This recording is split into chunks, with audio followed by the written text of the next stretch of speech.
and be calling a serving senator a criminal without an evidence. So every allegations they've made, they've levied, they must provide an evidence to it. And also, we all are here as the full wings of the party to say no to every shenanigan and misbehavior of police impersonators. Some of the countries would be help. Remember, it only takes a couple of people to screw up the strait, a couple of terrorists. You don't need their military is defeated, but all you need is a few people dropping mines here and there, and you louse it up. So we need. I really am demanding that these countries come in and protect their own territory, because it is their territory. It's the place from which they get their energy, and they should come and they should help us protect it. You could make the case that maybe we shouldn't even be there at all, because we don't need it. We have a lot of oil. We're the #1 producer anywhere in the world times two. By double, at least double. Now I think it's much higher than that. But we do it. It's almost like we do it for habit. But we also do it for some very good allies that we have in the Middle East. Because you, and I mean specifically you, the press, specifically you, the press corps, because you cheer against Trump so hard. It's like in your DNA and in your blood to cheer against Trump. Because you want him not to be successful so bad, you have to cheer against the efficacy of these strikes. You have to hope maybe they weren't effective. Maybe the way the Trump administration has represented him isn't true. So let's take half-truths, spun information, leaked information, and then spin it. Spin it in every way we can to try to cause doubt and manipulate the public mind over whether or not our brave pilots were successful. How many stories have been written about how hard it is to, I don't know, fly a plane for 36 hours? Has MSNBC done that story? Has Fox? Have we done the story how hard that is? Have we done it 2 or 3 times so that American people understand how difficult it is to shoot a drone from an F-15 or 16 or F-22 or F-35? Or what it's like to man a Patriot battery? Or how hard it is to refuel midair? Giving the American people an understanding of how complex and sophisticated this mission really was.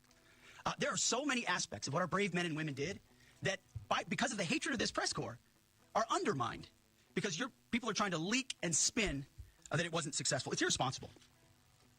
And folks in this room are privy to that information because of the proximity here in the Pentagon. It's an important responsibility. And time again, classified information is leaked or peddled for political purposes to try to make the president look bad. And what's really happening is you're undermining the success of incredible B-2 pilots and incredible F-35 pilots and incredible refuelers and incredible air defenders who accomplished their mission, set back a nuclear program in ways that other presidents would have dreamed. How about we celebrate that? How about we talk about how special America is, that only we have these capabilities? I think it's too much to ask, unfortunately, for the fake news. So we're used to that. But we also have an opportunity to stand at the podium and read the truth of what's really happening. And the reality is, you want to call it destroyed, you want to call it defeated, you want to call it obliterated, choose your word. This was an historically successful attack, and we should celebrate it as Americans. And it gives us a chance to have peace, chance to have a deal, and an opportunity to prevent a nuclear Iran, which is something President Trump talked about for 20 years. People are in government, they say nothing was done in the state. Was the state in air? I was a governor, I never slept in the building for one night. Twice I was governor. I sleep in government house from my This house was here. This house was opened by Colorado Youth on the eve of my being governor. And I wasn't sleeping here. I slept in government house from my No matter how dirty the government house should be, it's the government house of government of people of Abia State. And it should be respected for God's sake. Why should we be deprived in Umuahia the benefit of enjoying the seat of government? We cannot. Those nonsense must stop.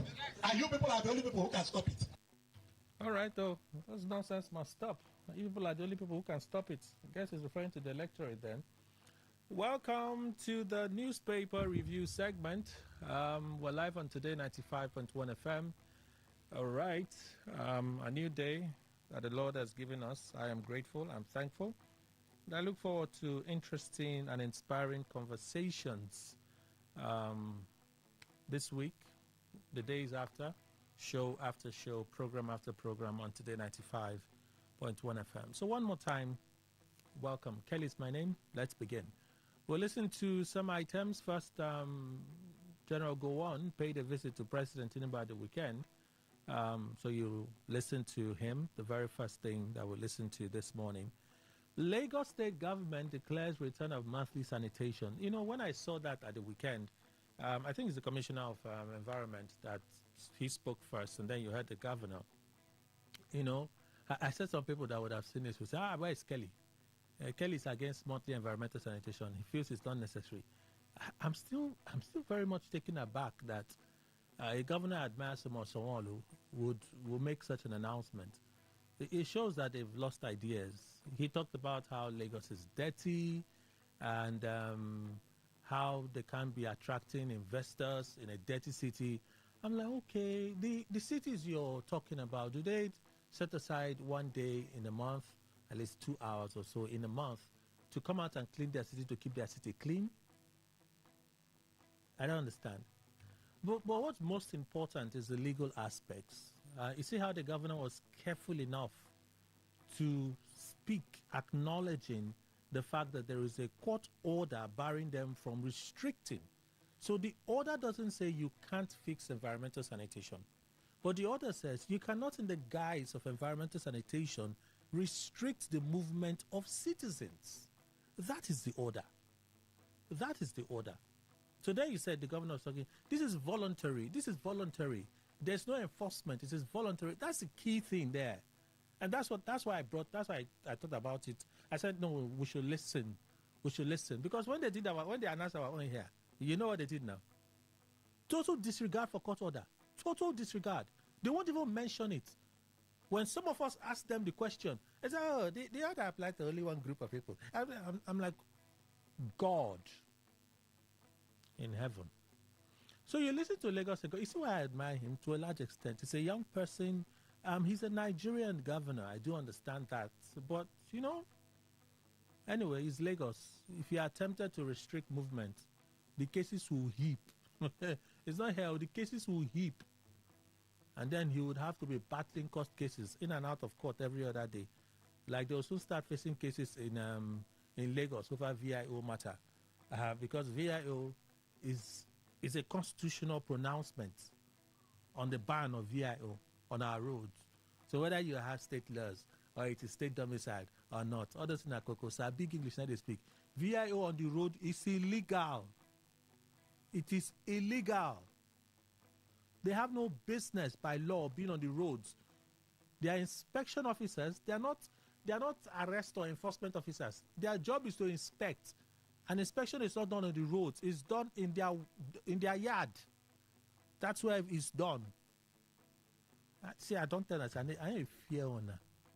See me, Kelly. Fear not in my body. People should come. Want to do what is illegal, and you want us to be clapping hands for you, like cowards. That be me, oh.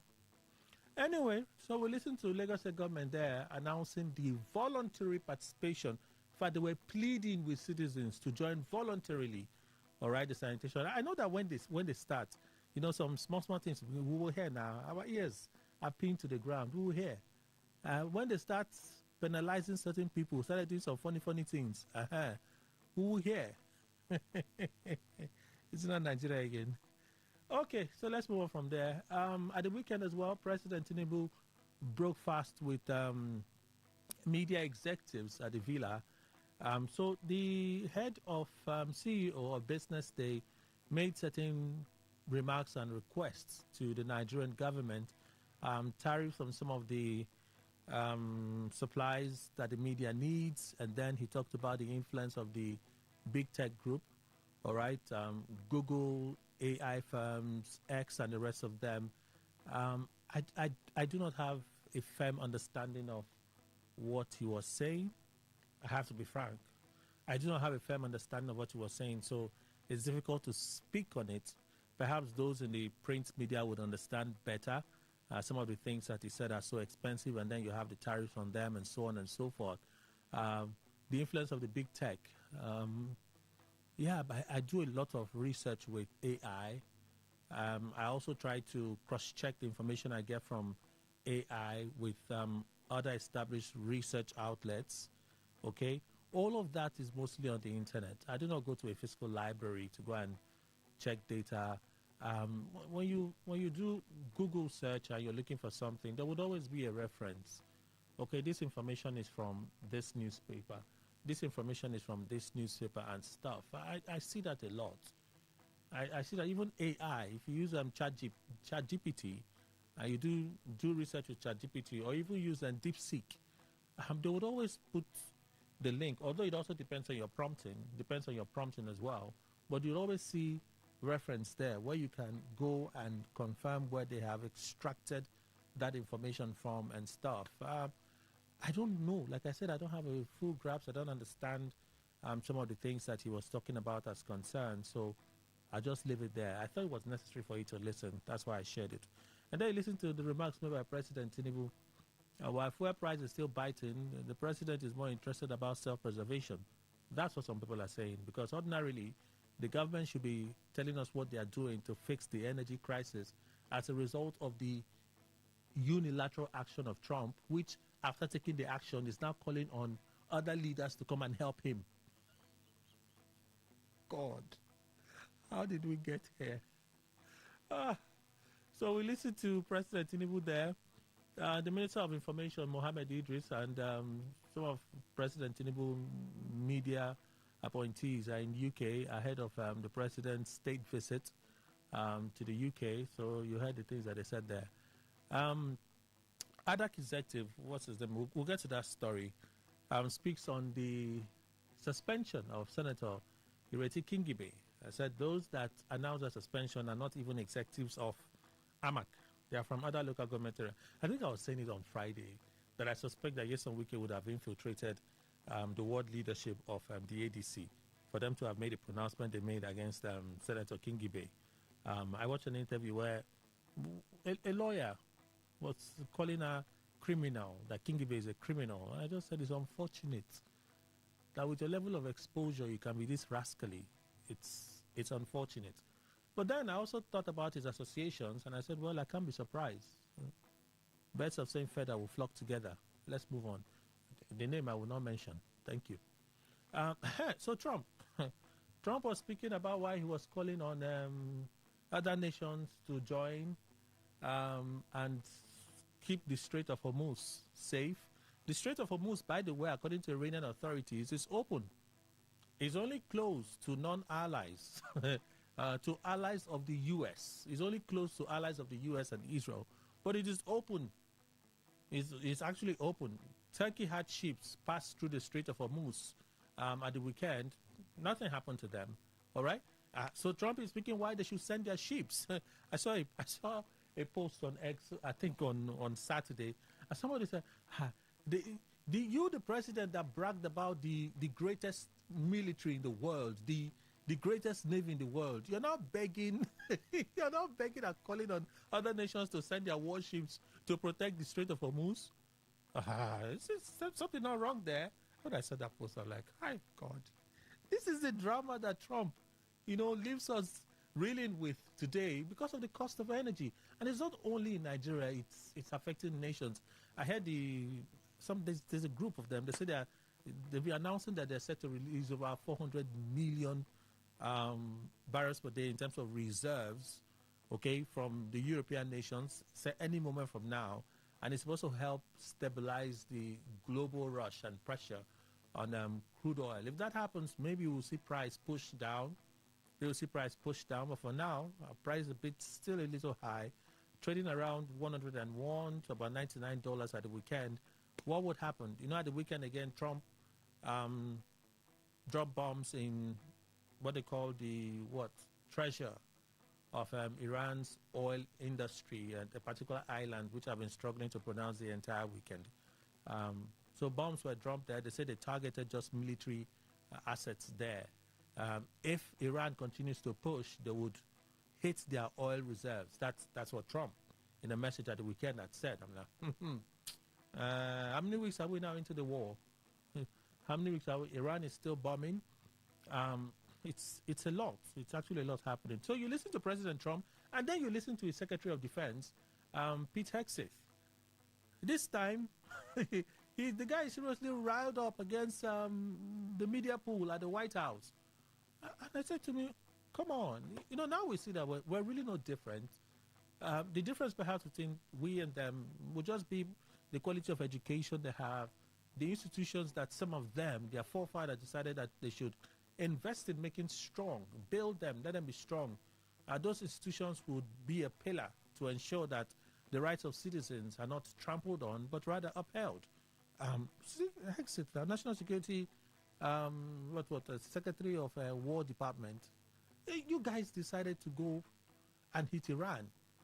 You want the conversation to be a monologue where you're the only one speaking, and every other person that has contrary information, contrary view becomes an enemy and says, "Oh, you're the press, you're the enemy." I wish I could play that again. It's quite hilarious listening to him and Trump. It's hilarious. For those of you that love Trump, hey, I don't have issues with you, but it's hilarious. You declare that you're most powerful, you're this, you're that, and ships have met you. Provide us security to navigate the Strait of Hormuz. He said, no, you declined. He said, oh, one day we will do it. We'll do it. Now you're calling on European nations that you have scorned and mocked over and over again. Over and over again. You've scorned and mocked them. Now you decided to go to war in Iran with Israel. The war is getting a bit out of control, and you're calling those European nations to say, oh, you need oil, this and that. Come and send your warships. Let us protect the Strait of Hormuz. Did they agree with you to go to war? You guys understand it? I don't. You see, I don't get Trump. That's why I'm not a fan of Trump. There's a lot of contradictions in the things that he says. It's like Yes or Wiki, if you know what I mean. It's like Yes or Wiki. And Yes or Wiki, I think he likes him. So, see, birds of same feather, they flock together. And then lastly, Senator Ojus Okalu takes his charge against Abia State Governor at the weekend. It was viral, quite interesting. All right, so those are some of the items I could share with you, and a bit of my 2 cents added to it. The channels will always like to hear from you. 0810-9510-951. Again, 0810-9510-951. So you can call us with this number when the phone line is open. You send messages to 0701 9339 962. Again, 0701 9339 962. Text via the traditional SMS channel, text via WhatsApp, voice messages, feel free, that's your plug. Let's hear from you. On Facebook and X as well as Instagram, you find posts there. Facebook Today951FM, Facebook Today951FM. You have the post for general post and opinion poll, and on Instagram and X at TodayFM951, TodayFM951. There you have posts as well. So let's begin. Some stories we'll read, get through them, and then we'll just keep making progress. Daily Post is our first stop this morning. Ireti Kingibe, ADC suspends 3 ward executives. Is related to what you listen to. Let me just bring you a little more information there. The Federal Capital Territory FCT chapter of the African Democratic Congress ADC has suspended 3 ward executives in Wuse ward of the Abuja Municipal Area Council (AMAC) over their alleged role in the controversial suspension of Senator Ireti Kingibe. The news agency of Nigeria, NAN, reports that Kingibe represents the FCT in the Senate. Those suspended include Wuse Ward Chairman Kana Yochuku, as well as Amanda Pam and Omale Suleiman. Speaking to journalists and party members in Abuja, a member of the party's National Working Committee, NWC, Emmanuel Destiny, said the move to suspend the senator violated the party's constitution and due process. We'll listen to him, right? We'll listen to him speak on this subject. So let's move on. But interestingly, he even started by saying the suspended senator. If you say those that announce a suspension have no authority to do so, why are you calling a suspended senator? What do I know? Kaduna cleric alleges APC 500 billion naira plot to rally northern leaders. A Kaduna-based Islamic cleric, Sunusi Khalil, has alleged that the ruling All Progressives Congress APC planned to spend 500 billion naira to mobilize Islamic scholars and traditional rulers in the north to support the party ahead of the 2027 general election. Khalil made the claim in a video circulated by Regasa News, TV News, where he said he was personally approached to join the initiative but rejected the proposal. According to the cleric, those behind the alleged plan intended to use religious and traditional leaders to influence public opinion and rally support for the party in the build-up to the elections, which is scheduled for January 16, 2027. They have budgeted 500 billion naira to mobilize malams and traditional rulers so that they can campaign for them, adding that they invited me to join the project, but I rejected the offer with a warning that they should never bring something like that to me again. The cleric also claimed that an individual within the government contacted him regarding the alleged arrangement, but he refused to cooperate. But as of the time of the filing of this report, the APC is yet to issue an official response to the allegation. Cable newspaper, ADC questions subsidy savings, says petrol price up nearly 500% under Tinubu. The African Democratic Congress, ADC, says petrol prices have increased by nearly 500% since President Tinubu assumed office. Bolaji Abdullahi, National Publicity Secretary of the party, made the claim while responding to criticism from the All Progressives Congress in a statement on Sunday. The ruling party had accused the ADC of inciting Nigerians through its comments on the economic reforms introduced by the Tinubu administration. Well, Abdullahi in his response said the opposition party is actually highlighting publicly available data on the economic situation in the country. He said reports indicate that Nigeria's poverty rate has increased to 63% from about 50% before the removal of petrol subsidy, adding that the figures reflect the human cost of the administration's economic policies. He said independent surveys show that many Nigerians believe the country is moving in the wrong direction. The independent report that triggered this debate shows that Nigeria's poverty rate has risen 63%, up from about 50% before the removal of petrol subsidy. He alleged that millions of Nigerians have been pushed into poverty since the reforms were introduced. He also said surveys indicate that 93% of Nigerians believe the country is heading in the wrong direction. It says 88% of Nigerians describe the national economy as bad, while 74% say their personal living conditions are poor. These are not opposition talking points. They are the views of Nigerians themselves, APC members inclusive. Abdullah equally said the APC's claim that the hardship experienced by Nigerians is temporary does not align with available data. It says surveys show that many Nigerians have gone without essential needs over the past year. Recent surveys show about 82% of Nigerians report going without enough food at least once in the past year. 82% have gone without medical care. 79% have gone without cooking fuel. 74% gone without clean water. 95% have gone without a cash income at some point during the year.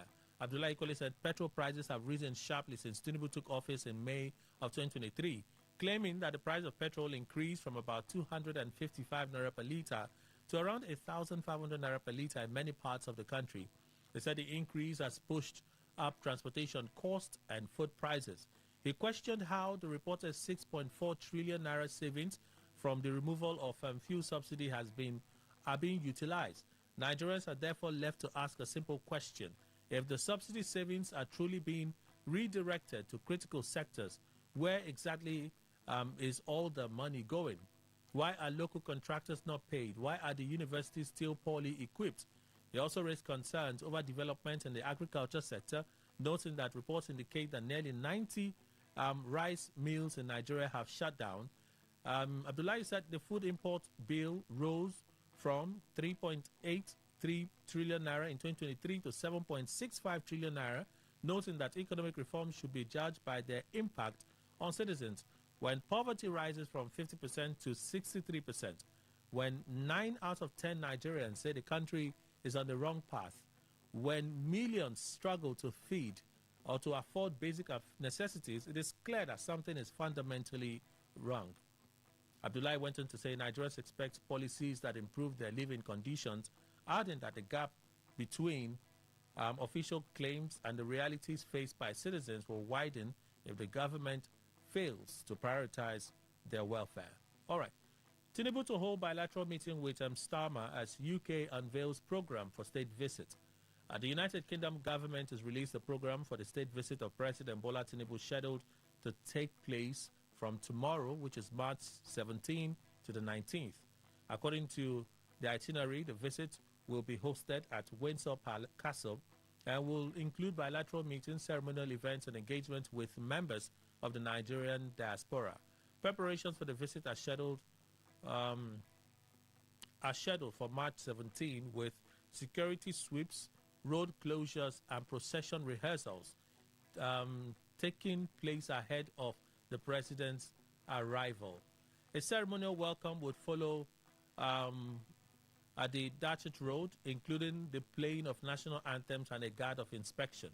The president will then proceed in a carriage procession to Windsor Castle, where he will be received by King Charles III and Queen Camilla. The schedule also includes a formal reception, a 21-gun salute, and a state luncheon at St. George's Hall. Later in the day, President Tinubu is expected to hold bilateral meetings with UK officials focusing on trade, security, migration, and ports development. The day will conclude with a cultural exchange showcasing Nigeria's artifacts, followed by a state banquet hosted by Windsor Castle. On March 19, President Tinubu would hold a private breakfast with the King and Queen before departing for London. While in London, he is expected to lay a wreath at the cenotaph in Westminster. He will also meet with Keir Starmer, the UK Prime Minister, at 10 Downing Street for bilateral discussions and a working lunch. Other engagements include a meeting with members of the Nigerian diaspora and the signing of bilateral agreements at the Buckingham Palace. The visit will conclude with Tinubu's departure from the RAF Northolt for Nigeria. The trip marks Nigeria's first full state visit to the UK in 57 years. ADC fixes April 14 for National Convention. The African Democratic Congress ADC has announced the timetable for its nationwide congresses and national convention. In a statement on Saturday, Bolaji Abdullahi, ADC spokesperson, said the exercise is part of the party's constitutional process to renew leadership structures across all levels. According to the schedule, the process will begin with polling unit and ward congresses before progressing to local government and state congresses and culminating in the national convention. The party said the polling unit and ward congresses would hold on April 7, while local government area congresses are slated for April 9, adding that state congresses will take place on April 11. The ADC also said its national convention, where national officers are expected to emerge, would hold on April 14. This process forms part of our party's constitutional responsibility to renew its leadership structures across all levels of the organization, beginning from the polling units and wards through the local government and state levels, culminating in the national convention. ADC says the congresses form part of efforts to strengthen internal democracy in the party. Premium Times, and this is for opinion poll. 2027, Tinubu directs his campaign group to donate rice to Nigerians for Ramadan and Lent. President Bola Tinubu has directed the Renewed Hope ambassadors to distribute rice to Nigerians to mark the ongoing Ramadan fast for Muslims and ongoing Lent for Christians. This was disclosed by Governor Hope Uzodinma of Imo State, who is also Director General of the group. The Renewed Hope Ambassadors is a campaign group established to rally support for the president and his second-term ambition. Mr. Uzodinma said the group's members will coordinate the rice distribution across the country. This initiative reflects President Tinubu's commitment to unity and compassion. Ramadan and Lent are seasons that remind us of sacrifice, charity, and care for one another. Through this distribution, the Renewed Hope Ambassadors will ensure that families across Nigeria feel the spirit of togetherness during this sacred period. Mr. Uzodinma said in a statement. President Tinubu has directed Renewed Hope Ambassadors to distribute rice nationwide for Ramadan and Lent. Under the directive, the Renewed Hope Ambassadors will coordinate the distribution through their nationwide grassroots network in ensuring that families across Nigeria benefit from the intervention during this holy season when both Muslims and Christians are fasting. It is worth noting that a similar intervention was carried out during the last Christmas season, when rice was also distributed to support Nigerians celebrating the festive period. This continued effort reflects the administration's consistent commitment to standing with citizens during important religious and cultural seasons. Both Christians and Muslim communities will receive rice as part of the nationwide distribution effort, reflecting the President's commitment to inclusivity, solidarity, and shared national values. Commenting on the initiative, His Excellency, the Governor of Imo State and Director General of the Renewed Hope Ambassadors, Hope Uzodinma, said the program underscores the President's belief in supporting citizens during this period of fasting while strengthening interfaith harmony. Few more stories. Daily Trust. Boko Haram hits another military location in Borno State. Suspected Boko Haram terrorists attacked a military outpost in Ajilari, an outskirt of Maiduguri, Borno State. The attack was taking place simultaneously with another one in Baga, where sources say the terrorists engaged troops at Baga military base. Sources told correspondent of Daily Trust that the terrorists infiltrated the area around 12:30 a.m. However, a quick response from the combined team of the military, police, civil, and JTF force and Air Force forced their assailants to retreat. Spokesperson for the Borno State Police Command, ASP Nahum Kenneth Daso, confirmed the incident, saying security operatives were on top of the situation. The terrorists attacked Artillery Cross. Call me later for details, please, he said hurriedly in a phone conversation. Many residents who were out for night prayers were seen in group discussing the attack as helicopters hovered the sky. And then governor distributes SUVs to mark birthday while pupils learn in math classes. Plateau State Governor Caleb Mutfwang presented brand new V-Export utility vehicles to first-class traditional rulers to mark his 61st birthday amid unheeded calls from some communities for the government to accord priority to basic social infrastructure such as school buildings. The state government disclosed the vehicle presentation in a statement issued on Thursday by the Director of Press and Public Affairs to the governor. Mr. Berry said the SUVs were given to members of Plateau State Council of Chiefs and Emirs to enhance their mobility and underscore the role of traditional institutions in local governance. According to the statement, the event at the Old Government House in Rayfield, Jos, was part of activities marking the governor's birthday. Listings for the vehicle models on the automotive price tracker show an approximate Nigerian price of about 51 million naira for each of the SUV. Using that figure as a rough benchmark, 17 of such vehicles cost slightly over 817 million naira. A resident who spoke with Premium Times but asked not to be named for fear of being targeted questioned the spending priority. If you look at the cost of just one of those vehicles, that money can build a proper school for this community. Our children are learning inside mud huts. Now, the rainy season is setting in and those structures cannot withstand the rain. The children will struggle to learn in those conditions. Recently, a community leader in Lantern South, Vincent Bulus, appealed for the construction of a primary school in Tambu Ward. Mr. Bulus described how children were forced to walk long distances and how the community attempted to build temporary classrooms from mud. Our photo shared with Premium Times shows residents of the area working together to expand learning space in a community where pupils currently rely on makeshift mud classrooms. In the image, several men are seen molding and stacking mud to construct a round hut that will serve as a classroom, while women fetch and pour water used to mix the mud. A traditional building method in many rural communities. Children and other villagers stand nearby observing the work. And then more residents speak on that situation. And this final story from the Sun newspaper. Abba didn't expel Senator Baribe. Onukubiri, Abia State Chairman, speaking. The dust raised last week by the defection of Chief Einaya Baribe, Senator representing Abia South Senatorial District in the upper legislative chamber to the ADC, is yet to settle, just as the trouble it is brewing may not end anytime soon. Senator Baribe last week adjoined other senators, particularly those from the People's Democratic Party, PDP, in announcing their defection from their former party to the ADC. However, when it came to the turn of Senator Baribe, the Senate President, Chief Kotula Kwabio, asked why he was leaving the Operative Grand Alliance, ABGA, when there is no crisis in the party that brought him to the Senate. Baribe replied and said he took the decision because he was sacked by his party, to which the Senate leadership gave him till the next plenary session to produce evidence of his sack from ABGA. Speaking with Daily Sun on the issue, the Abia State Chairman of ABGA, Chief Sunday Onukubiri, said emphatically that Senator Abaribe was not at any point in time expelled from the party. He stated that the state chapter of the party what it did was to suspend Abaribe when he engaged in serious anti-party activities, and that at no time was the suspension turned into expulsion or a sack. We never expel Senator Abaribe. There is certain offense a party member will commit, you expel him. What we did was suspending him. Suspension is constitutional, and there is also constitutional provision for expulsion. Suspension is a sort of cautioning to a member for doing what is not good.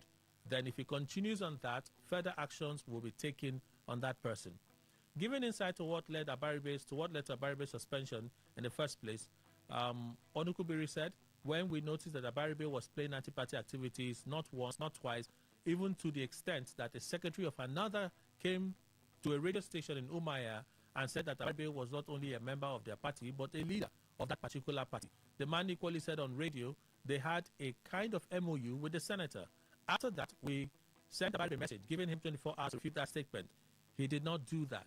We added another 24 hours, 48 hours. He did nothing. Maybe to him, we were kids. So there was nothing we could do than to invoke the relevant section of the constitution of the party and to suspend him from the party, but we never expelled him. The Abga State chairman said they were waiting for Senator Abaribe to meet the party leadership to get the matter resolved and the suspension lifted, when he instead tendered his resignation letter from Abga. After 3 months of that suspension in December 2025, he submitted his resignation letter. Let me ask Nigerians this question. If the party expelled him, as he wants his fellow senators and Nigerians to believe, why did he come back to write letter of resignation? If any person is expelled from any association, has he the right again to write resignation letter? The leadership of the Senate asked him to go and rethink. If Abaribe were honest to himself, he wouldn't have mentioned the word expulsion or sack from the party while trying to defend himself on the Senate floor. Let him bring the letter we gave him in September 2025, and he should also bring a copy of the letter of his resignation. If the Senate is in doubt, they can call the national leadership of our party for clarification, because they have the letter of our suspension and his letter of resignation. 3 months after his suspension, he resigned. One could equally reveal that a week before the Senate debacle, based on Abaribe's letter of resignation, he held a press conference in Aba, demanding that the senator should vacate his seat since there is no crisis whatsoever in Abga. Based on his letter of resignation, since there is no crisis in Abga that would warrant his leaving the party, we held a press conference demanding that he should vacate the Senate seat he's occupying, because the mandate, according to the Constitution, belongs to the party. And then they also demanded that Honorable Mascot Ikwecheng, who went to the House of Representatives on the crest of the Abga to represent Aba North, Aba South Federal Constituency, and also defected to the Labour Party, should equally vacate his seat. He defected to the Labour Party and he should not leave a party that is not in crisis and move over to a crisis-ridden party and be allowed to remain in the House. And then he went further to speak on some other issues. It's an interesting read. For those of you that can go through it, yeah, just a few more things, but I think we have the most of that story. Okay, let me introduce panelists, and then let's begin with Abaribe's saga. If he doesn't play politics, would he remain in the Senate? If Akpabio were to use the powers available to him, would he be wrong in declaring the seat of Senator Abaribe vacant? That would mean INEC should plan for a by-election to fill that seat. Would it happen? J.C. Williams is here, Esquire, legal practitioner, chairman, Rivers Link. Good morning, sir. Welcome. Good morning, Kelly. Good morning, Nigerians. No court today? No, tomorrow. Welcome, sir. Thank you. Living Gifton Jamal, Esquire, private legal practitioner. Good morning, sir. Welcome. Good morning, Kelly, and good morning, Rivers people. You not be No caught court today. You not be caught now. Yeah? You not be caught now. You say? You not be caught. That means you don't know me. No, do you outfit or where is not outfit? Is anybody caught? Now we know what we're talking about. You can ask us what we're talking about. Would intimate you.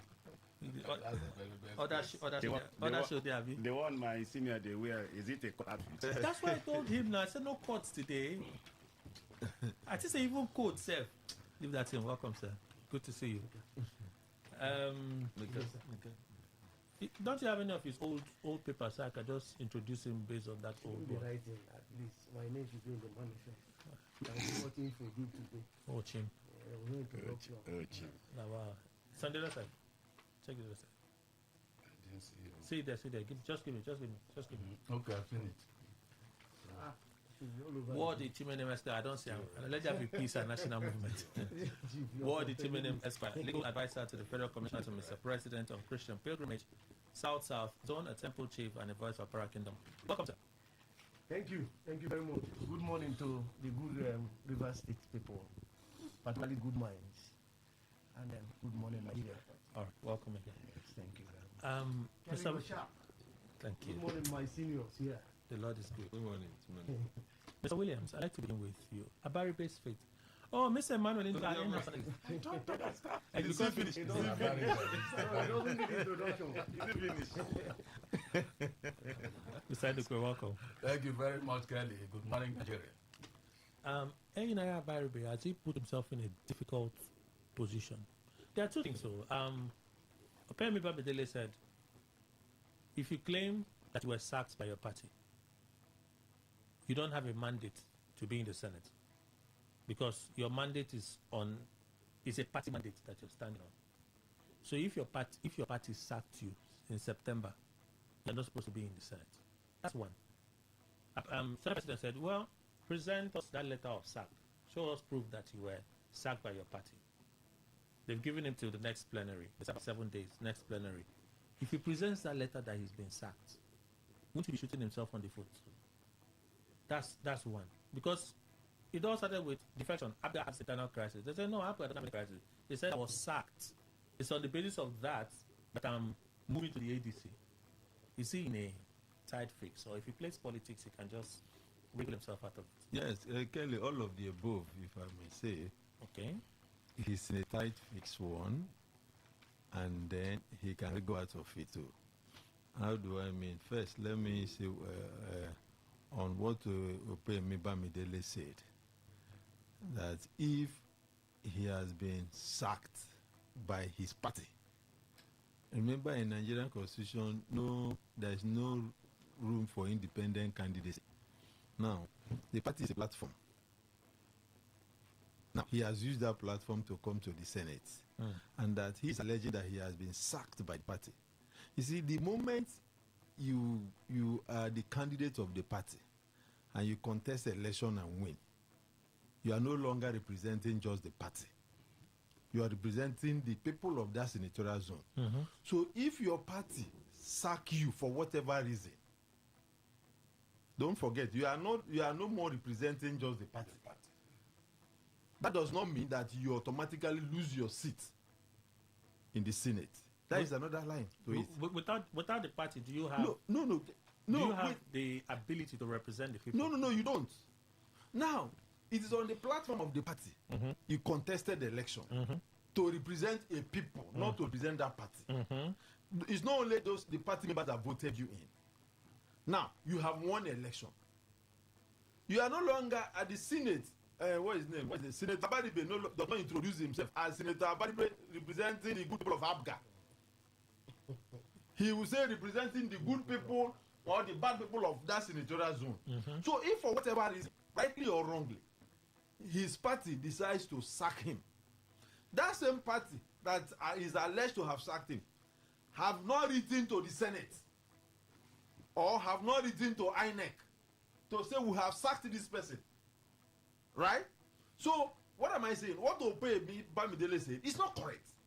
That your party, for whatever reason, has sacked you does not mean that, your party has sacked you, therefore, just pack your things and leave the Senate. You are not representing that party.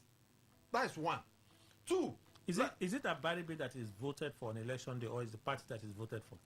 That is the see, Kelly, on the platform of the party. That is why when the returning officer announced names, he announced what is his name? Abaribe. Having won, having got the highest number of votes, is hereby declared winner and returned elected. It's Abaribe, not Abga having scored the highest number of votes. No, but since we don't have independent candidates, when the constituents vote, who do they vote for? Kelly, they vote for the party. The party is a platform. They vote for the party, but there is somebody, representing that party. If that party does not have a candidate, the logo of that party will not be on the ballot box. What qualifies the logo being on the ballot box is because that party has a candidate. Okay. And who is in this case Abaribe? Okay. Now the point I'm making is that if the party like Abaribe alleged, if the party have sacked him, meanwhile the same party that have sacked him have been silent, assuming the party actually sacked him. Since they sacked him since 2025, they have been silent. They didn't write to Senate to say please his seat should be declared vacant. The party didn't say that. It was Abaribe on his own that came to the Senate to say, for whatever reason, I have been sacked by my party.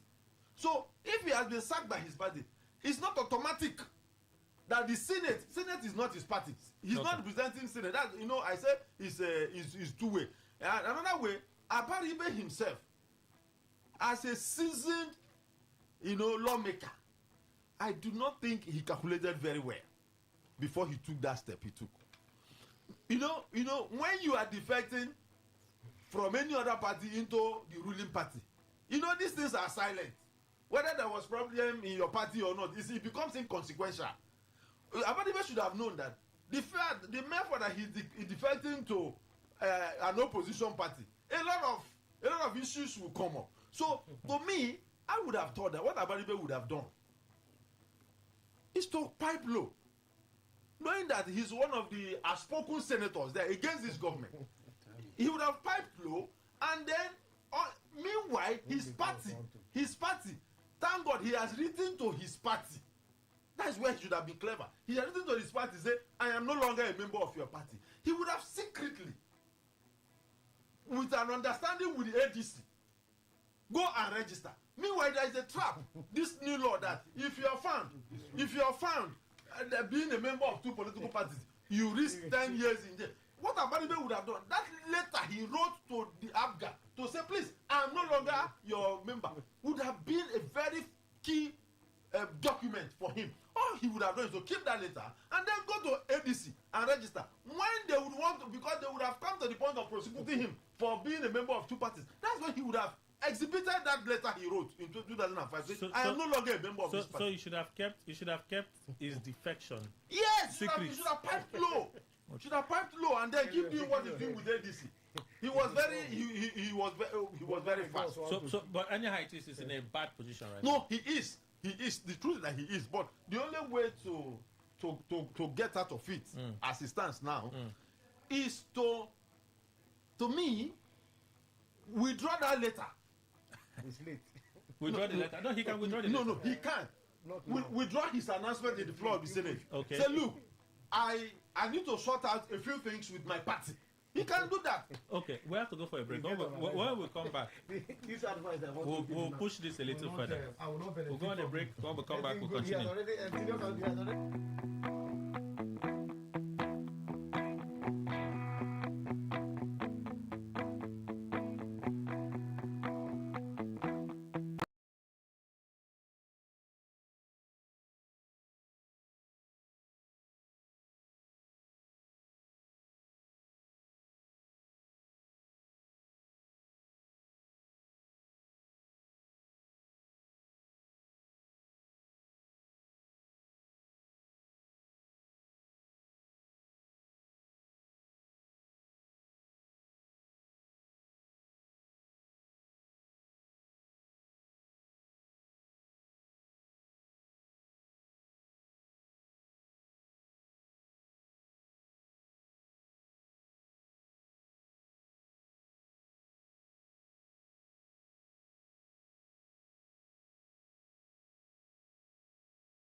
Radio has never been this good. Today, 95.1 FM, Port Harcourt.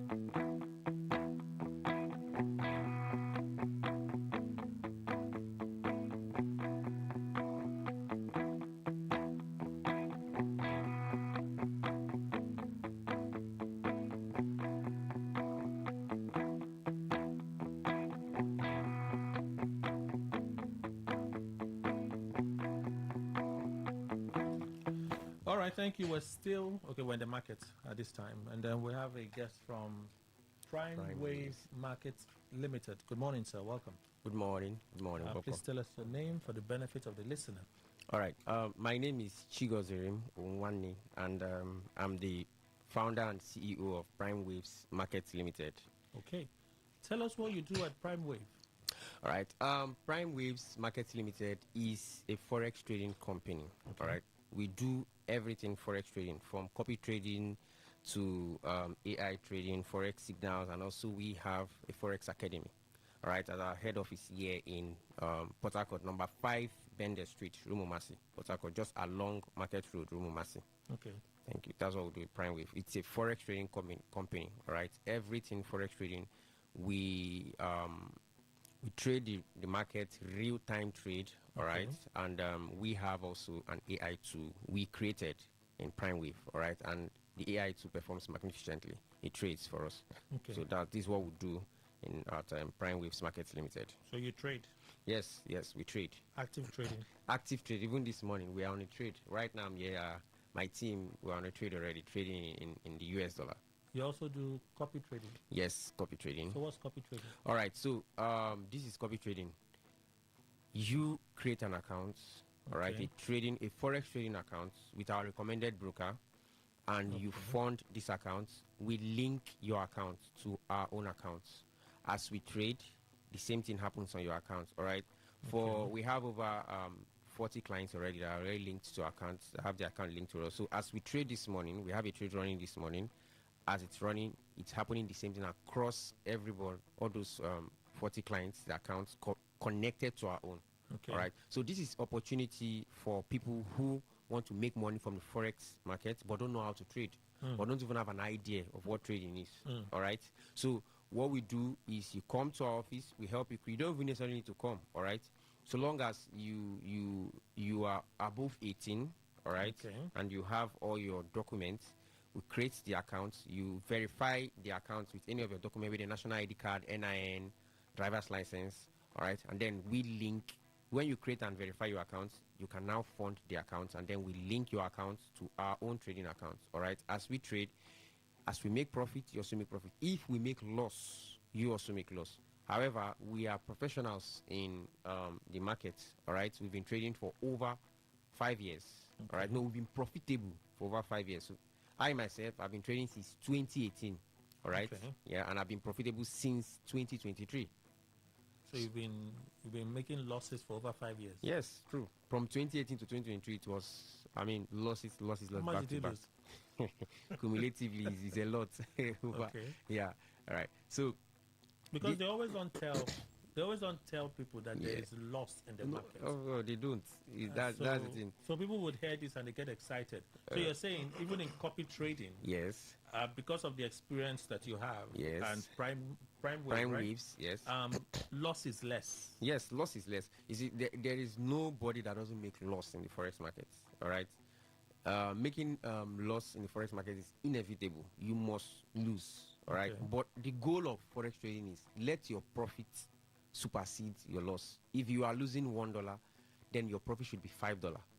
Okay. All right. To cover for the loss. To cover for the loss and even make profit on top of the loss. Right. So we lose, but every week, every month, we are up in profit. All right. Last week on the copy trading, all right. Last week we made 40% of our trading accounts. However, there were losses. By the end of the week, we were able to realize 40% of our trading accounts, which is a very good pass mark for a trader. All right. Yeah. You talked about signals. Yes, signals, and before I come to the signals, let me talk about the AI trading. Okay. So we created a tool, an AI tool, all right, that trades for us. The AI tool performs magnificently. All right. In a month, it makes over 150%. For last month, it was 150%. That was for last month, February. January, it was 105%. All right. This AI tool performs very well. So this AI tool also trades for us. So it's simple. You create the trading account, and then you fund the account, and then we link your trading account to the AI. We just connect your account to the AI, and it trades. That's all. You see the returns today. You will know that there is a difference between AI trading and manual trading. All right. You know that AI and bots will always outdo human efforts. Okay. All right. So that is it. And then we have a free training, free forex seminar at our office here, number 5 Bender Street, Rumomasi. All right. It's for free for 1 week, starting today, Monday till Friday. So the idea is to let people come and show them. This is for people who don't have idea of what forex trading is. All right. You come, we teach you what trading is. We show you how we trade. Okay. We show you what we trade. We do live trading. The people we've been doing it throughout this month. All right. We started on the first Monday. All right. This is the third week. We are doing this. I mean, second week. All right. We are doing this. So the people who attended last week, some of them are even saying that they want to attend this week because we do live trading. All right. People who attend, you also create an account. You deposit any amount. All right. The minimum deposit to trade in the forex market is $5. Right. So even as we treat it as $5, you deposit, and we do live trading, and then you definitely $5. yeah, that is the minimum deposit. And That's the for Prime Wave. No. For the the broker, market. yes, the market itself, all As right? a whole. As a whole. No, some brokers, because the brokers give you access to the market. Yeah. With some brokers, it's $10. I have not Okay. seen any broker below $5. Some it's 5, some. But the broker will use Vantage Market, all right? So when you do $5, if the market goes south, Yeah, what south. happens? Now, if you do $5, now in forex trading, it's what called risk management. If the market goes south, you are sure of losing only the amount of money you are willing to risk. All right, with $5, you can set it that if the market goes south or That's your anything stop happens, loss. your stop loss exactly. You shouldn't lose more than $1. You shouldn't lose more than $2. You can set it Would that that way. also not depend on the pair that you're trading? Yes, it depends on the pair. That is why with any account as little as 5, 10, even down up to $100, we advise don't trade some pair like gold. Okay. Avoid gold. Focus on currencies. All right, because gold can easily blow up the account. All right, so you need to have huge amounts, not really huge, but at least something suitable for gold. Okay. All right, yeah. So that's for your AI. Yes, that's your for the AI. The Yes. training that you said is also going on. Yes, the training going say on. it's free? It's free. Yes, it's free. Today till Friday. Yes, till Friday today. All right. What time period? Okay, it's from 10 a.m. to 12 a.m. for the morning session. 12 p.m. Yes, 12 p.m. Sorry, for That's the 2 morning hours. session, 2 hours, and then 1 p.m. to 3 p.m. for the afternoon session. It's for free. Okay, so 2 sessions in a day. Yes, 2 sessions in a day. 10 to 12. 10 to 12, and, And then 1 to 3. to 3, exactly. And it's for free. What we do is we teach you, we show you what we are doing, because people have a bad or wrong notion of what forex trading is. Okay. All right, we show you what forex trading is. We show you what you trade, the pairs like and the currencies like dollar, pounds, euros, and the rest. And then we also trade and we make withdrawals. We make withdrawals to show you that it is real, for you to make money, withdraw and spend. Have the money in your bank account and spend it. You manage accounts? Yeah, that is a copy trading. Copy trading is more or less account management. Okay. All right. We also do fund management. All right. This one will manage people. This is for people who have capital and looking for where to invest with low risks and high returns. Exactly. I'm making good promises.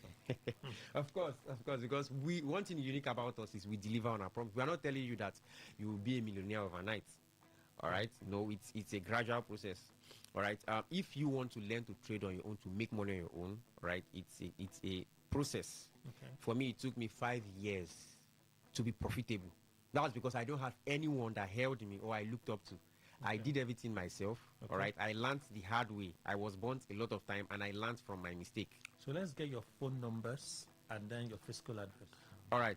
Our office where the training will be holding is at number 5 Bender Street. Okay. Rumomasi, Port Harcourt, number 5 Bender Street. Anywhere you are coming from, you stop at Market Junction, and then you enter along Market Road and ask them to stop at Bender Street. Okay. All right. Now, our phone number, you can call us and text us, even on WhatsApp. You can call, give us a text message on WhatsApp. On our first phone number is 08105340873. I'll go over the number again. 08105340873. And our second phone number is 09020336435. I call it again. 09020336435. You can also meet us across all social media handles, on Instagram, Twitter, TikTok, and the rest at Prime Waves Markets. All right. Prime Waves Market. Well, you can also reach us on our website, Prime Waves Markets Limited. The limited is LTD. Okay. Prime Wave, PRIMEWAVES.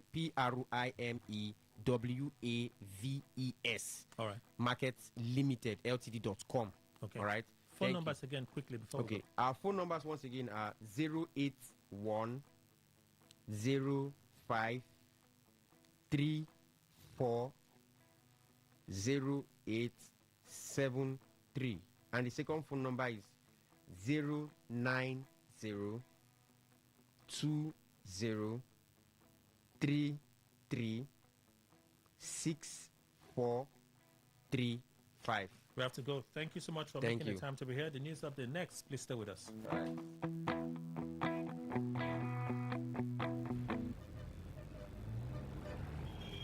Live from the Garden City of Port Harcourt, Nigeria. This is Today 95.1 FM. Today 95.1 FM, Port Harcourt. News update. Good morning. Here's the news update on Today 95.1 FM. I am Kelly Ikemenjima. The federal government of Nigeria and the International Labour Organization have reaffirmed their commitment to deepening collaboration in promoting decent work, social justice, and effective labour governance in the country.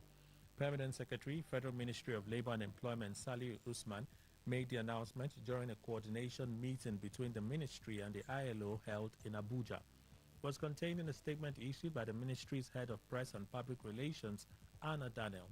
Usman said the long-standing partnership with the ILO has supported Nigeria's efforts to advance decent work, improve occupational safety and health, promote social dialogue, strengthen labor administration, and enhance the application of international labor standards. He acknowledged that coordination meetings have not been convened for some time due to administrative challenges, but said the ministry deliberately resumed them in recognition of their strategic importance. Usman highlighted key challenges facing Nigeria's labor sector, including rising youth unemployment, skill shortages, the growth of informal economy, labor migration management, workplace safety concerns, the need to strengthen social protection systems, and child labor.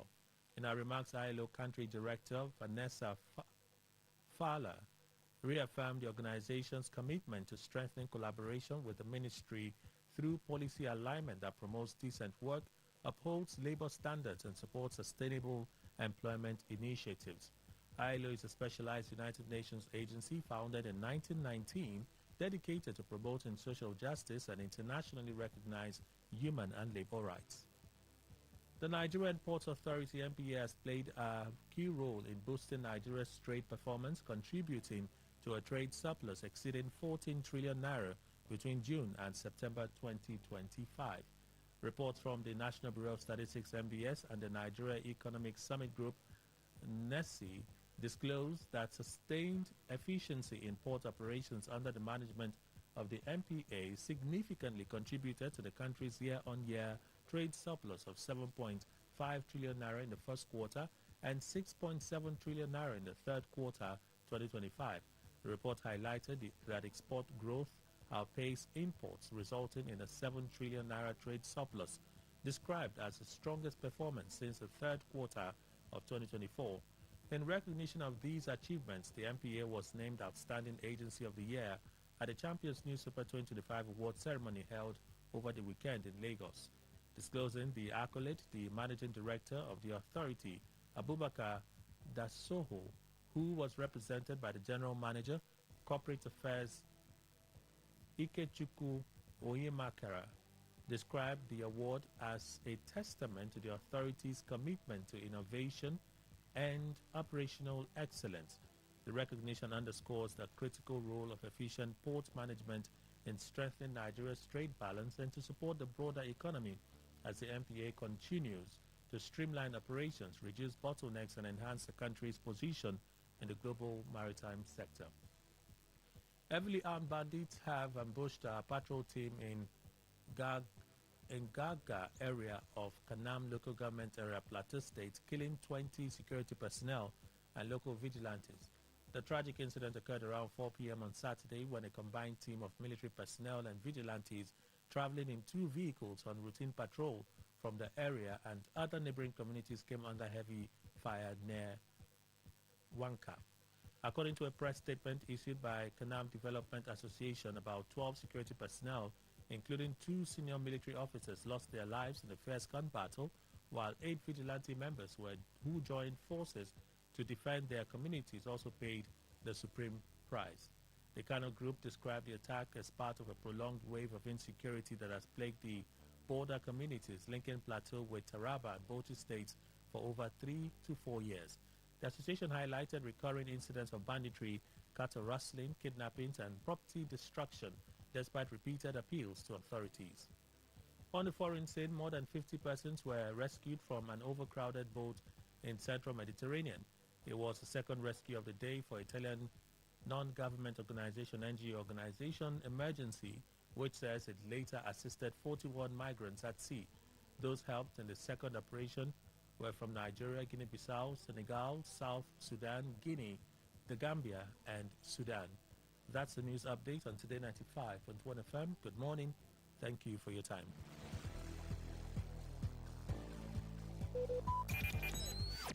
Talk radio. I listen to a lot of talk radio. 95.1 FM. Don't let anything stop you from being active. But when a severe headache strikes, I always trust Sudrex Extra. Effective relief for severe headaches, muscle pain, and fever. Sudrex acts fast for pain relief and a non-drowsy effect. Safe and trusted for more than 20 years. Overcome pain and win your day. If symptoms persist after 3 days, consult your doctor. Turn the dial and turn up the thrill. We are not in the same league. We are rewriting the rules. Here on Today 95.1 FM. All right, thank you. Let's stay in the market for just a minute.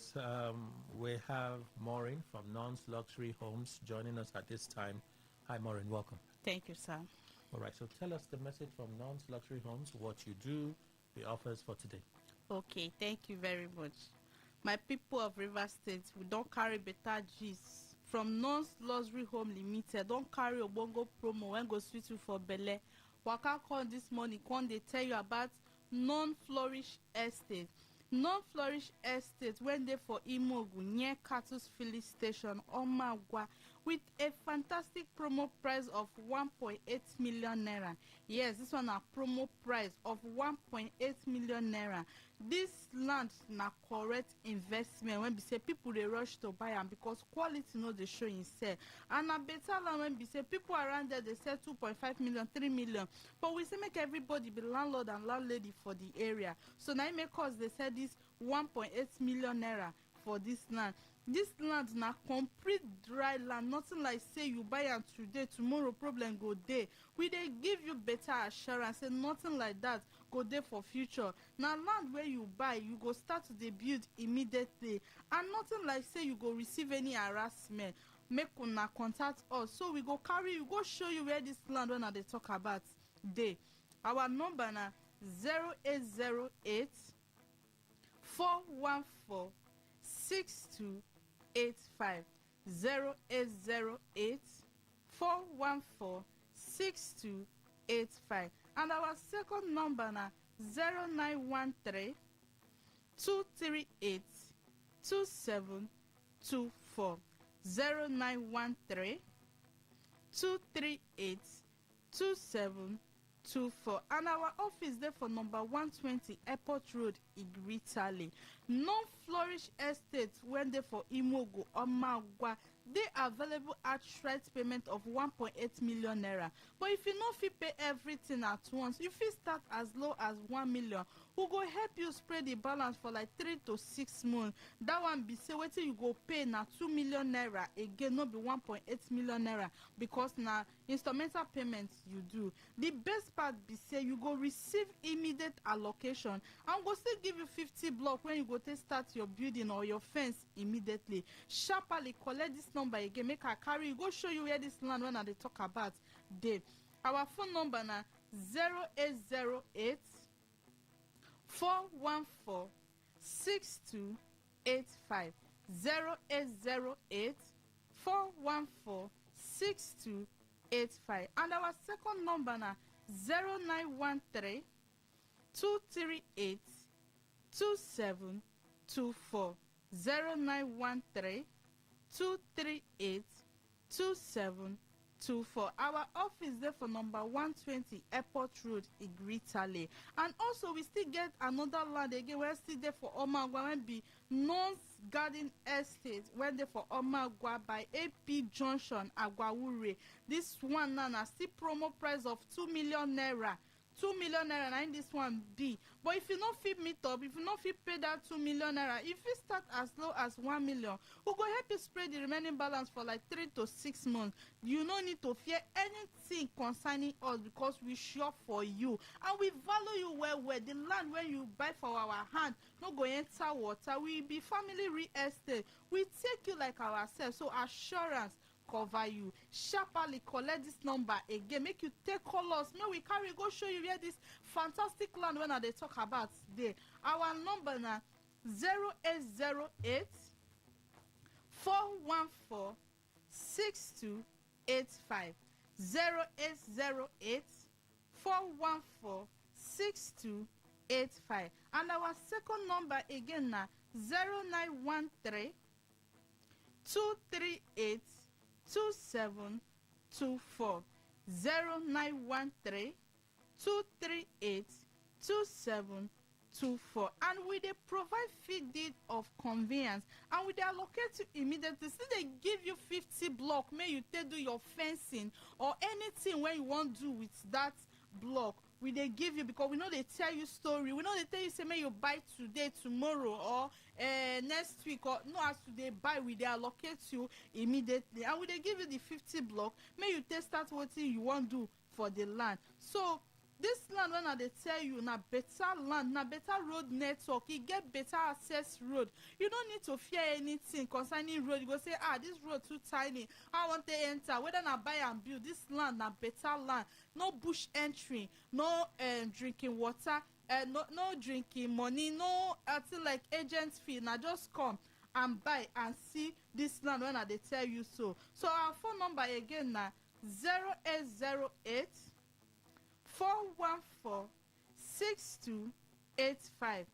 0808 414 6285. And our second number again na 0913 238 2724.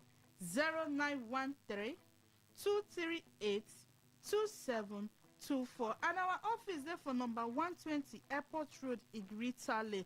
My sister, my brothers, you they hear me, come and you can't see where this land when they talk about today. No, they make landlord, they take advantage of you every year. You they renew rent, they pay rent every year. My brother, no, they do that thing again. That thing that waste of money. Why not pull out that money when they your account? Come use and buy this land when they for non-flourish estate. Or now the one when they for non-garden estate. Come buy am because land na answer why rent na money taker. You dey spend money for things when you no suppose take money do. Use and come and buy this land when I dey tell you so. And our inspection days na every day from Monday to Saturday from 10 a.m. to 4 p.m. Remember this land when you buy fit increase within just 1 month. No hidden fee, no community wahala. Just come, see and start your building immediately. And the longer you dey wait, the more you dey lose this precious land. And remember, say this our land when they talk about now just 5 minutes drive from airport roundabout to Omagwa. And the land get better good road. We no go allow soap enter your eye. We dey give you you dey buy cheap land every time. They go buy cheap land after you go say you don't enter trouble. Why not use this 1.8 million naira come buy this land when they for non-flourish estate or na the one when they for non-garden estate na 2 million naira. Sharply collect our number. May you come see where this land when they talk about there. Our phone number again na 0808 414 6285. 0808 414 6285. And our second number again na 0913 238 2724. 0913 238 2724. Our office there for number 120 Airport Road, Igritale. As you they come and they carry you, go show you where this land there because we know they tell you story. Okay, So let's go over it again. For those that are paying installments, how much are they paying? Okay, for you, NBC, you no get that 1.8 million naira to pull out from your account to buy this land, or you no get 2 million naira to pay for this land. Why not bring out 1 million naira? Just your first payment of 1 million naira will go help you spread the remaining balance for like 3 to 6 months. For the North Garden Estate, wait till you go pay now 2.2 million naira because na instrumental payments now you do. And for the one of North Flourish Estate when they for Imogu, that one na 2 million naira now you go pay, no be 1.8 million naira again because na instrumental payments now you do. So sharply collect our number, may you come see where this land dey. Our phone number again na 0808 414 6285. 0808 414 6285. And our second number na 0913 238 2724. 0913 238 2724. And our office there for number 120 Airport Road, Igritali. All right. Maureen from Non's Luxury Homes, thank you for making the time to be here. Thank you, sir. Let's return to our conversation in a bit. It's Today 95.1. Stay right here.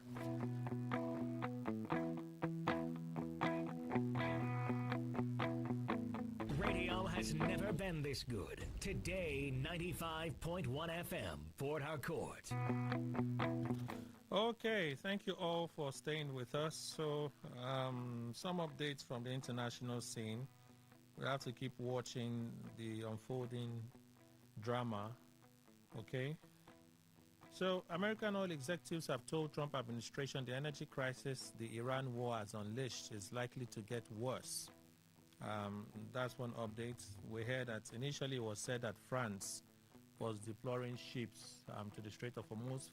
France said no such thing exists. They are only there for defensive purposes. That's France. Australia says it won't send naval vessel to the Strait of Hormuz. Let me see if I can quickly pick out a few and just share with you. Emmanuel Macron put out a post on X just in the early hours of today. I have spoken with Iranian President Pezeshkian. I called on him to put an immediate end to unacceptable attacks Iran is carrying out against countries in the region, whether directly or through proxies, including in Lebanon and Iraq. I reminded him that France is acting within a strictly defensive framework aimed at protecting its interests, its regional partners, and freedom of navigation, and that it is unacceptable for our country to be targeted. He said the unchecked escalation we're witnessing is plunging the entire region into chaos with many consequences, and they're major today and for the years to come. The people of Iran, like those across the region, are paying the price. I also urged the Iranian president to allow some persons to return safely to France as soon as possible. Their ordeal has gone for far too long, and they belong with their beloved family. So I don't want to take us through that. I already shared some things with you. The viral horrific scenes of the bullies in school in Edo State. I think it's Edo State Education Center. Those Igbenidion centers. So we know at the weekend, news came out that the children identified in those videos have now been suspended. The police, they say they are investigating it, and the update now, one of the families have come out to apologize. They've come out to apologize for the action of their children. That's that update. But it's unspeakable to say the least. Watching those videos, wow, one can only just imagine why they would act the way they acted. Okay? Where is it?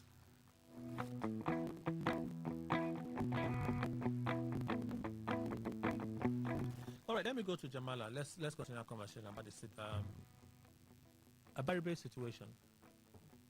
Do you also think it's in the corner? And without politics, do you think you'll be able to survive?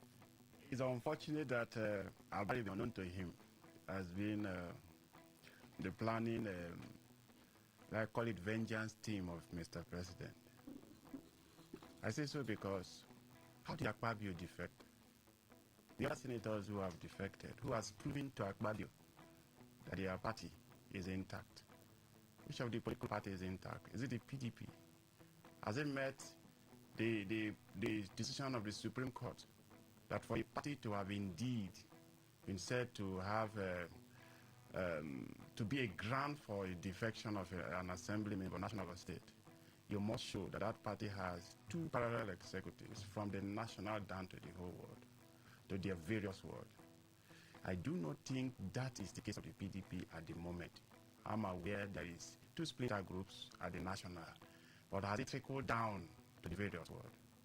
Now, is it that of the place of Mr. Akpabio also to so declare? That's what? Declaring the seat vacant. Remember, the Supreme Court in Rivers State has given a very clear decision as to assuming a candidate or an assembly member defects from a political party, you must show that is carrying the political card of this other new party, that is existing in the new register and is no longer existing in the old party. So this is pure entirely politics. Okay. Politics of to negotiate. Ordinarily, if Abaribe had defected to the APC, I don't think these whole hula baloo have been mentioned. Nothing of sort would have been heard from the Almighty Akpabio. But because it's moving to a political party, they are beginning to look to be a threat. It's no longer Labour Party.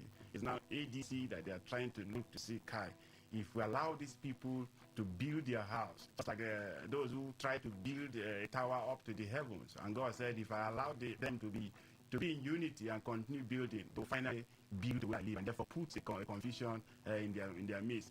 That is the same way the APC is trying to do in several political parties. They are done with theirs. PDP is gone. And now they want to focus on, Labour Party is also more or less gone. They want to focus on the ADC. And that is the politics. So give and take. Abaribe needs some political behind the scenes negotiations and arrangement for him to pull out, because the decision that he made, whatever Akpabio presents, Abaribe, the both of them are A, that is why I'm using them interchangeably. Whatever Abaribe presents tomorrow, it will not be satisfactory on the side of you do see a situation where Abaribe may lose it. I am beginning to see a situation where Abaribe will retract that defection. Yes. For the House to give him a 1 week window to reconsider, if he reconsiders his stance, because politically, if he wants to insist on his going, they will kick him out and he will end up going to court. He will leave the seat until the next election. So for me, if I were to advise him, I would ask him, please withdraw. I also buy the idea given by Malene Senior Williams, and that's that. You can stay, after all, PDP, Wike is in PDP, working for is it not yes, Wike is in PDP, working for APC government. He's working for APC government. Now, I'm working. Wait, when they call you. Wait, just wait when they call you. He's piercing my heart. It's my turn. A Christian shouldn't hurt your neighbor. Yes, sir. Abaribe can decide to withdraw while be working with the ADC, get their ticket. At that point to be, you are to prove. Unfortunately, in this electoral act, it's no longer the duty of the political party in question that will challenge your qualification. So even APC member can challenge that of PDP. I am not qualified. It is no longer an internal party affair again. It has been codified, and so let's see how the 2027 games. But if I would advise, what is Abaribe? You should go and sit down. Let another person come in. It's not his birthright. He has stayed there for too long. Ellie, he's just the hand of God. You know, I don't know if you're aware of the hand of God. You were just telling him that you should pray. You are a Christian person. No, I don't understand. In this case, you're celebrating the situation. Should I cry? I don't understand. I'm only saying, at least I know we are very close. I'm a family member, so I shouldn't hurt him. We are brethren. I don't know about it. So I don't know of the denomination he belongs to. But you claim to be a Christian. I don't know if he's a Christian. Oh, I don't know where his own faith is coming from. So I think these things are, whoever the gods want to kill first make mad. Am I right? So I don't know. Apparently has caused a lot of commotion. And you know when these things are going on, first, let it be established. Abga is not having any factional problem. And if there is, he said they have sacked him. A lot of factors. And the rule of the house is very clear. When the deputy clerk of the house was asked to, elaborate on that rule, I think it tends not to even favor the action of Abale. My prayer is that, one, for those that are not allowing this country to grow, let them off here. So it is our prayer as Christians. We have been praying over this for quite some time. I have not been doing anything. I've been doing intercessory prayer. And some of it is even going to the Senate, affecting those that are working against this country. For me, are their faction? Why? Why even raising this issue now? So I think it is left for the House to raise their sledgehammer and declare that seat vacant. I've been looking at the position of Abba in terms of what he has done for his constituency. He has been there for decades. I think this is the time for him to leave. If possible, let him not to make the mistake. I don't know the laws to quote here, but I think let the Senate do the needful. And if within the windows of time he doesn't, ordinarily he ought to have consulted him. I have a friend who is in House of Reps. He has close to 4 lawyers. The essence is very clear. What he does is that he consults. When there is actually issues confronting his constituency, he goes to those lawyers to ask questions. As rich as Abaribu, in terms of intelligence, one would have thought that he would have made some consultations rather than falling into this body trap. So for me, things continue to fall in, and then so we can have new faces. You can see what is going on in River State. The commissioners are new people. Some persons we don't know them. So let's have new faces and check if we can sanitize the Senate, including the House of Reps. Not only him, remember they are 9, So like the Senate president was saying, he said, look, they should be very careful. They should go and think. After all, we have seen people defect quietly without any noise. So the windows are there. Instead of me to go to a party that I will have problem, why not come to the real party? You understand? So for me, I think like the devil and you're seeing devil and you're seeing hell. You're going to hell. What will happen there? There will be judgment. So for me, I don't know what will happen now. But let the will of justice take it. Let me greet senior colleague Olalekon Ige. He's a journalist. Good morning, sir. Welcome. Yeah, good morning, Kenny. Trust me, I was thinking about it. Was it this morning? It crossed my mind. That means I'll make money. I said, Mr. Ige has not sent me any post in the last how many months. Did they tell him at the comment house that this boy is a problem to them? You're not loyal. You're not loyal. That's the truth. He's not loyal. Loyalty is fake. And then I saw you walk like, oh, like this just prompted me that Mr. Ige is well. That's all. I've been sent to come and query why you have not been loyal. Good to see you, sir. Yeah, good morning. Thank you. This Abaribe situation, let me call it a situation. Do you think he can wriggle himself out of it? Well, I think I've listened to the last 2 speakers. I think the only option before, Abaribe is just to go back to the Senate. In Yoruba land, we have a proverb. It says that if you go to somebody's house and you tell them good night, that same proverb says that you can actually go back to the house and tell them that you forgot something. They will still attend to you. Now, why am I saying this? Abaribe can actually go back to the Senate and say, look, gentlemen, I made a mistake. I think I didn't understand what I was writing as at that point in time. Please, I want to withdraw. I want to withdraw this letter. I think my village people were actually after me. He can look for any manner of excuse. He can even accuse the press, Of course, we always get the flags when politicians call and then when they settle, they say, yes, he's the journalist. Yes. He's the journalist. He can actually accuse the press, of being behind this wall. So, and fortunately for him, I think Akpabio likes him. I think so. Yeah, if Akpabio didn't like him, he wouldn't have put made that the defense caveat. for him. Yeah, he wouldn't have given that caveat to say, look, can you rethink this? Because he will lose his seat. So, and the fact that Akpabio, using his presidency power, can now say, look, withdraw this. So Abaribe can actually withdraw it because there is no need for him to say, look, he's leaving Abga. I listened to what Abga people had said before, and they said they only suspended him.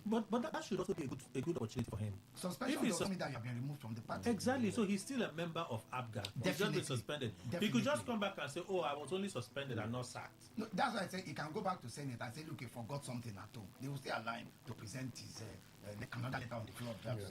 I've thought about it. I've listened to the Vice Counsel, of the Senate President, and I've listened to my colleagues. You can even say, look, some of his great-grandparents spoke to him from the grave. You can do all manner of excuses.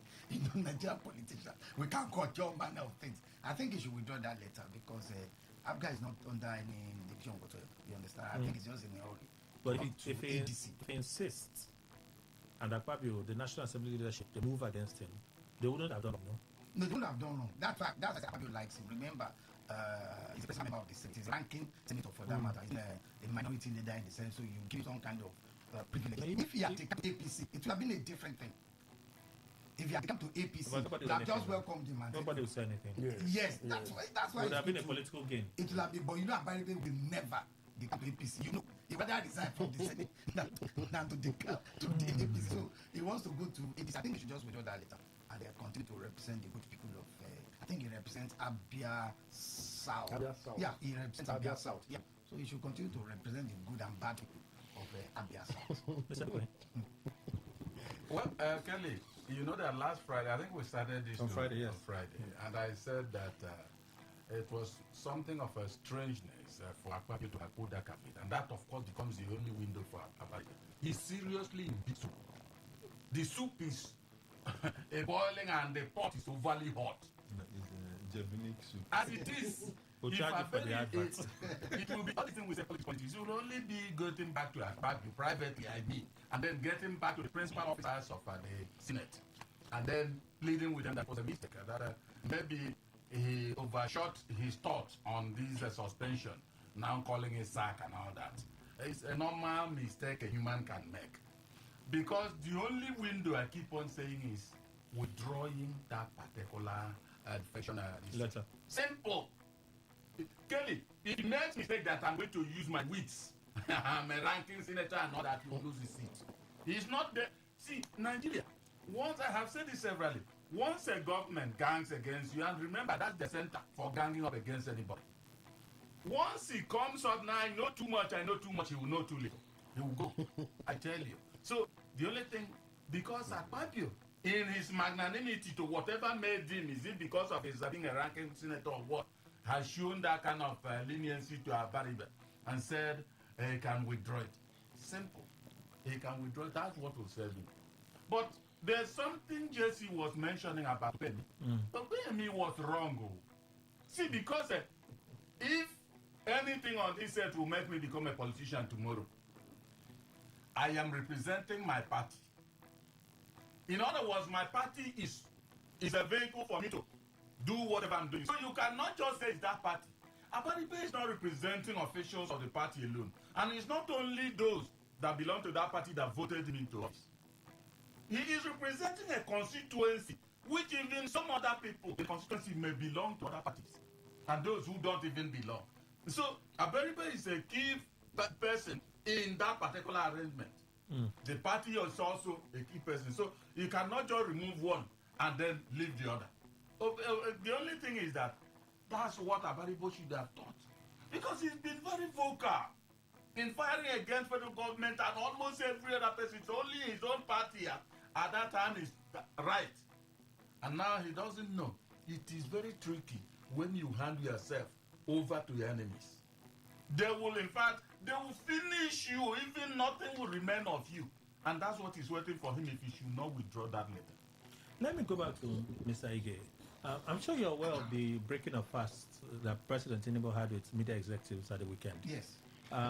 The CEO of Business Day raised two concerns. One is tariff. Was talking about printing something, ink or something. I want to ask if you have an understanding of it and if you can help us break it down. Well, you know, he talked about tariff. Yes. You know, one of the basic things in newspaper production is the newsprint. Okay. Right? Newsprint is imported in bulk. Unfortunately for Nigeria, in those days we used to have Nigerian newspaper printing company and people who also in Cross River. We had some one two around I think Ogun State, but we have since collapsed. So for us to be able to print, in fact, I would say 99% of what is required in newspaper production is imported. The 99% ink is imported. The newspaper print is imported. The computer used in printing. Print isn't that big machine that rolls out the newsprint is like a giant coil, but in this case it's newspaper. It's a giant. It's imported. Yes. I know when I was a child, I went to Tide newspaper for excursion. Exactly. So I saw that thing. It's imported. Okay, now in your It's still imported. It's still important. So you understand why that's the publisher of Business Day was talking about tariff. If they can find a way to reduce tariff, you know, for importing those things. So the president assured us to look into it to be a good step. it will be a good step. But now, if you do that in the meeting, you're not just going to be, except it's going to look at tariffs across board. But you have to import the ink. Remember, if you print color, for example, unlike black and white, you print black and white only once. But when you want to print color, you have to roll it 4 different times. You start with magenta, you start with cyan, you start with yellow, then you do black. So you have to roll it 4 times. So all of those printer inks are important. We do not have any ink manufacturing company in Nigeria. So it gives an understanding of why he's now asking for tariff, especially for newspapers. He also talked about the influence of the big tech group, X, Google, and the rest of them, how it is shortchanging traditional media houses. I don't appreciate it too, perhaps because I don't understand it. One of the greatest challenges, to newspaper particularly, you understand, of course, is the advent of the social media. You understand? And a lot of them are trying to invest heavily into apps that can even make you become a publisher sitting down in your house. You understand? The advent of AI has even worsened the situation. Because with AI, you can practically do a newspaper in less than 30 minutes. I can just have for example, I can have a 2-paragraph statement from you as and I can tell AI, generate a 10-paragraph story from this 2-paragraph statement. So AI relies on all of what Kelly has said in the social media, think on your behalf, and produce a 9-paragraph story in an instant. So imagine how to publish a newspaper. I can just take highlights of what people have said in certain sectors, and I can turn it to a newspaper with AI. AI, for example, these days, for me to shut down my phone, I don't know how it happened, but for me to shut down my phone these days is AI. Yeah, if I want to put up my phone, Gemini is asking me, what do I want to do? So you understand that? But ordinarily, they should be able to turn that challenge into an opportunity for them. I was coming to that and I said, look, it now means that newspaper particularly must now respond. So maybe the Newspaper Proprietors Association of Nigeria will need to sit down and say, look, what are the immediate and future challenges of newspaper printing? One thing is certain, newspapers won't go out of business. We have lawyers here. So on record, I'm sure courts will rely on a printed document. So if, for example, I print maybe caveat in a newspaper and I want to tender it as an evidence in court, I'm sure court will rely more on it than something I print online. Because anything you print online can be changed. For example, if I have a website, I have a back end to that website. I can alter any story, even as far as 10 years back. I can go back and edit that story and alter the content. But once it's printed, in black and white, it's difficult to change because you must bring exact copy of that edition. So what Newspaper Proprietors Association should be thinking is, can we do what happened when Soludo brought measures? When he said, look, if a bank, and you have 20 billion, and you have no business in Nigeria, and you saw that a lot of banks now began to merge, and we have acquisitions and not. So rather than have maybe 50 newspapers in Nigeria, can we have just 5?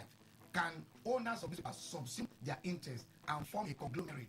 So that, look, rather than having a paper A, B, C, D, E, and F to Z, can we just have just A, B, C, D, E, F, G, H, I? So that we cannot measure our interest, whatever profit we make at the end of the year, then we can get something out of it. But they're also asking for some kind of engagement with the big tech groups. They say they are literally overlooked. Their content can be used. You're doing research, yes, right? And then based on your prompting and all of those things, they just go to maybe this day, lift a complete editorial. Yeah. Even though it will be referenced, yes, it will be referenced as from this day and stuff. They say that may be paid content. That will not be a personal engagement between Newspapers Proprietors Association of Nigeria and the big tech companies. They don't require the president to do that. But that's what they asked for. He asked that there has to be a presidential intervention. How? to make that possible. So the big tech groups would start listening to them. These are 2 private-owned institutions, newspapers and the Giant Tech. They are privately owned. So why don't you engage them?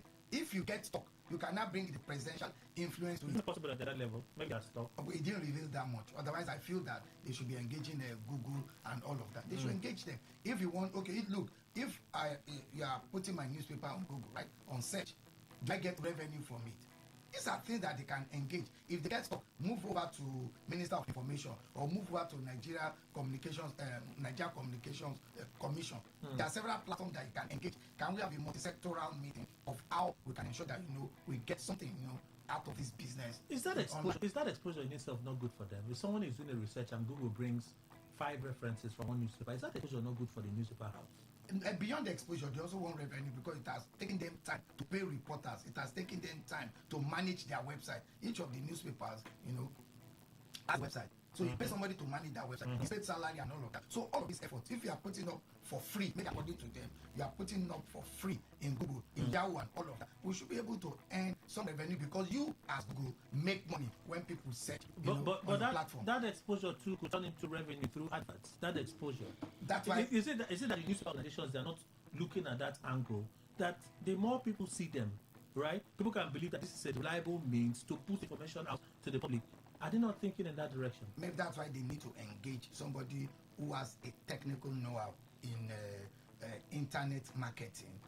They can engage such a person to relate with Google, relate with Yahoo, relate with Firefox and all X of that. And the rest of them. Yes, all of the search engines. X, yes, you can engage them and see whether they can come to round table and earn money from it.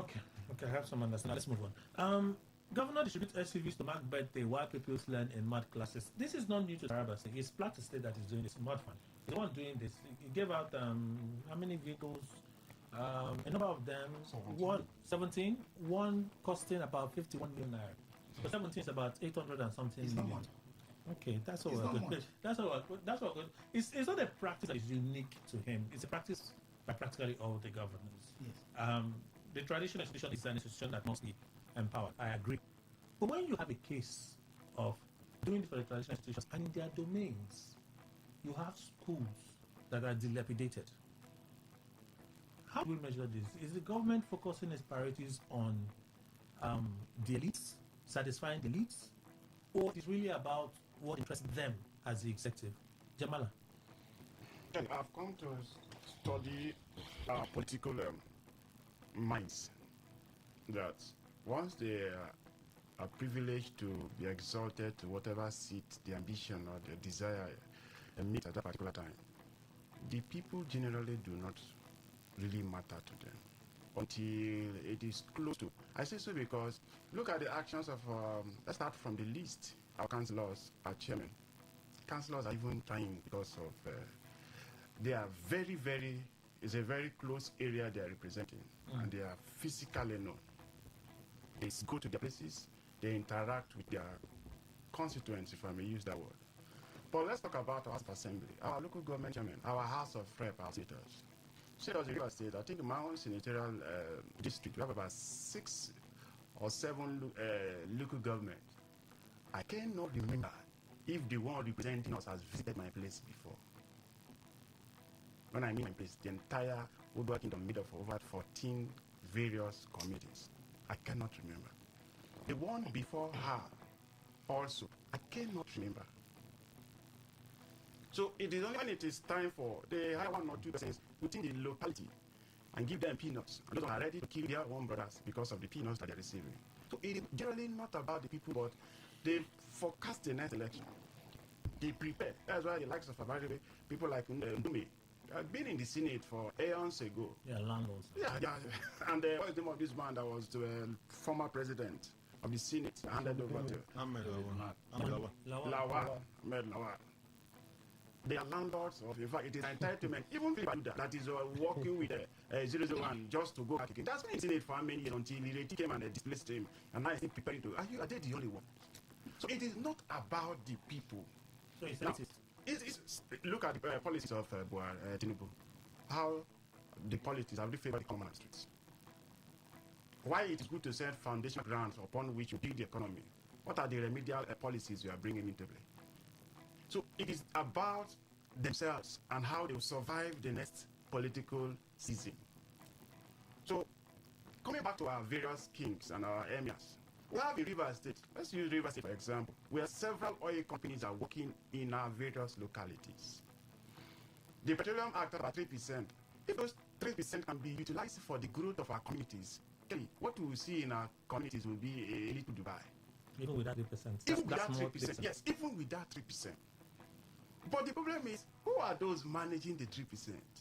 It boils down to our traditional rulers who nominate those they want to. Register a company today, tomorrow they give you a contract. How to siphon, because the systems, and Nigerians are so unique to the extent that when you create a law, they have a way of circumventing that law. So when they talk about election change and that, if a president will approve electronic voting, he must have been assured of how to circumvent that system to favor him, unless he's going for the second term. Sorry, is not contesting election again. And maybe someone like Buhari, who is a don't care talent money, would have done that kind of That's our former president. He has been before his death, he was a nonchalant president. He was a nonchalant president. He won election twice. No, anything that concerns him. The one that concerns him. Maybe you say he's a selfish president because he would look out for things that concerns him. But Kelly, nonchalant, use your words. Not challenge. Kelly, use your words. I'm using mine. If you want to, no. What's important? I agree, Kelly. I'm not breached any rule. Thank God, yes. I'm not the words. No. My senior will not put me on what I'm supposed to do. I'm not. No. Because I cannot. I can also engage my senior when he's firing in a certain direction. No, I feel nonchalant is a bit. Nonchalant is better than calling someone selfish. That's correct. Are we in on this? No. So if you allow these kind of persons to either way place responsibilities on our traditional rulers, you're not doing them the best, the community the best. Place responsibility on our political actors, you're also not doing us the best. Who then cares for the masses? Okay. We're talking about schools. Shady, one of our East. That one is even better, Kelly. Now, I had the privilege of some media organization going to some places in my local government. And when they came back, they said, "Is that where you come from?" I said, "Yes." That's not you from that community, Abua. Abua is a big blessing. No. The decay. That's you in that community. Our schools are in such a short state. You haven't sued anybody. Kelly, there is nothing. See, when they talk about fundamental objective and the principles of state policy, they are not justice. Yeah, I understand. So but is it part of a fundamental? It is not. Is it part of a fundamental? Somebody took a suit to the court and they argued on the basis of fundamental rights and they won that suit. What is that suit? Can you reference? I can't remember it now, but you can check. No, you can check. No. It happened in Lagos. I want to check. You are the one citing. No, I'm not saying who you are. You from Abua. You will be in a community that schools are. No, that schools will be in a deplorable state, and you're not raising alarm. Kelly, have I heard any public position? You don't have to. Don't you have a voice? Don't you have a voice? That's what I'm doing here. No, but we didn't need to wait for Ahoda West to hear you speak about Kelly, the state of schools in Abua. I have mentioned here time that number that my own place we do not have a road and we produce oil. That's road now. So it's road that's important. VDM came to your place. Why did you talk about school? It came to my the state of your learning facilities. Yes. That's what we want to groom. That's what we want to groom the children. Don't make this about me. You can't try to make this about me. You're making it about No. I say, why should I hold you in about you cannot raise your voice for schools. Kelly, a whole you. I don't want to do this. Kelly, a whole you. I'm a little disappointed that you're doing it. Mr. Williams, let me go back to Mr. Williams. What do you mean? I'm talking down with Mr. Williams. What has happened here today have really confirmed to me that even Kelly is more of a politician than even Tinubu. You know why I say so? Oh, you think Tinubu? Yes. You know why I say so? Every time issue that concerns law is introduced here, Kelly will ask both non-lawyers questions on issues of law. Today, because his senior colleague is here. I don't know whether people observe that. Kelly threw 3 different questions and then he didn't bother asking any other person. That was intentional. You see what politics can do? That is, by the way. It was a media conversation. Thank God it's a media conversation. So when legal conversation, please limit it to lawyers. I've also done that too. Yes. Anyway, I've also done that. Back to what we're talking about. You see, Nigeria, somebody was saying, even if Jesus Christ becomes the president of Nigeria, the Nigerians will make Nigeria ungovernable for Jesus Christ. Have you noticed that when any elected person is in opposition party, a person make effort to work? Any Nigerian politician that is not in the ruling party makes effort to reach out to the people. The ones in the ruling party feel comfortable. You know why? They don't need you. Plateau State Governor, would you have ever imagined that a state in war can Plateau State, as far as I believe, is in war. Yes. This is a man that was elected by the people of Plateau State under PDP. At what point did he suddenly realize that the chiefs of Plateau State need SUV? It was at the point while he was in PDP. He was trying to reach out. He was doing something. People were saying, oh, Buffalo is the best governor. Why? He was trying to reach the grassroots. At the point he has defected to the ruling party, he has become comfortable. The grassroots, the people don't matter. That is why he can dole out a minimum of 51 million to buy a vehicle for a poor state compared to River State. A poor state like Plateau State to buy a car of 51, about that million for one person.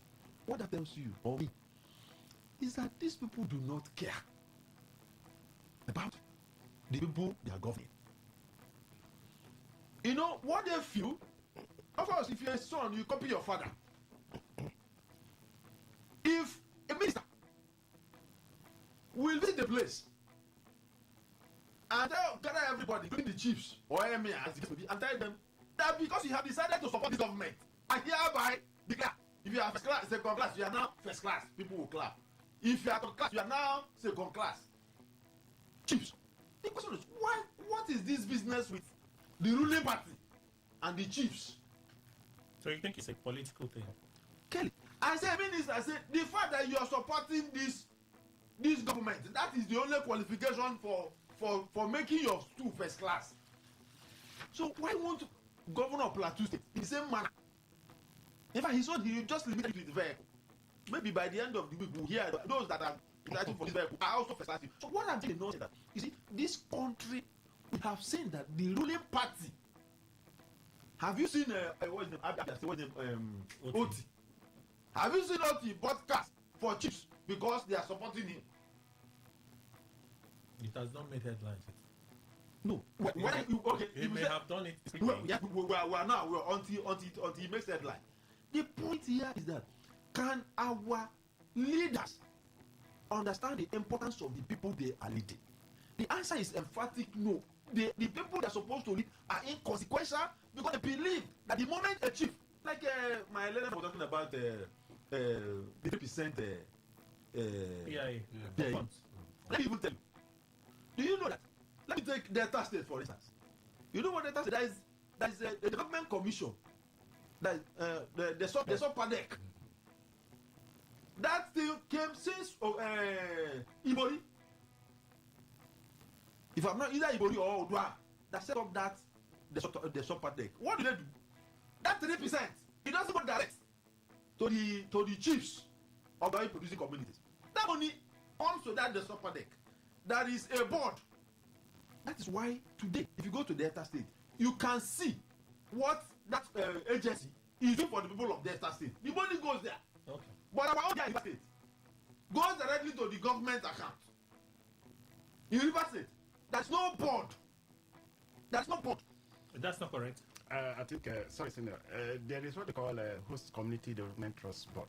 No, that's it. It's not peculiar to River State. Okay, we have to go for the news. We have to go for the news. One moment, sir. I have to go for news. Okay. When we come back from the news, we're not running away from this. We'll sort it out. Please, stay with the selection.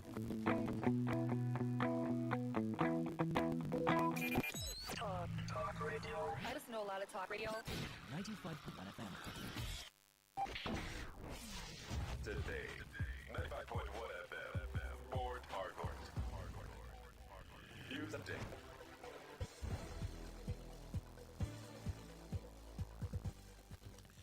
Good morning. Here's the news update on Today 95.1 FM. I am Kelly Ikemenjima. The state and Federal Capital Territory (FCT) are set to receive a financial boost as the Federation Account Allocation Committee (FAC) has recommended the sharing of 92.8 billion naira in withholding taxes collected on their behalf. The funds are expected to be transferred after a reconciliation exercise involving relevant revenue agencies that made the collections. The recommendation followed complaints by several states that withholding taxes collected by them were being paid into the Federation account without proper reconciliation. The issue was raised with both FAC and the revenue.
Revenue Mobilization Allocation and Fiscal Commission, prompting a review of outstanding withholding taxes collected by the Federal Inland Revenue Service, which now operates as the Nigeria Revenue Service.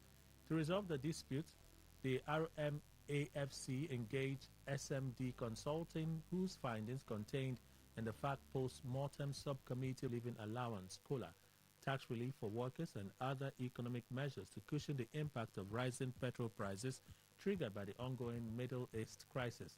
In a statement titled Save Nigerians from This Shock, an urgent relief has become necessary, NLC President Joe Ajero said the surge in the price of premium motor spirit, PMS, had intensified the economic hardship faced by workers and ordinary citizens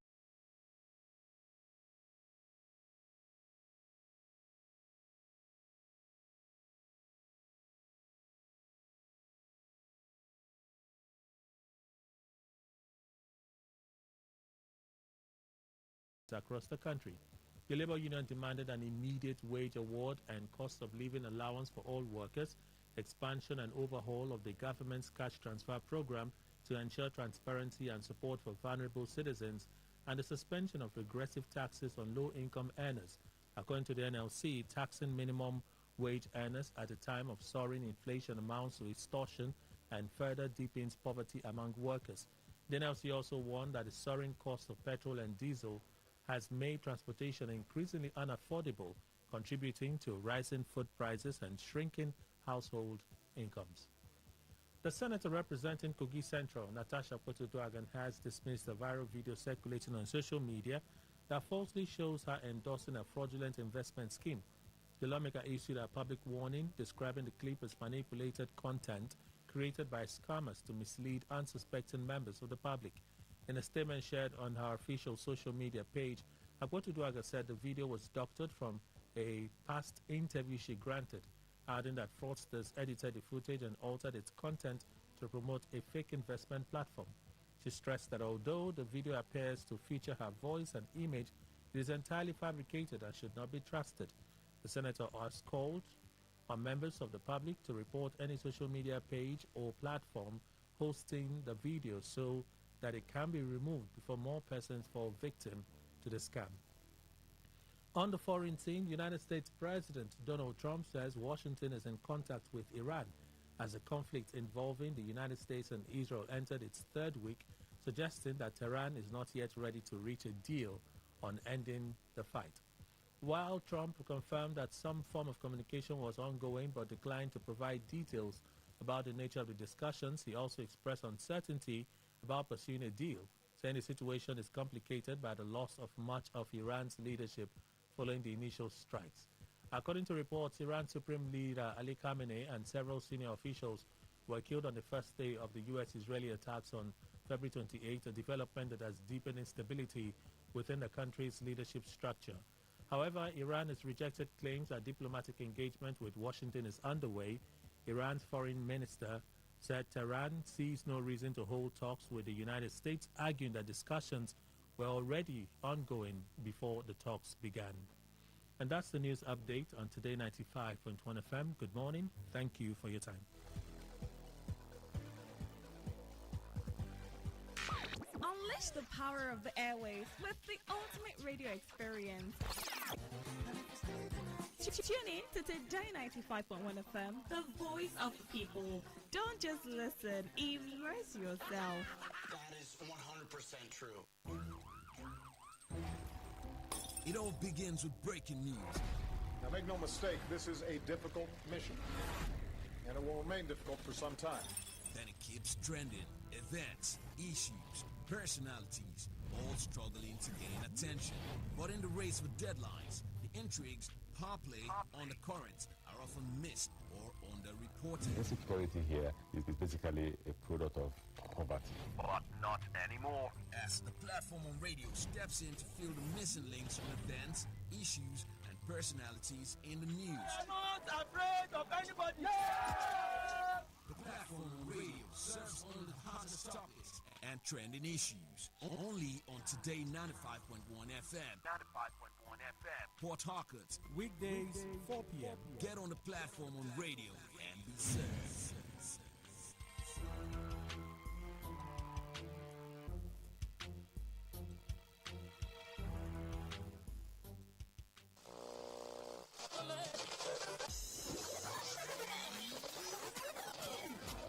Hello, join us Fridays, 7:30 a.m. on Our Top Picks, and together we'll review the big national stories of the week, all in 30 minutes. It promises so much fun. Our Top Picks, Fridays, 7:30 a.m. Don't miss it.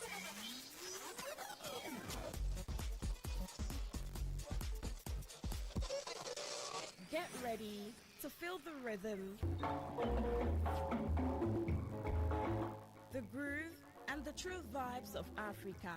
This is not just music, this is high life. From the legends to the latest, we're bringing you the best of palm wine grooves, jazzy horns, and soul-stirring melodies. There was a sound that told our stories, a rhythm that made our fathers dance and our mothers smile.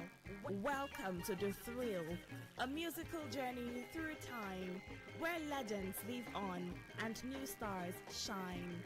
Join us from Mondays to Thursdays, 9 p.m. on Today 95.1 FM for the ultimate high life musical show.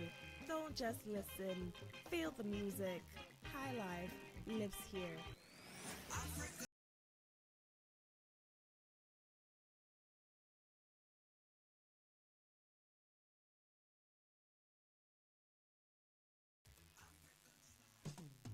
Hey, you want to speed drive? Come on, go to the racetrack. You want to smoke? Not on the steering wheel. You want to drink alcohol? Don't do it on wheels. Go to a bar and don't drive afterwards. Seatbelts are not for fancy. They're there to save your life. Know your traffic rules and obey them because they are for your own good. Drive with care because life is dear.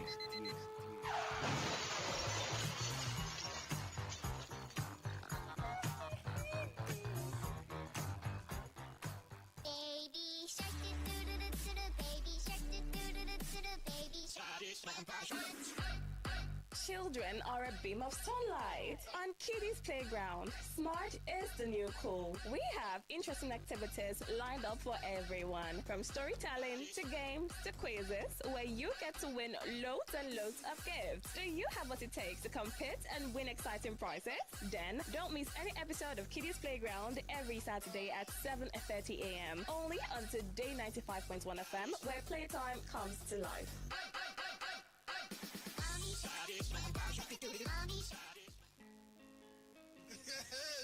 Wetin dey happen lay? They say wahala dey finish. Na this one wahala be like bicycle. The thing just dey wetin dey happen? Wetin dey happen? Wetin dey happen? Na for Today 95.1 FM, 5 p.m. Monday to Friday, Bomkwem. Na here you go hear wetin dey happen for Naija and obodo the world. Na that time wey we dey bring you ogbonge tori dem wey go shock you. You go wonder say na person do like this. Na so we dey bring am come give you as e dey hot. Now wey we dey find way to sweep this country, don run. E go stay blood, e dey chapa. E say this one, no worry. When time reach, I will say I want to take it. Make I see where they go. Homeland is homeland. Me, I go open gate for them. Now me go be get man at that time for airport.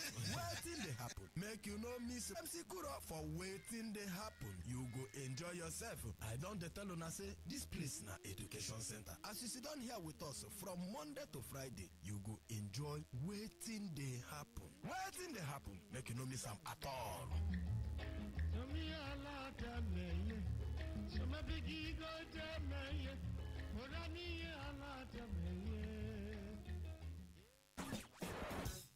Live your truth. Express your love.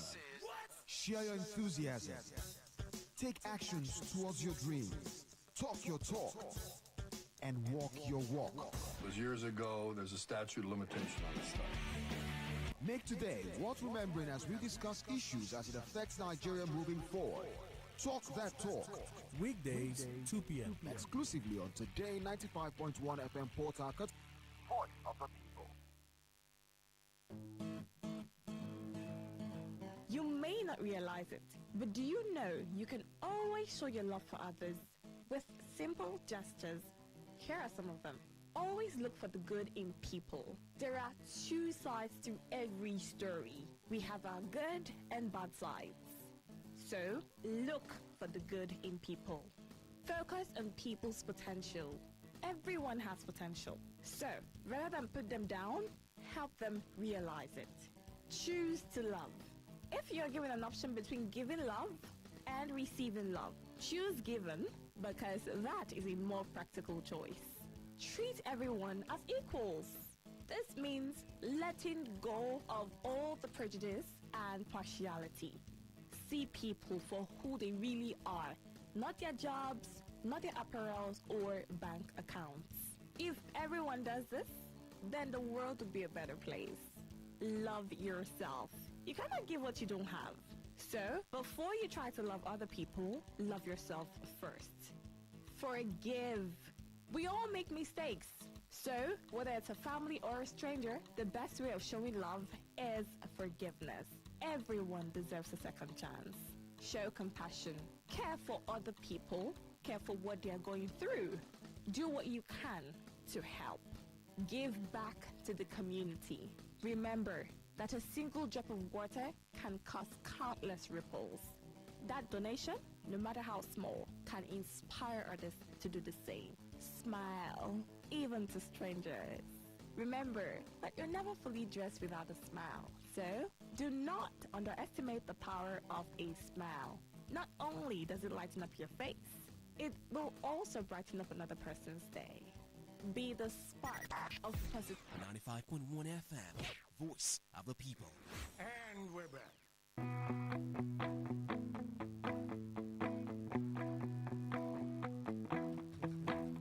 All right, thank you all for staying with us. Let's continue our conversation. So let me go back to Jamala. You wanted to make a clarification. I wanted to say that the issue of 3% under the PIA is managed by a board. In River State? Everywhere. Okay. It's managed by the board the Act provides. Now the settler has a responsibility. The settler, that's the oil company. The company operating in that particular area to liaise with the community and come up with names set up that board. To set up that board. Not more than 9%, but the list is 5. It could be 7, it could be 9, it could be 5. Now, it is that board that manages the funds for the community. Yes, in my own, when I was speaking, I said, our Royal Highnesses are the persons who nominate these persons. Now, the board, 75% is meant for development of the community. About 5% also is left for what they call administrative charges. Then a percentage out of that development is also left for the women.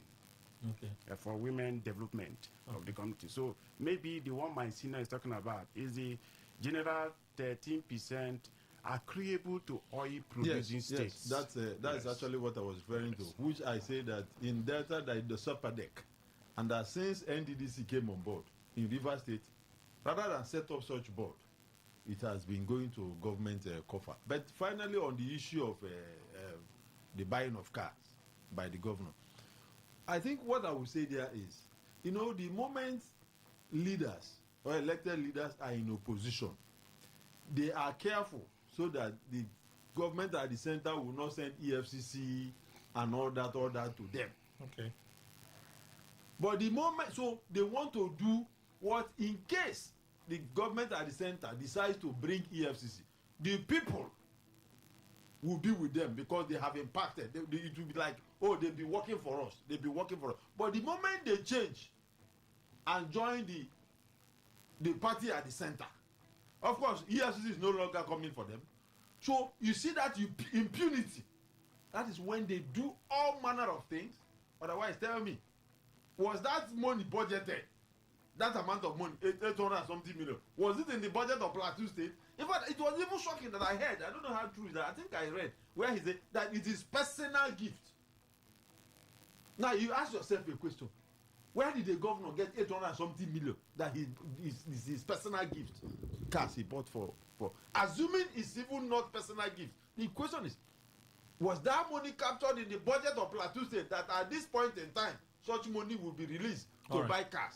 It just boils down to our leaders feels the electorate are not important because they can always buy their votes. This is the extravagancy that is manifesting in what governance is all about, particularly in this part of Africa.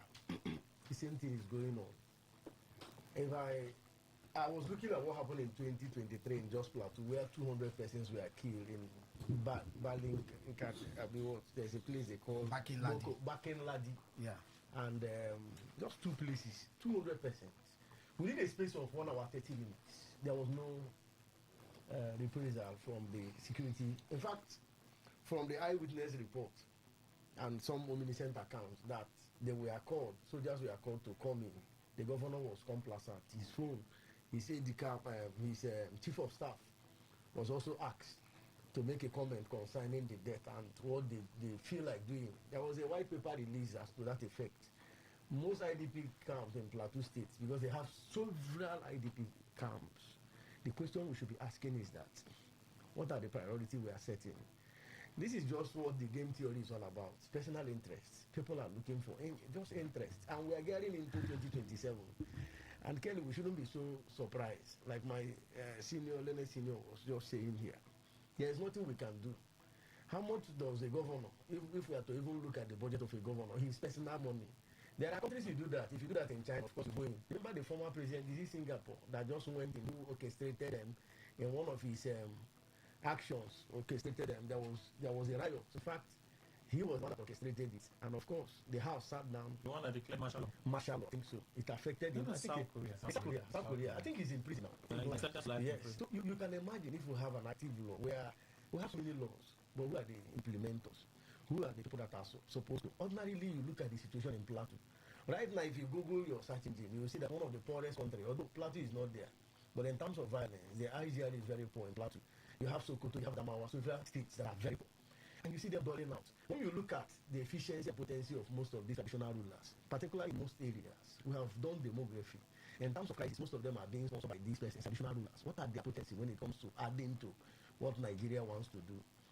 Now, if you go to several schools today, I don't want to call Kogi, I stayed in the north. You can't, the children, if you see the situation they are, of course, that is even traumatizing. And that is why they indoctrinate them easily. Now, as a governor, knowing where you're coming from and knowing the situation on ground, so I think we have to look at the policy direction. It has to be reviewed. Because if one continues to look at 51 million, look, Corona now is about 12 million. So if we're calculating 51, it may be even beyond that. If you look at that car, the cost of that car is more than that. It could be close to 60 million. For God's sake, you can even use it to pay a lot. I mean, you can even throw up the program that you can, because what's going on there? People are hungry. If I was just looking at the IDP camp, people are not being fed again. So people are running away. So it's easy to even use it and indoctrinate them and tell them, look, if I give you 47, I'll give you 10,000, I'll give you $10. They are ready to take it. Hence, it's written dollars. Nobody cares if it is at the exchange rate is going to bring 2 naira. What they're after is that you're paying me dollars. These guys, these kids doesn't know anything. So for me, I think more fun. This is the first time, and the first time I saw when he won his election. Of course, it was a sympathy vote, and people voted for him massively. This is not what is expected now. Looking at what is going on today, Iran is fighting. Somebody was asking me, is it Nigeria that is fighting? Why is it affecting us? Most countries that are not even producing fuels are not even suffering much more than what we are crying here, because we don't have storage. This is the time that states should be viable. In the 70s, I was telling you immediately after the when Go On came in, he said, look, I want to ensure that there's an economic recovery of what Nigeria is going to be. And with how much? 500 billion naira at that time. Don't get that renewal. If not for, that policy later failed. But then, states are no more viable. No competition. They say because of exclusivity. How many governors can come out and say, look, this is what we have generated as a result of effort? So what they are playing is politics. And spitting is a spite to Nigeria. As somebody will come out and give SUV. I think it's not apostasy. But then, looking at the situation on ground, is it necessary? Okay. So it's not necessary. I'm just wondering how the temple chief had changed his view about Mr. Ige, you can settle somewhere else. Even Kelly is surprised that the temple chief is, about SUV and no SUV, about apostasy. The president is doing well. No problem. No problem. Is it our government's elitist? We see these things. It's not unique to only Plateau State. Most governors do it. All governors. So, why do you do that? You prioritize some of these gestures over pressing needs in communities, across communities, bad schools, poor drinking water, poor bad road network for communities, especially schools. You see, Kelly, I have been thinking of reset. I think it's important we hold, I don't know whether I should say a national conversation on education. I say so because it looks as if this idea of free education is a problem to us. It didn't start today, so let me be clear about this. It didn't start today. Maybe we should look at the idea of free education at primary and secondary school levels, especially public schools. Maybe that might help us in a way to plug certain gaps in what we see in the kind of decay we see in schools, primary and secondary schools particularly. Because I'm wondering how we'll be able to manage this. This is just an introduction into what has happened. The greater days, or should I say worse days, are coming. It's obvious that government across Nigeria have not paid so much attention to education, especially infrastructural development. So we can count on our fingers the number of governors who have gone out of their way to invest. To invest heavy, in education. And I think that's where you say Amici did some of his best efforts, especially during his first tenure. So you wonder, supposing Amici didn't rot out that kind of attention on education, where would Rivers State be? Even at that, you can see the level of decay in many primary schools and secondary schools. So I'm using Rivers State as an example.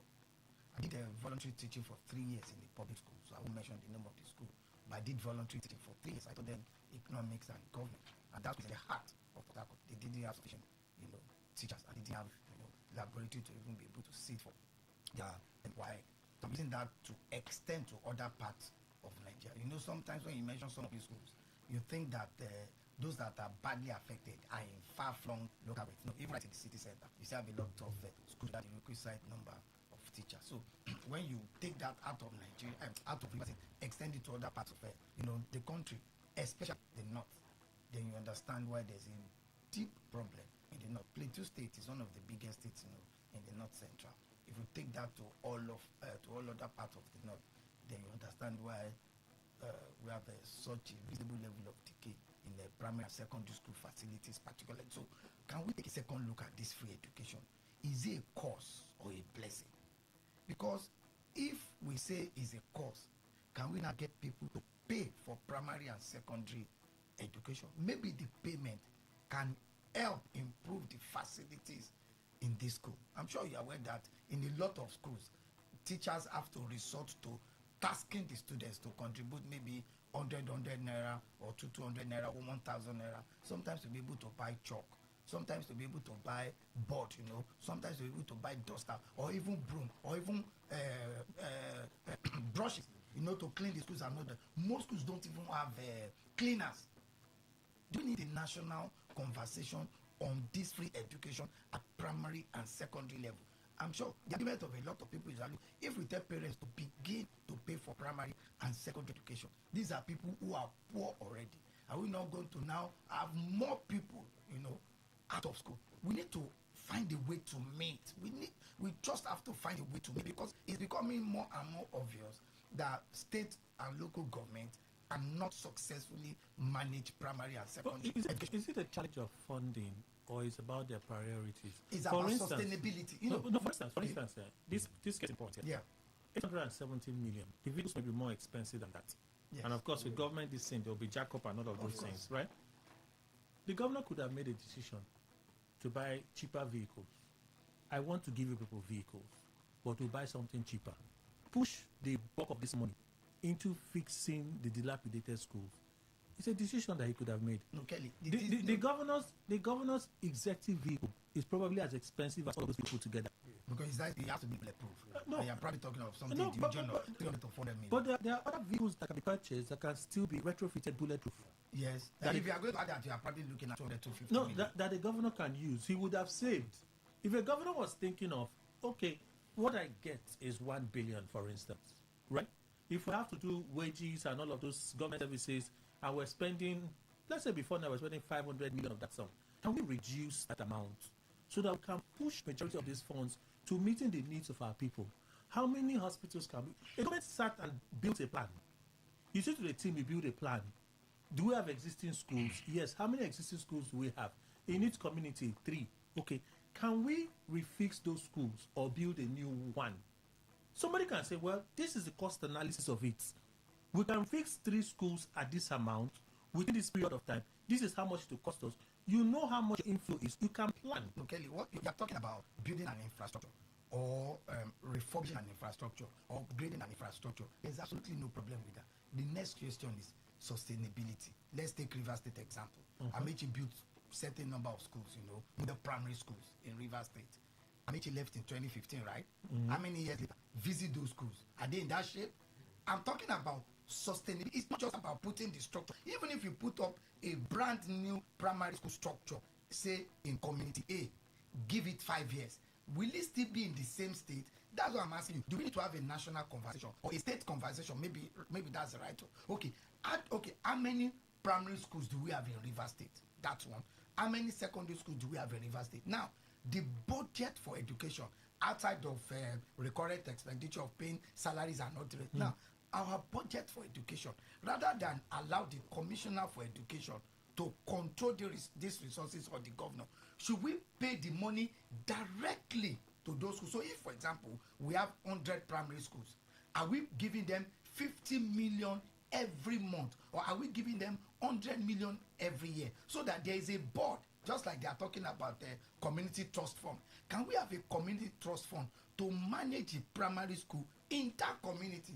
That way, there is money to ensure that it is sustainably maintained over a period of time. Okay, so what you're saying is, for instance, there's a schools board. The schools board, I'm saying, can we bypass the schools board? We have to boycott all of them. I'm saying, can we? So if we have, in Obiakwa, for example, I'm sure Obiakwa will probably have the largest number of public primary schools in River State. Let's say Obiakwa has 100.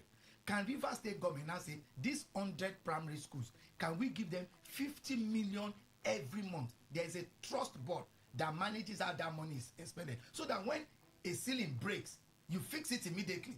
Remember, the way schools get damaged, one window breaks, nothing is done. The next one goes, nothing is done. The roof goes. One tier sets in, nobody does anything. Can we have a certain amount of money in a fixed deposit, so that at any point in time that we have broken facilities or something, you understand, can we fix it immediately? I'm sure you know that there are hundreds of schools across Nigeria that do not even have toilets. No, so but, that but when the kids want to go to toilet, that's why I also ask the question. If a government was intentional, right, and they plan, first you plan to say, rather than build new ones, let's make the ones existing better. Yes. So you refurbish it. True. You should also have in that plan how to maintain it over time. That's what I'm saying. Let's have a conversation. Now, continuity is a problem. Definitely.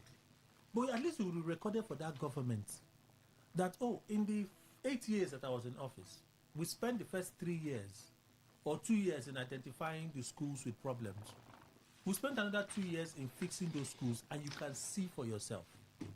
In another 4 years, we ensured that maintaining those schools was top priority, and you can see. The people can see for themselves that this government paid attention to schools. So when you leave and someone else decides to do something else, it's recorded for you. Like people keep quoting Amechi. It's recorded for you, right? As against a situation where you are there, you are not investing in them, you just there and one day you announce, we are building a new school in that community. After you build the school, that's where it ends. But in the same state, you hear that the governor is doling out cash gifts to his political allies. He's doling out cash gifts to traditional rulers, religious organizations, but there are pressing needs in the state that a government ought to respond to. So is it not a case of lack of being intentional in the areas that matter to the people more, as against the other areas where they think is expedient for them? I agree with you without any doubt as to your argument. I'm saying, look, I'm suggesting ways to cure why we have dysfunctional education system, where we have a dysfunctional, primary healthcare system and all of that. I'm saying, do we now need to reconsider the way we have grown over the years. That's what I'm saying. Free education, should we continue? If we are going to continue with free education, can we now make deliberate efforts to fund education, fund this, fund that? Otherwise, we'll continue to go around these circles if nothing ties the governor to committing to social amount. So that's it. Should it be a national conversation? Can we make it law? Because when you give latitude to somebody, that's prerogative. He exercises the prerogative the way and manner he thinks, he deems fit. Conscience is not a relative word. So these people they don't know that these things are necessary. Is it that they don't know that these things are necessary? Mr. Nico. Well, Kelly, let me start from the last question you asked. They know. They know. Very important. That is very important, and they should give them attention. But the heart of man is evil. And once you are given a position, in other words, power is given to man. Except those who have chosen, and a few individuals are that have chosen to do things the right way. If not, that evil of the man will come. That's what things in Nigerian government. Then that man, I get these SUVs to the do I blame them? No, they are looking for supporters. They also support also. Why? Because even ordinarily, when we were growing up, these traditional rulers were people's pillars. Because you know that if there is war that comes to a community, the king of that community will stand up and say, I will die with the people. But now, no.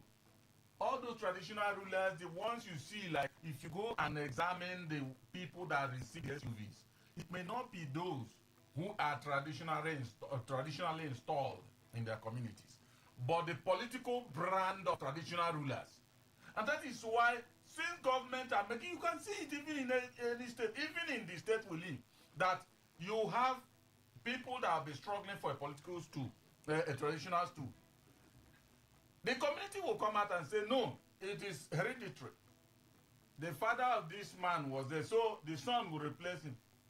But a politician, a big-time politician, will bulldoze himself into that place. And then they'll convert him and then give him first class.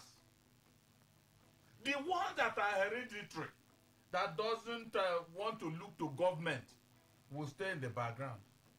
And as a result, knowing how they are amassing wealth, those that came into that stool with inheritance are no longer very happy with that. They have joined the politics and they are making money. And so now you are talking about giving them all those things. Once there is anything wrong, the people will come out. Because there are also those who are benefiting from these traditional rulers. And so when you have politicized everything, they will be with government always. Anything government wants to go on, the traditional will follow them.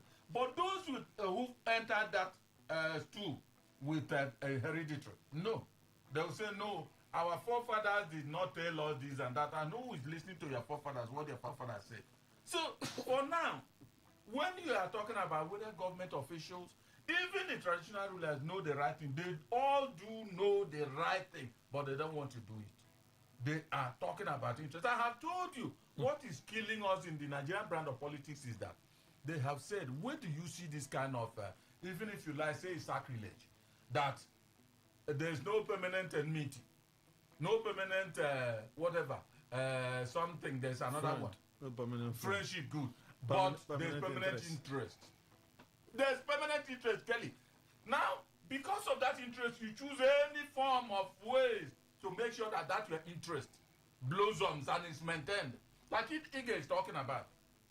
What are you talking about maintenance of whatever? You are not even interested. Now the traditional rulers, their children go to school abroad. They will sponsor them. How much is the community paying them? It is these big-time politicians that will pay for those children. They will go abroad. Maybe Dangote should also be getting ready to write petitions like he did for that man that against their children, traditional ruler children abroad. In the olden days, anybody that goes to any height was carried to that place communally, all the communal effort. But right now, when we were even coming up, we were asking them, okay, you people are not giving attention to this place. These are people that the community trained. You are not giving attention to that. They will say, we leave that. people do what comes at their own time. But you were trained by the community. But you are not even helping anybody. So it's interest that is galvanizing everything that is happening in this country. That thing is not only in that state. You can also see where you see judges, those who have money, who have been earning a lot of money. You buy cars, you build houses. It's not only in Rivers State, it happens in other states. But there are states that will always be in the limelight. That their own case will always be a problem more than others. Not that it doesn't happen. That is what is happening. It's all interest. And for me, it's evil because the masses are not giving attention. That is exactly what is happening. And it's hard to understand our country, Sha. Let's go to our story for opinion poll. I was hoping we'll touch on the foreign thing, but we're pressed for time. Tinubu directs his campaign group to donate rice to Nigerians for Ramadan and Lent. Is this our problem right now, Mr. Williams? Or this is early campaigns by the Tinubu administration? Kelly, if you're talking early campaign have started. Long before. Campaign started May 29, 2023. That was the day campaign started. You see, it's so obvious that Nigerian leaders has decided to weaponize poverty. You know, I watched what happened in Owerri. Between the city boys and the local village boys now. The truth is that people are hungry. People are hungry. It's not just for those. That's what I'm saying. For those privileged people, you see, it's not everybody that can even put fuel in their cars now or pay transport and come here. There's hunger in the land.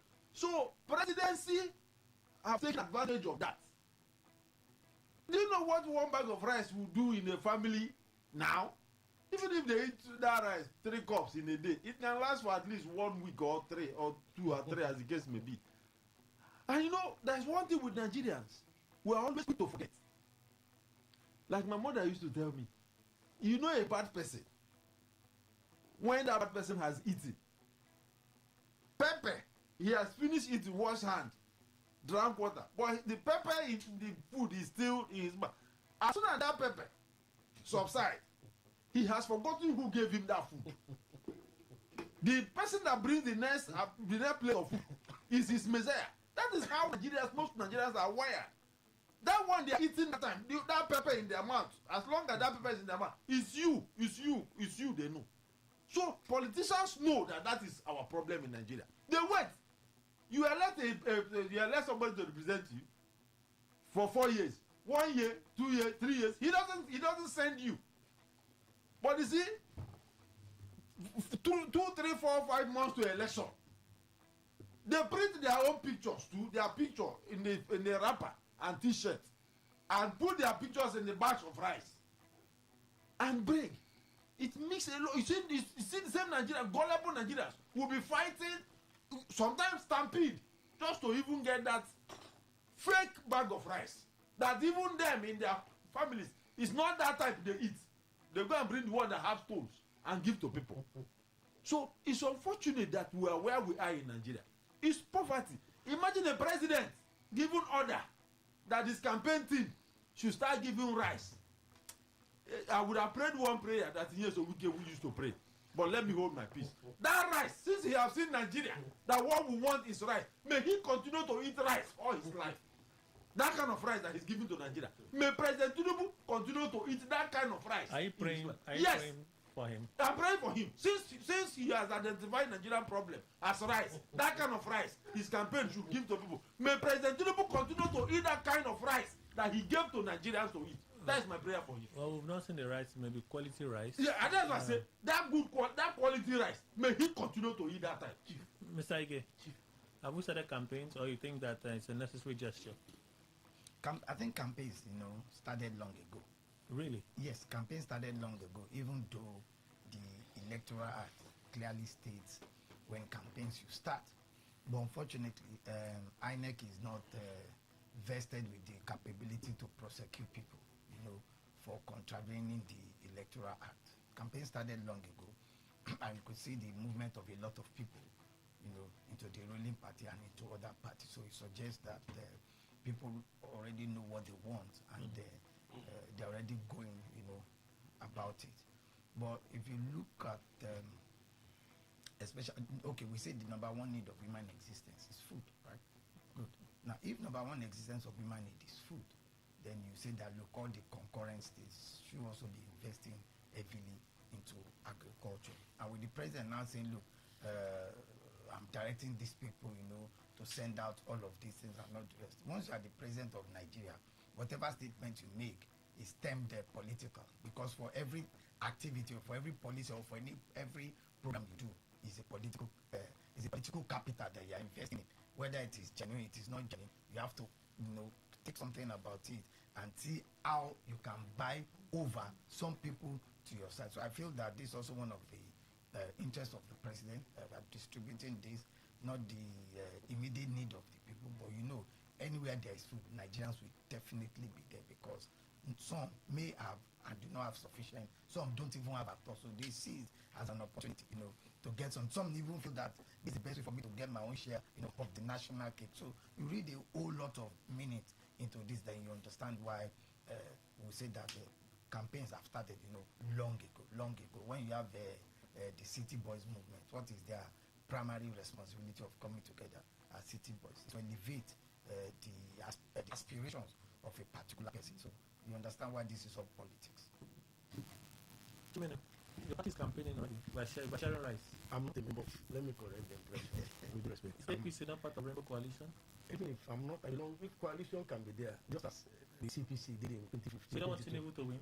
No, just allow me. Don't shave my hair, No, but if this is supposed to profit Tinubu, then don't you want Tinubu to win? Let me say something. It's a coalition. Let me first of all thank the president. He will live long. You see, this immune feeding, what he has done is what, you see, look, people are hungry.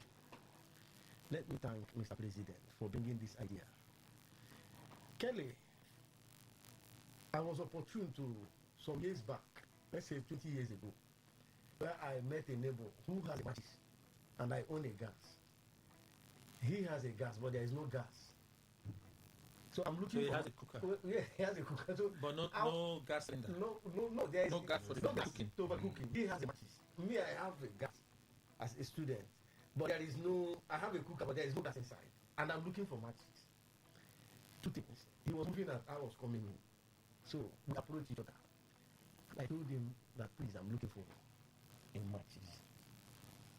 He said he's looking for gas. Kelly, we have to do better. I said, okay, I'll bring my gas to your house. But we're only looking for what to cook. It was a question of lighting a gas and what to be on top of the gas. You see, you heard about the feeding of, the feeding in the Bible. 5,000 persons with how many loaves of bread. You think Christians didn't pray? People were not happy for that feeding. Let me tell you, it's like what we are going through today. As at last 3 years, when once it is 7, you will hear the sound of it. It's as if there's war in Nigeria, where I live. Today, just 10% are putting on their head. Kelly asked me why. There is no fear. So everybody's coming to charge. In fact, if you see your neighbor having life now, you look at him as a bourgeois. And of course, Nigeria has come to become a Marxist kind of. Most countries are suffering the same ill fate. That's on that table. Other countries, people are going through the same thing. Cameroon, I will cite what is going on now under Pobia. I can cite what is going on in several countries. When we come here, we cite issues. Let it not be as if it's centered here in Nigeria. It's as a result of what is going on. The international market, they control. We are still under liberalism. We are still under colonialism, economically and otherwise. And some of us, when we come here, not because we want to support Mr. President. This is a man who has been a governor. And when Nigeria left him, he still led Lagos in absentia and delivered very well. The question is that, for those that are collecting the rights, are they crying? Have they complained? If I'm opportune, I will get the rights. Because once you have a bag of rights... Are you sure they didn't give you? Well, I'm supposed to... Executive give. So what we're saying is that, at this point, is it needed? Even the ADC, they have a work in their things. There was a visit in Port Harcourt that almost led to one kind of catastrophe. Before that visit, the visit of ADC, monies were shared. People needed rice. People needed food rations. So for the fact that we are opportune to eat, even have cake, some of us are having 4 times, you eat lunch, dinner, and all the rest. Some people are not even. So let us thank Mr. President for bringing that idea. Okay. Look, when you go to most states, they don't even need to go to. They don't want to go to recreational center. Once you do this little thing, they will say thank you. And this is the time of almsgiving. It is commanded, even in the Christian, even in the Bible. Yeah. We should give. Yeah, so I don't think it's a form of. It's not an apostasy. It's a form of a ploy to this. Look, the election of 2027. For those of us who are permutating and looking at what is going on, I don't think we have an opposition party. It's a jamboree. Okay.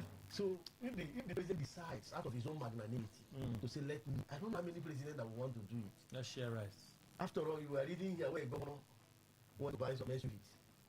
And I can tell you for sure that most of the people that are in that SUV, they don't have anything in their stomach, not even a pieces of yam.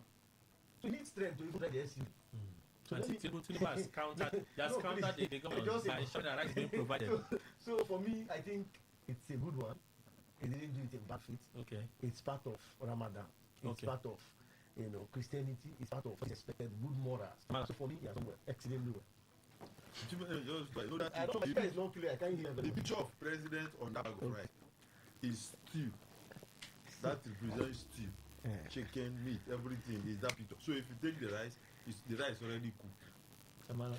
Okay, I think I remember I've talked about what we studied in jurisprudence, Spellician theory, where some group of people were held in a cave, and while the government was trying to release them, they had to look for a means to survive, and they did a lot.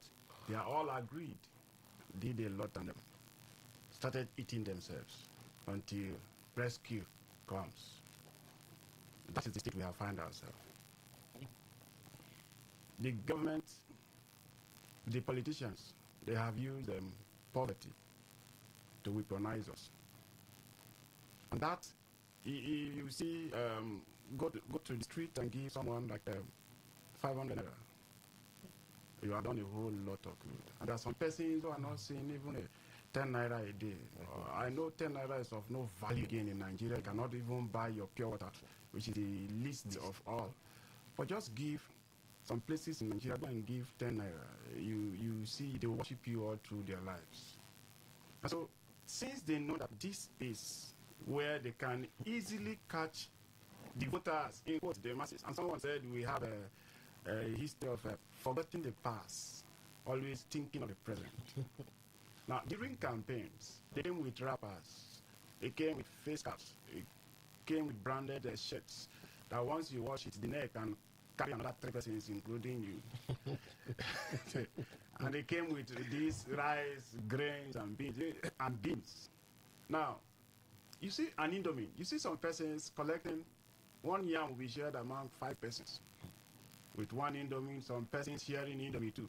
It depends on how large the word is or the unit is. You see them sharing Indomie.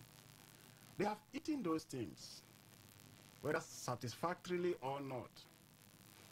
But on a daily basis, you see them suffering the harshness of this government. Elections, when the wicked started coming for Tinubu in the US, that was far back 2023, immediately after the election. They started doing that.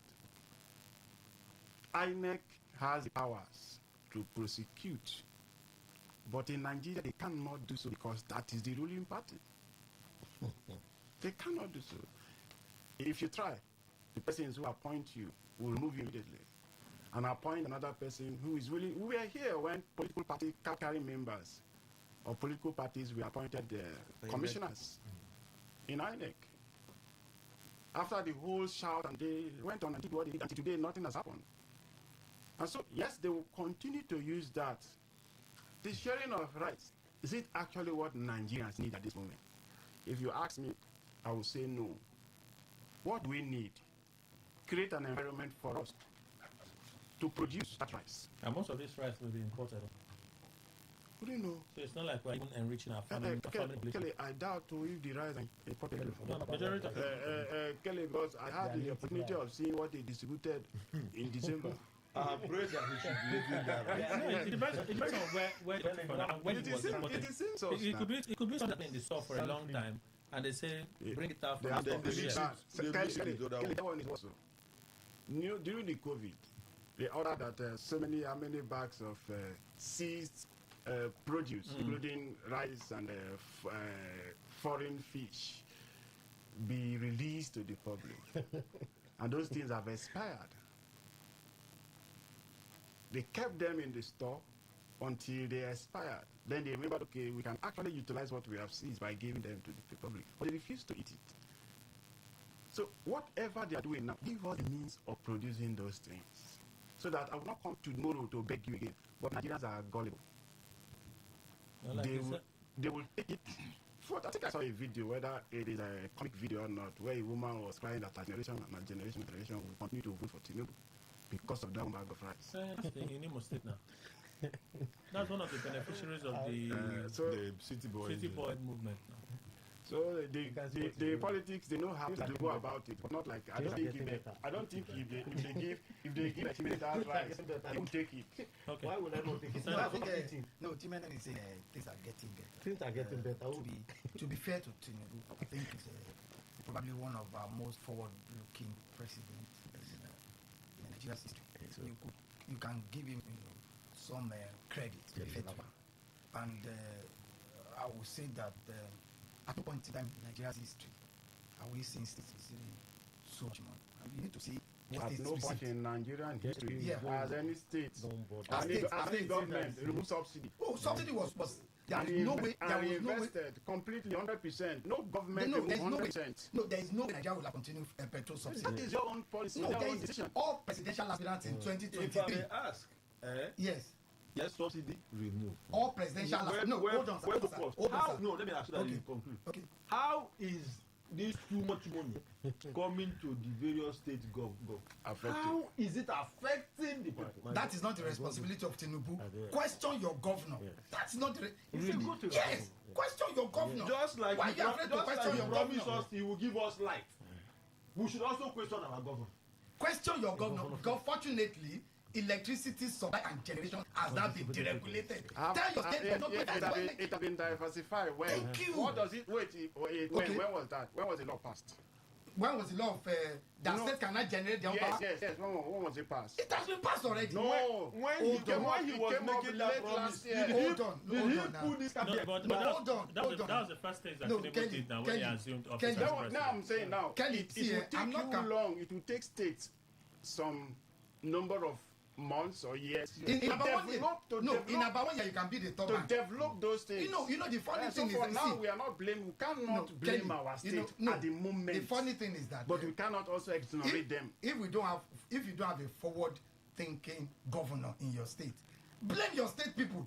Let me tell you, in 1 year you can have a power generating plant in 1 year. Forward thinking president is now using solar. Oh, but has it stopped any state governor from investing in solar? No. As forward as that is a credit to him. Mr. Williams, That's a credit to the president. I think it's uncharitable to be interjecting him the way you're interjecting. He has spoken on this matter before. Everybody has spoken. Yes, but the man you are to call him. No, but there are also times when everybody speaks and then you want to add something. No, let everybody. No, that one happens. No, No, Mr. Williams, that has happened. No, Imadugo has not spoken. No, there are times that people are speaking. I'm still going around. I say, "Oh, Kelly, I want to add something," and I say, "Okay, please." No, suddenly he remembered how. No, but that has happened. That has happened. So please allow him to land on this point. No, I don't. Thank you. Yeah, I'm not campaigning for Tinubu. I'm not his fan. I'm not a fan of Tinubu. However, you must recognize that he has sense in a lot of his thinking. And a lot of states and local governments. Check the budget of some local governments in Rivers State. So we stay in this state. So let us also look at it. Some local governments in Rivers State are now budgeting 20 billion for their budget in a year. That is more money. The responsibility now lies on us as citizens to question our local government chairman, our state governor. What are you doing? Some states, I'm sure, last month, FCT received 15 billion from VAT alone from VAT alone, FCT received 15 billion. No, I'm coming. Hold on. FCT is a state. It's a state in essence. I'm saying that if FCT can receive 15 billion, because one of the largest contributors to VAT is the FCT. Remember that it was Tinubu who brought the idea of reshaping how we share the money. Now, federal government is receiving less money from VAT. States and local government are now getting more money from VAT. I'm trying to give you some of the accolades that should go to them and to say, look, he's one of our most forward-thinking presidents since independence. We are looking at the present impact. You see, Emmanuel Ndukwe says what he sees and not the one I think somebody is having and should have as from me as accolade. I have not seen the president doing well at all. He might be sagacious enough to think forward. That's an attribute that somebody should have. Foresightedness. Yes. But what good has that foresightedness brought to the people you are leading? Zero. Now let me give you an instance. What you asked, let me answer your question first before I divert to all these other ones. Your question was on distribution of rice. Good. Zikeli, I don't understand what they think that this rice, the rice of heaven, oh God, can do for all the people they have given that to. Now, how many bags were shared? Now, one bag. Let's say every family that came out, one bag. I think he has okay, you might know. How many did they share? The rice is doing well, but only that people are oh happy. my God. I don't know the area people are. Okay, so Kelly, what I said, now let me put it on the pedestal. Now, each family one bag. Kelly, when will one bag? What can one bag do for a family of 5, a family of 4, a family of 3?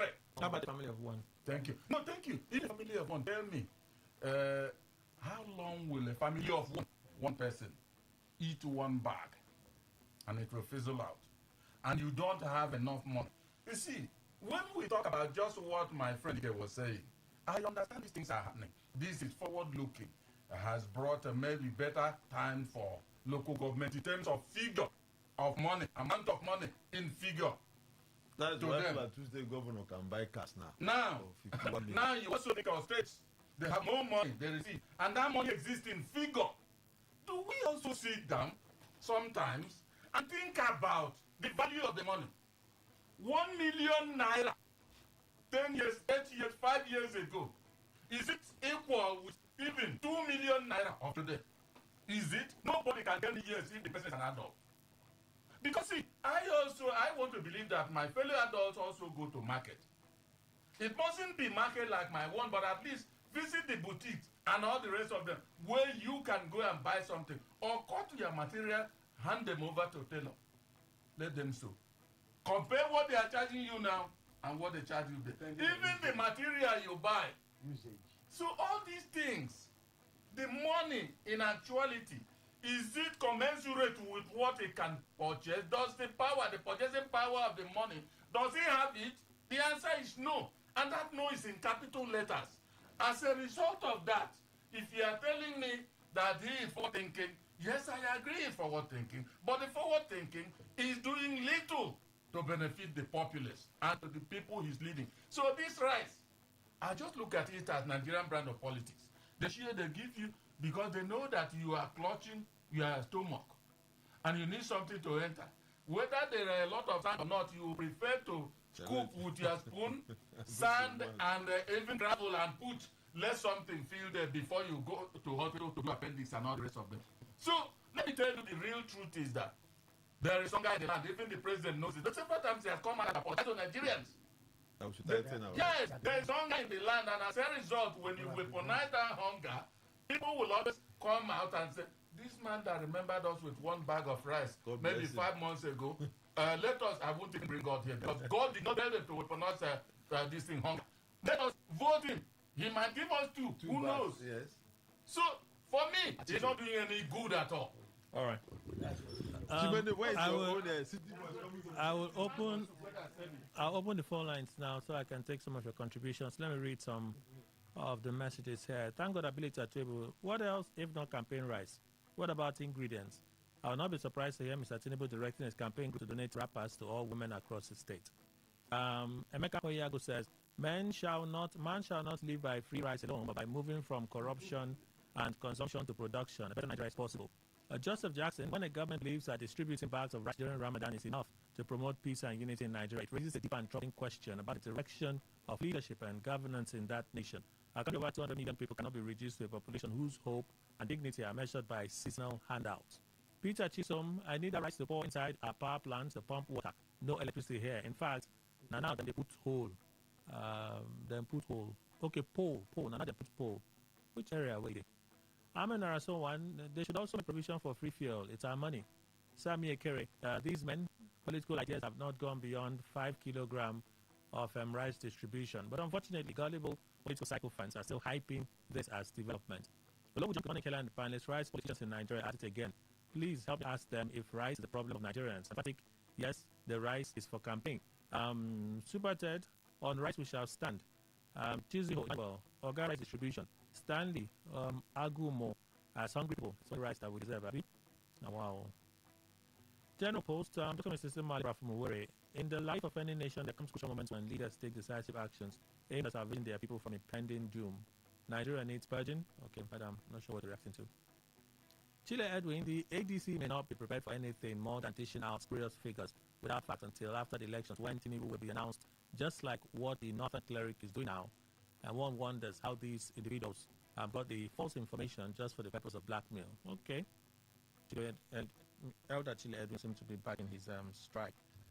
Another concern, just thinking out loud. Today 95.1, good morning. Good morning, Kelly. Welcome, sir. I'm calling from Delhi. I'm senior. I thank you, my brother, who says you engage in volunteering. I am also a volunteer teacher in my community secondary school. Teachers are grossly in short supply. Indeed, 70% of teachers here isn't there. And you can imagine how this affects teaching and learning in our schools. Hence, the urgency for the government to employ teachers. In fact, more than 30,000 teachers will be needed. That's senior. Thank you, sir, for your contribution. Let's take some more calls. Today 95.1, good morning. Good morning, Kelly. Hi, Clever Gerald. Frank, welcome. Let me ask the president to order the decision of rice and for the Ramadan and the Easter. Well, it's a welcome development, but I want to tell Mr. President, not only to the decision of rice, I'm a member now. I want to tell my president that the decision of rice is not a problem. Make the case of where some that the people can be happy. The way Nigeria complaining is not good. You are a president and we want for you to do us well, not for us to suffer. I want you to succeed as a member of the APC. So don't end up distributing rights and errors and end there. And do things better so that at the end of the day, people will say, well, thank you and God bless you. Thank you, Frank. Today 95.1, good morning. Good morning, Mr. Kemi. Welcome, sir. My name is Richard from Milan. Richard, can you walk away from that device? Can you hear me now? Well, we've been hearing you. The whistling is just there in the background. Richard? Okay. Today 95.1, good morning. Good morning, sir. Welcome. I want to talk about the distribution of rice. What's your name, please? Distributing rice in Nigeria is not our problem now. And with all due respect for Barry Sakimene Modi to be saying that he's a welcome development. Today 95.1, good morning. Good morning, Kelly. Hi, Clever Gerald, welcome. Kelly, sometimes, especially our politicians, if they do this thing that they do, it's just laughable, especially the Senate. How will you be telling me that if other person want to defect your own party, is fine. But if it's defecting from that party, you people will find a way or the other want to put a hit around the person. They should allow Abaribe to do his thing. Abaribe have left, what is it called, Afghan. They should allow him to enjoy himself in ADC and allow us to breathe in this country. Why is anything that doesn't affect them or it's not living with them? They don't see that they think that this thing, but anything that is comfortable with them, they're happy with it. Apart from another, you know that power is passive and it's not last forever. Thank you, sir, and have a wonderful day. Today 95.1, good morning. All right. Good morning, are you there? Thank you so much. I agree with all the panelists, in particular, I welcome the right distribution of Mr. President. But please, my fear and my advice is for those that we need to share this right. I hope they will not stop it to anyone to wear habits or that's what.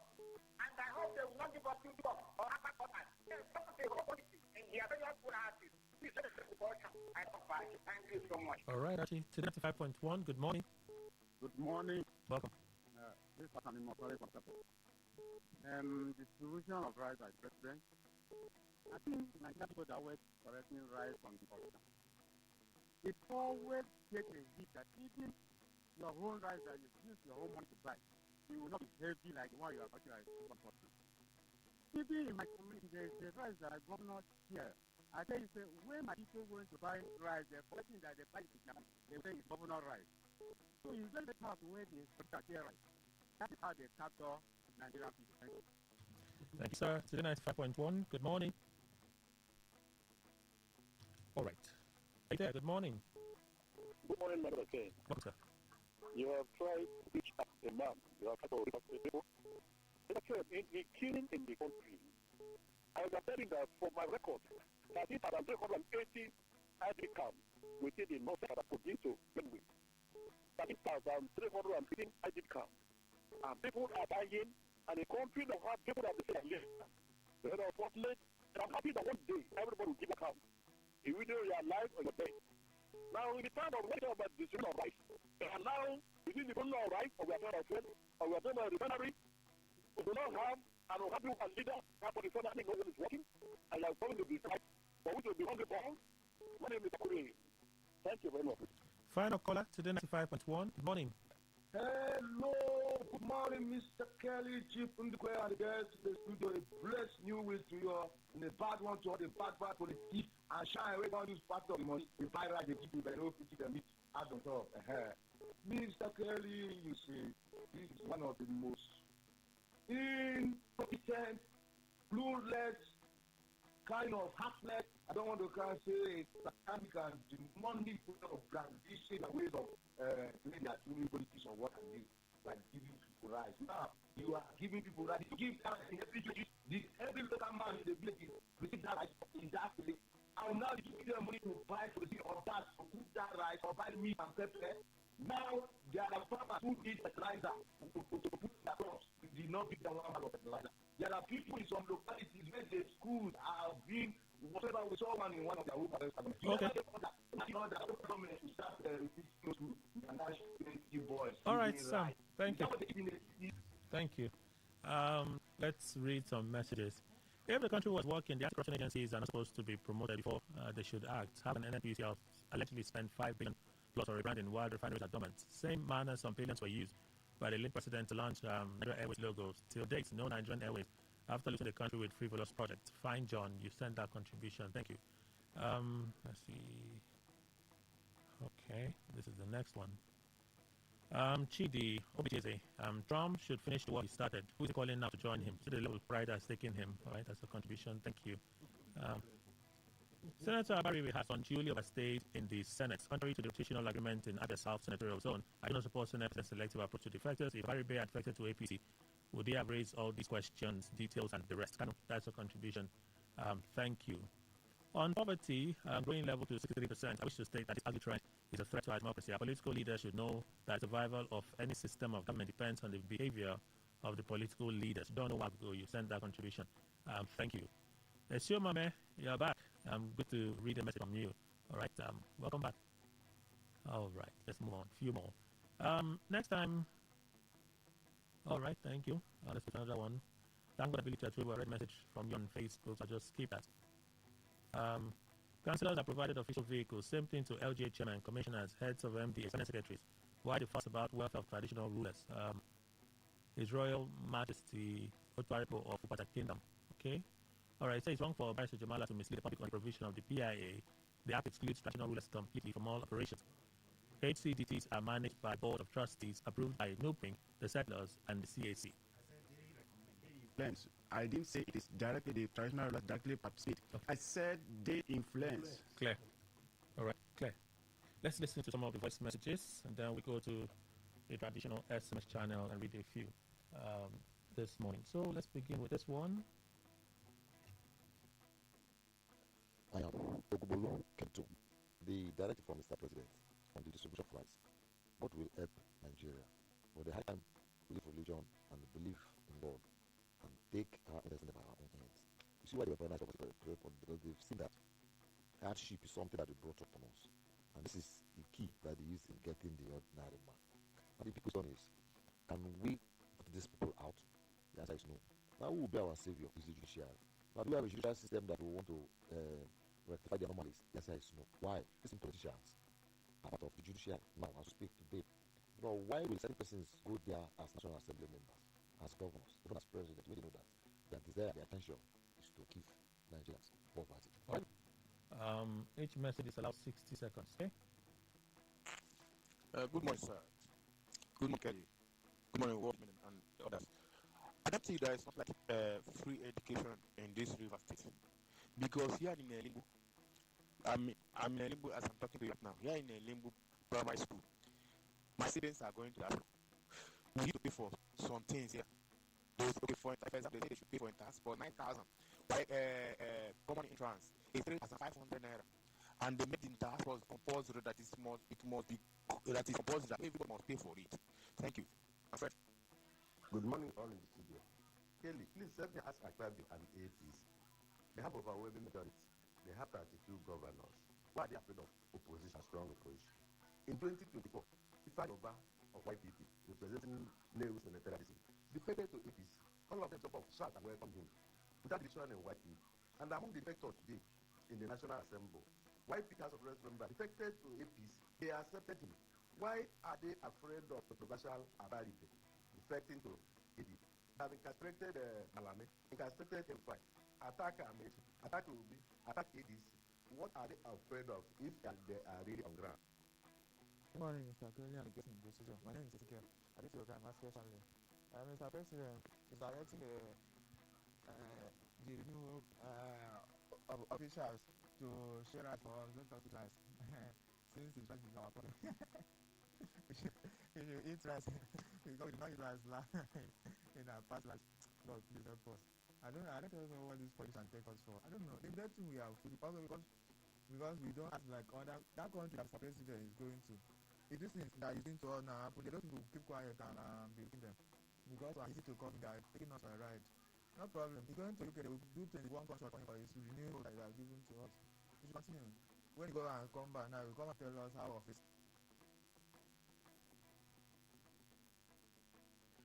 Good morning, Mr. Kelly and the big bros in the house. My name is Tony Chinoso from Port Harcourt. Talking about Mr. President sharing rights through the renewed hope Europe to cushion the effects of the whatever that is their intent, whether economic hardship or to buy the votes of Nigerians. The question is, how many Nigerian households will receive their rights? Is it approved by the National Assembly? Who sponsored it? Is it this government? They will live to reap whatever they sow. Because the kind of poverty, pain, humiliation, and trauma Nigerians are passing through, it will hit this government back, directly or indirectly. Unlike it happened in days past. This is terrible. All right. Thank you all for your contributions. We have to close the show at this time. Let me say thank you to panelists in the studio. Jesse Williams, Esquire, legal practitioner, chairman of Reverse Link. Thank you, sir. Thank you, Kelly. Just to meet Kelly. I would suggest to Nigerians, if the problem of Nigeria today is rice that President Tinubu is distributing, may it be well with him. Okay, you made that point already. Yes, otherwise if it is not, the President Tinubu continue to eat that kind of rice that is in Nigeria. What determined legal advisor to the Federal Commissioner to Mr. President, President Pedro Mexal Zone, Attempt Chief and Voice for Operation. Thank you, sir. Well, thank you. Let me, they say, we should pray for those in authority. I cover this into the blood of Jesus. I cover him with the blood of Allah. No cost, nothing shall get close to him. So many of us are benefited, and we are benefiting. Nigerians are happy, so many are happy. Everybody will not be rich. So I cover him with the blood of Jesus.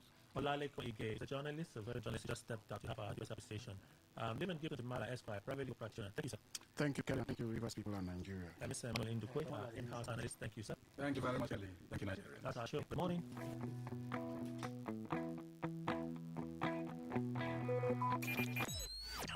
Talk radio. I listen to a lot of talk radio. 95.1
moment of entertainment. From the hottest celebrity gist to trending music, movie buzz, viral moments, and behind-the-scenes drama.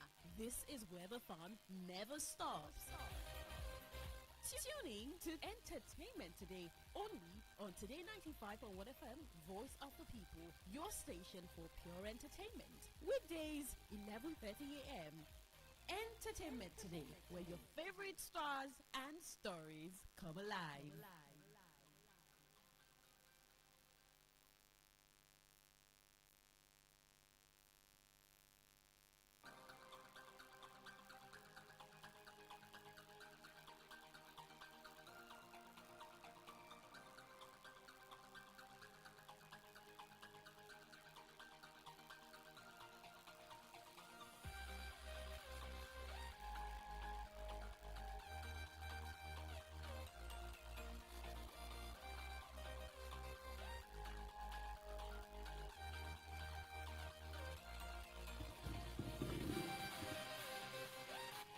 Entertainment Today on Today 95.1 FM, Voice of the People. Thank you so much for staying tuned with us. It's Monday, March 16, 2026. My name is Queen And I am Chima.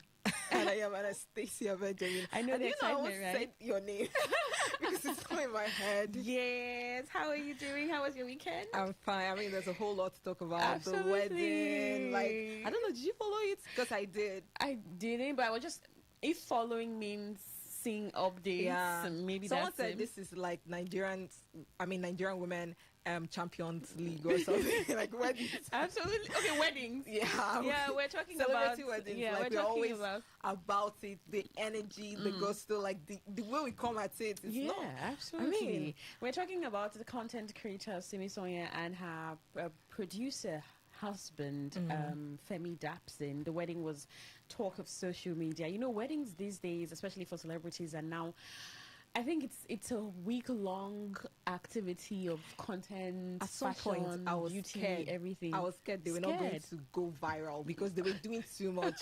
I was scared like this will after all of this, Yeah. and they still didn't make it to that.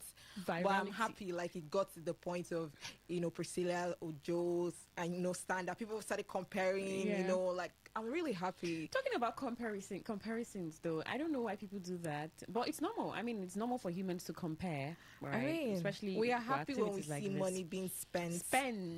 I Ah, understand. Absolutely, absolutely.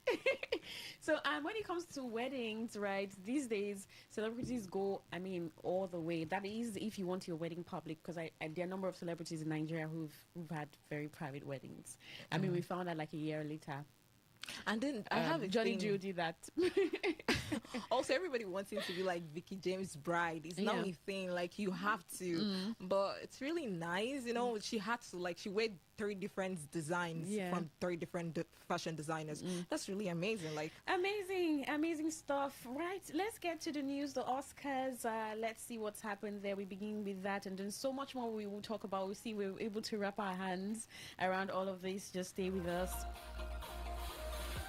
Well, Paul Thomas Anderson's One Battle After Another won the Best Picture prize at the 98th Academy Awards held on Sunday night in Los Angeles, United States. The film also won Best Director for Paul Thomas Anderson, as well as Best Adapted Screenplay and Best Film Editing.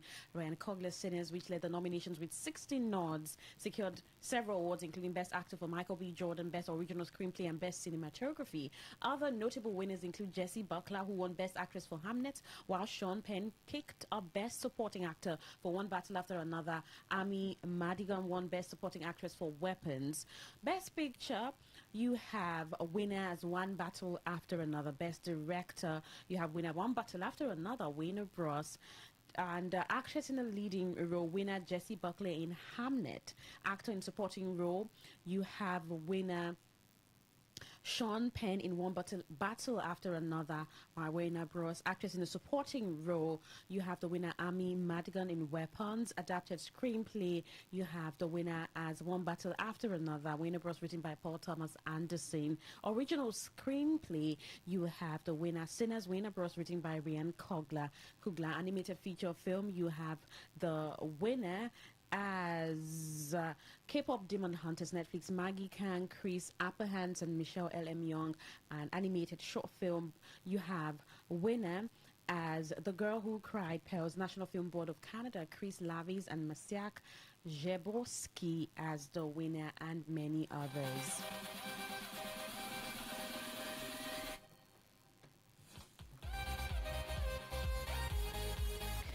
In Nigeria, where A Port Harcourt Love Story has won the Best Feature Film Award at the DC Independent Film Forum held in Washington, D.C., United States of America, the coming-of-age romantic drama set in Port Harcourt, River State, earned recognition after impressing the festival jury with its storytelling and vivid portrayal of youth culture.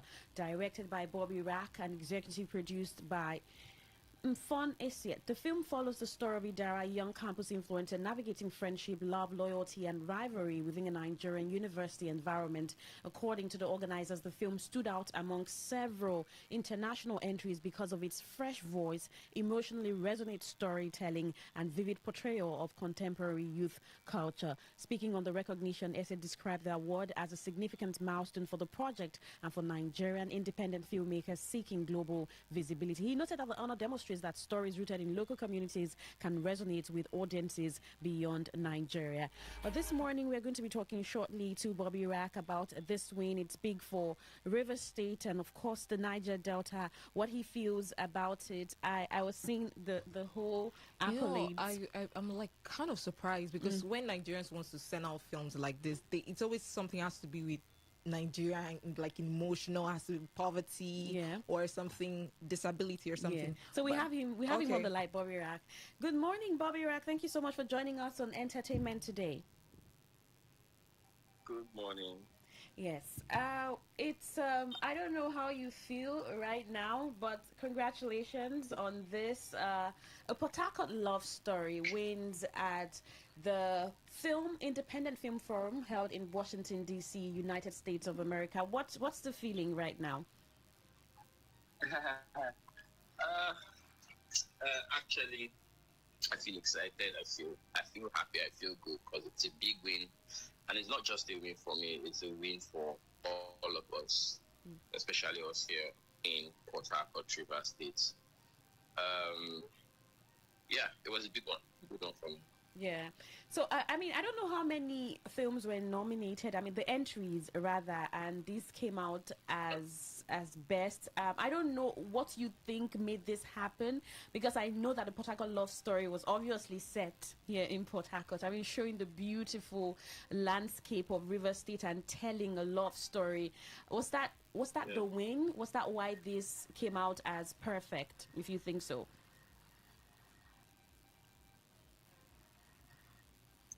Hello? Did you hear me? I didn't get the last part. I said obviously set in Port Harcourt and showing the beautiful landscape and telling a love story. Do you think that was why this made it as perfect and an entry that won? Yeah. Okay. There were several films that were sent in. Dara was the only film selected from Africa, actually. Wow. I mean, several films that were sent in. And then entries were made from several countries also, and continents. Yeah.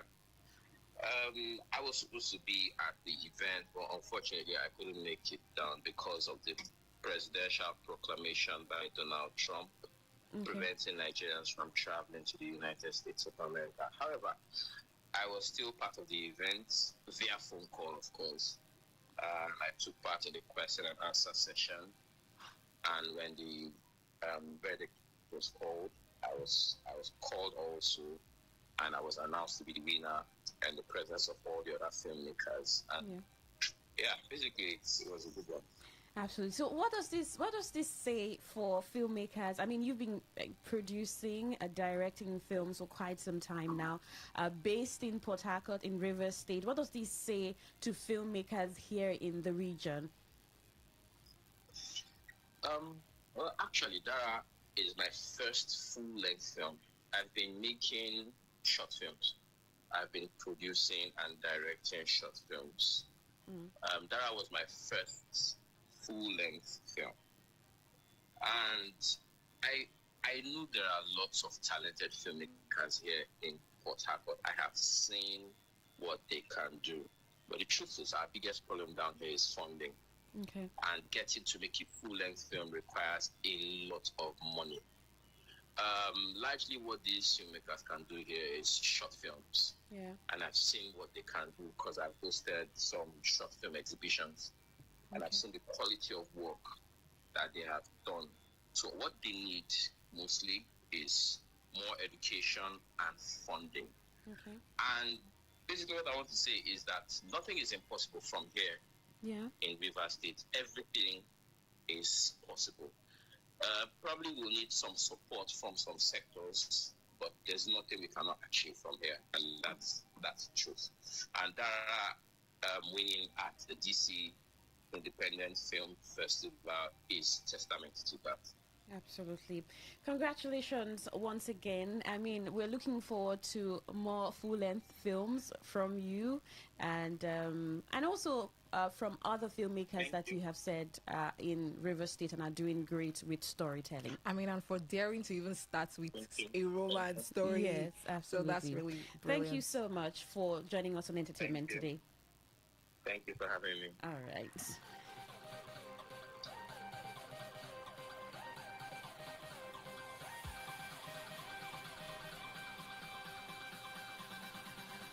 Well, according to the organizers, the film stood out among several international entries because of its fresh voice, emotionally resonant storytelling, and vivid portrayal of contemporary youth culture.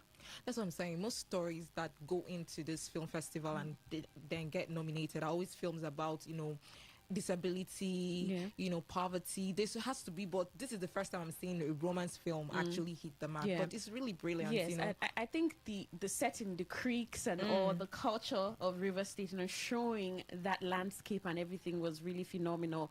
And the director noted that the honor demonstrates that stories rooted in local communities can resonate with audiences beyond Nigeria. So this recognition at the DC Independent Film Forum affirms that powerful stories from our communities can resonate far beyond our borders, he said. Now, the DC Independent Film Forum, held annually in Washington, provides a platform for independent filmmakers and emerging voices from around the world to showcase their work. Shot largely in Port Harcourt, the film highlights the culture and experiences of young people in the oil-rich Niger Delta city while exploring things as ambition, identity, and relationship. This is a big win for River State. And also motivation to every filmmaker out there. Absolutely.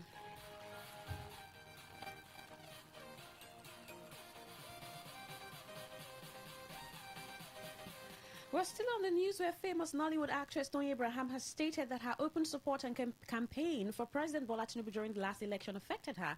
The actress made this disclosure while advising actor Timini Ebuso on how his movie can be sold out in the box office. The first advice I would give you in my entire life is don't put your mouth in politics. Well, reports that Tony Abraham had cried out in early 2024 after her new release movie Ijakumo was allegedly being shared on WhatsApp. While lamenting poor reviews on Ijakumo, the actress said, "You will tell the world why choosing my own candidate is a crime and yours is not." This came after netizens vowed not to watch her movie for campaigning for Tinubu. I mean, this is very crazy. Like you're saying that we shouldn't lend our voice. Like celebrities shouldn't talk because whatever this. I mean, like you should just be on the right side of the. Understand? Just be on the right side. Yeah. The point is, when it comes to politics and celebrities, I mean, lending their voice, especially openly, clearly saying, I'm supporting this person, your question would be, what makes you think it's the right side? But it's okay for people to have choices. But you know how, if it doesn't go well, Nigerians will come at you because they think that you should have, as a celebrity, the expectations are almost always but the high. advice shouldn't have been she shouldn't be advising him not to have an opinion or say something, because once you say something, people are going to use it against you. That shouldn't be, because a lot of people want to say something, but because of things like this they wouldn't want to. And we shouldn't let celebrities think this way, like every single thing threatens them so they can't actually have an opinion. Absolutely. Well, Afrobeat star Davido has condemned the viral video showing a bullying incident involving students of Igbenidion Secondary School in Edo State. In a post on X on Sunday, the singer, whose real name is David Adeleke, reacted to the footage circulating online. In a viral clip shared on X, two male students were seen beating and kicking another student who was lying on the ground. One of the students was captured dragging the victim by his suit and stomping on his chest, while the boy cried in pain as a third student who recorded the incident pleaded with them to stop. The video sparked widespread outrage on social media, prompting disciplinary action by by the school authorities. According to a statement signed by the police public relations officer of the command, Eno Ikiodem, the management of the school had already expelled the students directly involved in the bullying. Well, the statement added that the students who recorded the video had been suspended. The video drops his comment reacting badly to the incident. You know the funny thing, like people who have been to the school in 2010 or 2013 came out to say like this was even way more than what we are experiencing now. It was terrible then. So why is the school still in like session? Why are they still doing if this is what is going on? We understand like bullying has been a thing right from, but in 2026 this is still happening. I mean, the videos, his tag was animals. That's what it's really crazy and inhuman. Animals. I saw the video and I was disgusted. I couldn't even watch it. Like, what's giving these people this mind? It's really crazy. Well, Grammy-winning Nigerian singer Damino Gulu, also known as Burna Boy, has made history as the first African artist to gross over $1 million from a single concert in the continent of Oceania. He achieved the feat with the Sydney stop of his No Sign of Weakness tour million at Curtis Bank Arena in Sydney, Australia, which grossed $1.117 million. Global tour monitoring platform Touring Data also reported that Burna Boy's No Sign of Weakness tour broke the record for the highest grossing tour by an African artist in Oceania's history with $3.1 million from 31,000 tickets sold across 4 shows. The breakdown by Touring Data shows that the Australian leg of the tour sold 30,946 tickets across 4 shows at the average price of $100.94 per ticket, and revenue $772,901 average per show. The No Sign of Weakness tour was held across 20 shows in 3 continents, North America, Europe, and Oceania. Burna Boy is now the first African artist in history to gross over $1 million from a single concert in 3 continents. Whenever I think about Burna Boy, I'm always like, this is a global star. I don't even used to think like this is like a Nigerian artist. I think like this is globally, you understand? So I'm really proud of Burna Boy. Anytime he's on the news, there's always something, you know, stepping out of his comfort zone, doing something great. I'm really proud of him as a Nigerian. Yeah, Who absolutely. Absolutely. Now you're still listening to Entertainment Today on Today95.1 FM, Voice of the People. Now, backlashes after backlashes as Tonto DK puts out a message on Mother's Day celebration she shared on Instagram, giving the gift of motherhood. She gives that thanks to her husband. In her words, Tonto DK thanked half ex-husband Churchill for giving her the gift of motherhood, describing it as the most beautiful part of her story. Now, the question is this a necessary move for a Mother's Day Like, I'm message? not really surprised. I'm not really surprised Tonto DK did something like that, because I always I knew she was going to come back. Even with the whole church thing, I just knew she always had it in her. Like, she wasn't going to just be a calm Christian. Were you ever thinking Toto was going to be a calm Christian? Now, let's get your opinion. Was that a necessary Mother's Day message? I mean, you're a mother, yes, but then you attribute the message to the man who made you a mother. So you're a mother not because of a man. You're a mother also because you had a son. So people expected that she should have, talked about grooming her son, the joys of motherhood. She has been doing that a long time. She has been doing it, and she called herself a king for years. Yeah, I think right now. So involving the man because some people think that she's overstepping the boundaries because this man is married, and you don't know how his wife is going to feel with messages like this. Why people think put out a message, talk about the joys of motherhood, the pains of motherhood, what it means to be, what it has been to me, what it means or meant when you had your baby, or what it means to be a mother, without associating motherhood to the man who is now your ex. I mean, what's your thought? Do you think Tonto DK is overstepping her boundaries? I don't think she's overstepping. Do you think she's overstepping her boundaries? Was that a necessary Mother's Day message?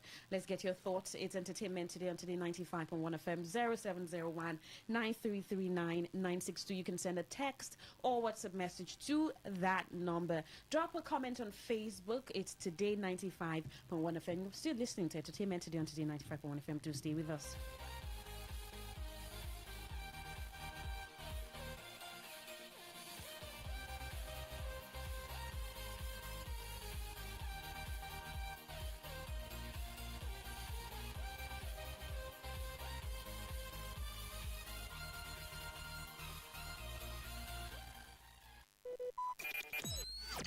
Talk radio. I listen to a lot of talk radio. 95.1 FM.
Entertainment today on Today 95.1 FM, Voice of the People. Now, keep your messages coming. We'll see how we're able to just take them and drop your comment also on Facebook.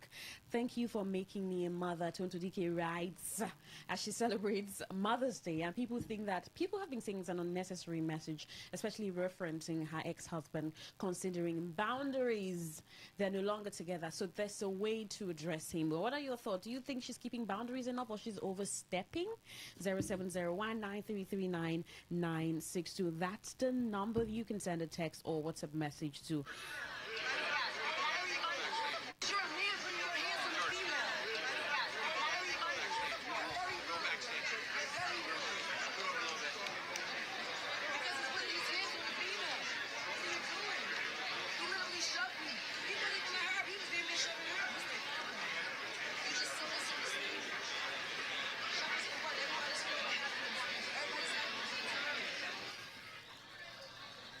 Well, that's a video, quite noisy, but where Tiana Taylor, I mean, it was an outrage. I think a man touched her, and she just said, "You don't lay your hands on a female," and all. Then she had people around her who were calm. I like when celebrities can lose themselves and go out. You remember when Cardi B threw a pen on somebody? Yeah. Like, that's how you should be. You should not, because you're a celebrity, someone just touch you and then, because sometimes it can be very annoying. Don't touch people unnecessarily. Don't touch people. Is that why you said Omaomi Dada says being a celebrity, calming her down is pretentious? Yes. Okay. Lose yourself. If something is actually pissing you off, express yourself. You shouldn't be, because you're a celebrity, try to tone it down or something. Nobody knew how she was touched or where the man touched her. Maybe he was trying to reach out to her or something. But and she said, "Oh, you don't lay your hands like that on a lady." What if he touched her breast or something, because she has her chest all bare? And that's very uncultured for you to be at an Oscar, and then you're still behaving very, very untamed. Do you know how uncultured that is? You know the thing, when celebrities, when they get to this point where the outbursts and the outrage, people are like, "Oh, calm down now." Yeah, there's just, the expectations are really high. But then you could see how loudly she was speaking. Still talking about the Oscars now. Kunle Remi, Nollywood actor, says after Michael Jordan picked his engraved Oscar plaque and his win, he says, Kunle Remi said, "So they engrave your name after you win. Right there. Take it home. If not AMVCA, all of you will share one for the night, then come back and collect it at the next award." Who is it to even talk about? Oscar comparing. Who is it to compare Oscar and AMVCA? He's a Nollywood actor. How has it contributed to the AMVCA? He has presented awards on that platform, AMVCAs. I think I've seen him present awards. We have not gotten to that level. I like to believe engraving. Nigerians are still growing in terms of this thing, but expecting us to be on the level of Oscar, that's too much. I mean, you should know better as an actor. Wait, engraving? We haven't got to that point. This is an award that cuts across Africa, not just Nigeria. You have other African countries too. So you mean with all the sponsorship that they cannot engrave names and people should share plaques? You don't think he has a point? No, he doesn't. He shouldn't compare. He shouldn't compare. All right, there's a video trending where your Papa Ajasko, he was interviewed by Lucky Udu, and he says, that name, okay, Lucky Udu. And he said that he's paid 45,000 naira per episode. I don't know if we can play this. Please reach out, sir. Please call a phone number that people can reach out to. 26.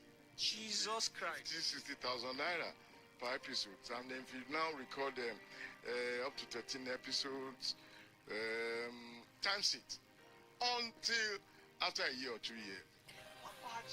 Who still watches Papa Ajasko? I feel like he made a very a very big mistake growing up, because people like Mr. Ibu, even after the show, they had to assume that personality outside. He even made a point where he said some people wanted him to dress like Papa Ajasko. No, you can't dress. Yes, but that doesn't mean you stop the comic thing. You can take up other roles and still be a comic actor. Yeah.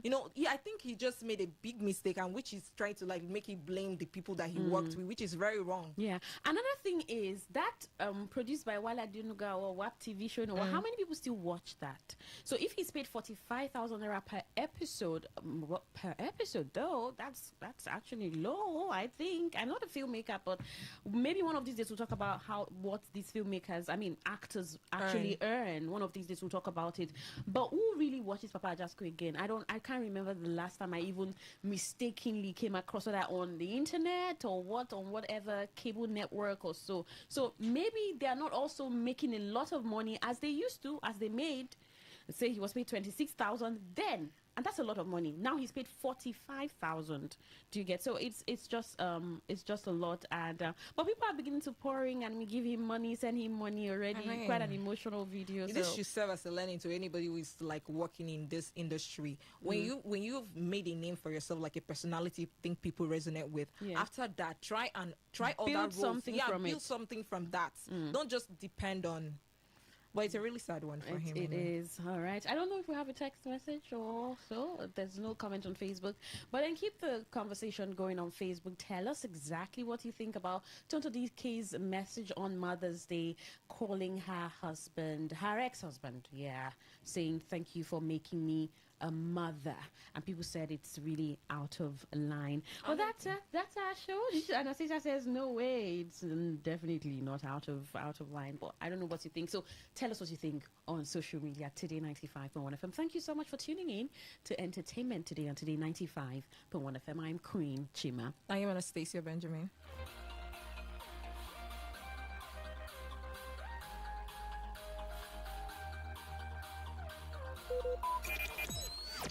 Talk radio. I listen to a lot of talk radio. 95.1 FM. Whether it's happening in Port Harcourt, South South, Nigeria, or around the world, we've got you covered. On air, online, delivering balanced news and unbiased analysis. Today, 95.1 FM. 5.1 FM, Port Harcourt. News.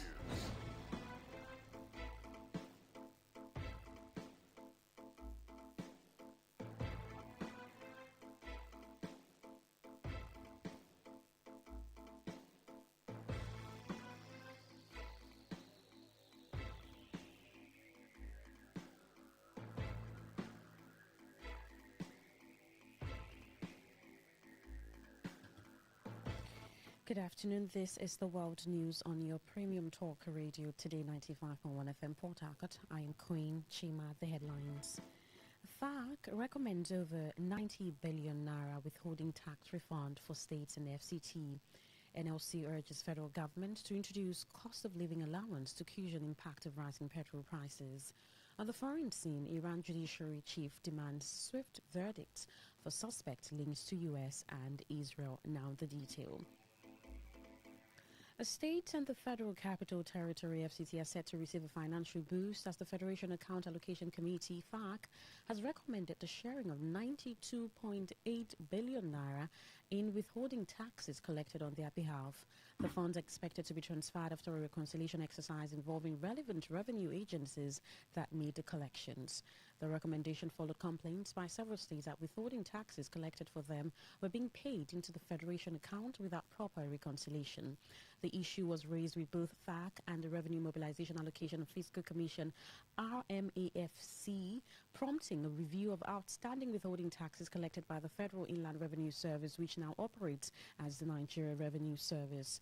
To resolve the disputes, RMAFC engaged SMD Consulting, whose findings contained in the FAC post-mortem subcommittee report for February 2026 show that 92.8 billion naira is due to the states and the FCT as withholding tax refunds. The report also provided updates on other financial reviews relating to the Federation account, including the 30% reductions set aside by Nigerian National Petroleum Company Limited (NNPCL) for frontier oil exploration.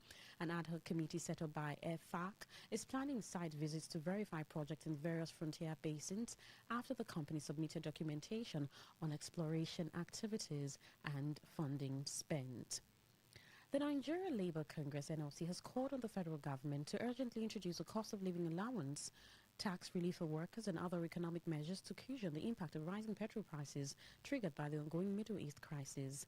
In a statement titled Save Nigerians from this shock, an urgent relief has become necessary. NLC President Joe Ajaero said the surge in the price of premium motor spray PMS had intensified the economic hardship faced by workers and ordinary citizens across the country. The Labour Union demanded an immediate wage award and cost of living allowance for all workers, expansion and overhaul of the government's cash transfer program to ensure transparency and support for vulnerable citizens, and the suspension of regressive taxes on low-income earners. According to the NLC, taxing minimum wage earners at a time of soaring inflation amounts to extortion and further deepens poverty among workers. The Congress blamed the crisis partly on Nigeria's fragile downstream petroleum sector and the country's dependence on global oil price movements, noting that the escalating conflict involving the United States, Israel and Iran has sent shockwaves through international oil markets. The NLC also warned that the soaring cost of petrol and diesel has made transportation increasingly unaffordable, contributing to rising food prices and shrinking household incomes. The members of the Reconciliation Committee from the camps of the Minister of the Federal Capital Territory, Wike, and the People's Democratic Party governors expected to meet today as joint panel prepares to harmonize conditions for resolving the lingering crisis within the party. A high-ranking PDP leader who spoke on conditions said all issues will be addressed. Similarly, Tanimu Turaki-led National Working Committee and the National Publicity Secretary, Ini Emimobong, confirmed that a reconciliation panel would meet to address the issues. The National Secretary of the Wike-backed National Caretaker Committee, Senator Samuel Anyao, in an interview, expressed confidence that the party would soon recover from its internal challenges. Meanwhile, former Jigawa State Governor and founding member of the People's Democratic Party, PDP, Sule Lamido, has urged party leaders and members to accept the caretaker committee associated with the Minister of the Federal Capital Territory, Wike, and embrace reconciliation to prevent further crisis within the party. Lamido made the appeal while speaking with journalists during a Ramadan iftar with PDP executives and members in his hometown of Bamiana.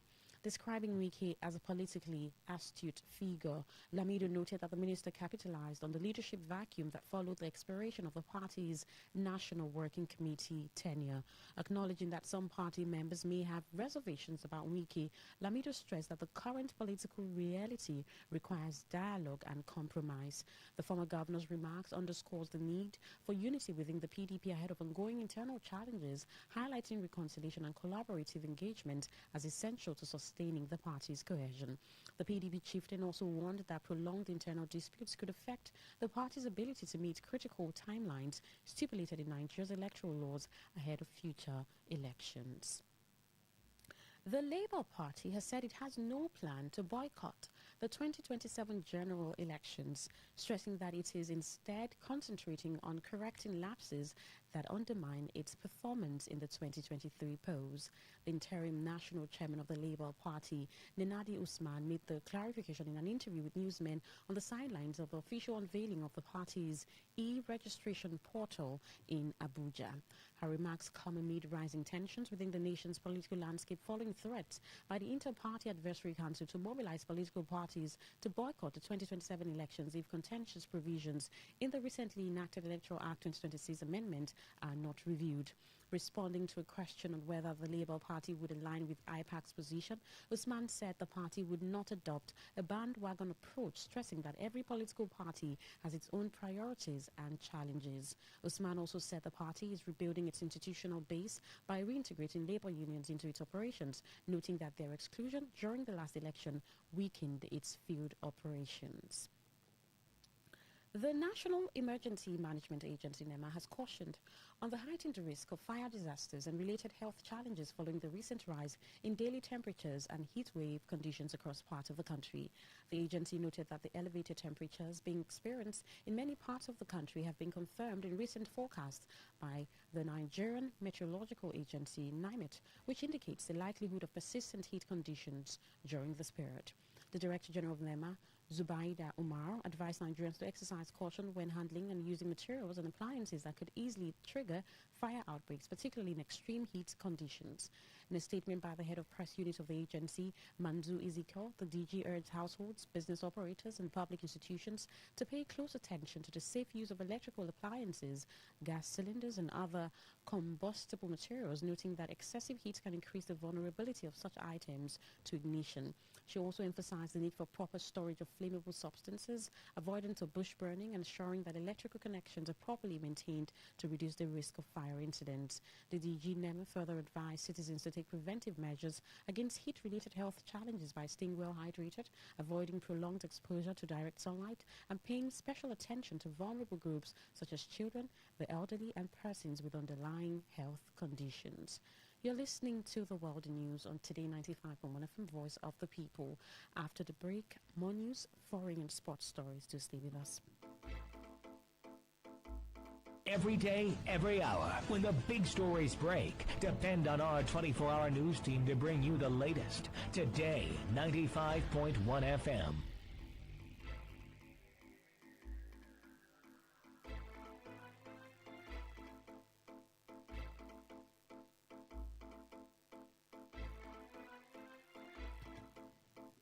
Well, thank you so much for staying with us and the rest of our stories. The International Society for Social Justice and Human Rights has called for a new era of Ogoni unity anchored on environmental responsibility, community accountability, and collective defense of ecological heritage. He noted that the wetlands, rivers, and mangrove forests of Ogoni land are not the inheritance of one clan, family, or political faction, stressing that they are the shared patrimony of present and future generations. The coordinator of the human rights organization, Uminazu Jackson, in an interview with Today FM's Sandra Kenneth, who expressed concern over the growing international ecological importance of the Ogoni environment within the wetlands of the Niger Delta, reminded Nigerian government that it is a signatory of the provisions of the Ramsar Convention on Wetlands, a treaty adopted in 1970. Nation of the Ogoni environment as part of the globally recognized wetland system, particularly within the broader framework of the Ramsar Convention on Wetlands, carries both prestige and profound responsibility. Wetlands are among the most productive ecosystems on Earth, serving as natural water fillers, biodiversity reserves, and buffer against flooding and climate change. For the Ogoni people and the government of Nigeria, such recognition is not merely symbolic. It is a call for stewardship, reforms, and a sustainable development. On the part of the Ogoni people, their responsibility is very protection of natural ecosystem, community environmental monitoring. He also reminded government at all levels that violations of their obligations are not without consequences, threatening that environmental destruction, corporate negligence, or failure to enforce environmental standards may give rise to legal actions in domestic courts as well as regional bodies. He advised against internal division, elite capture, and narrow political interest, stressing that it could continue to undermine the larger struggle for environmental justice.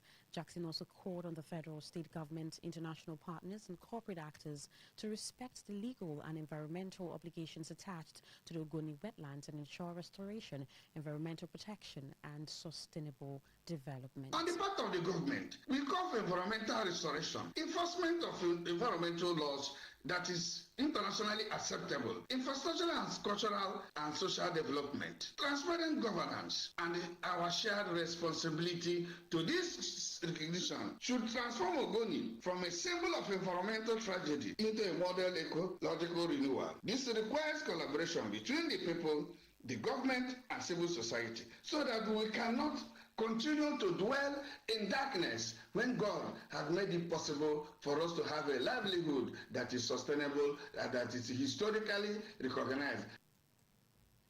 The King of Upata Kingdom in Ahoda East Local Government Area of Rivers State, His Royal Majesty Felix Otuwarikbo, has raised concerns over the growing neglect of the boy child in society. The Nyodo Upata made the remarks during the Mothering Sunday celebration and the Chief Ubeni Richard Ewo Family Annual Thanksgiving Service held at St. Paul's Anglican Church, Iwaba. The monarch, who expressed concern that many young boys are being left without education, guidance, and support needed to grow into responsible citizens, noted that although society expects the male child to become strong, responsible, and dependable adults, many boys grow up without the emotional, educational, and economic support required to meet those expectations. Otu Aribo lamented that the boy child is often left to float or sink in society that has largely failed to guide him, yet still expects him to become a good citizen, patriot, and nationalist.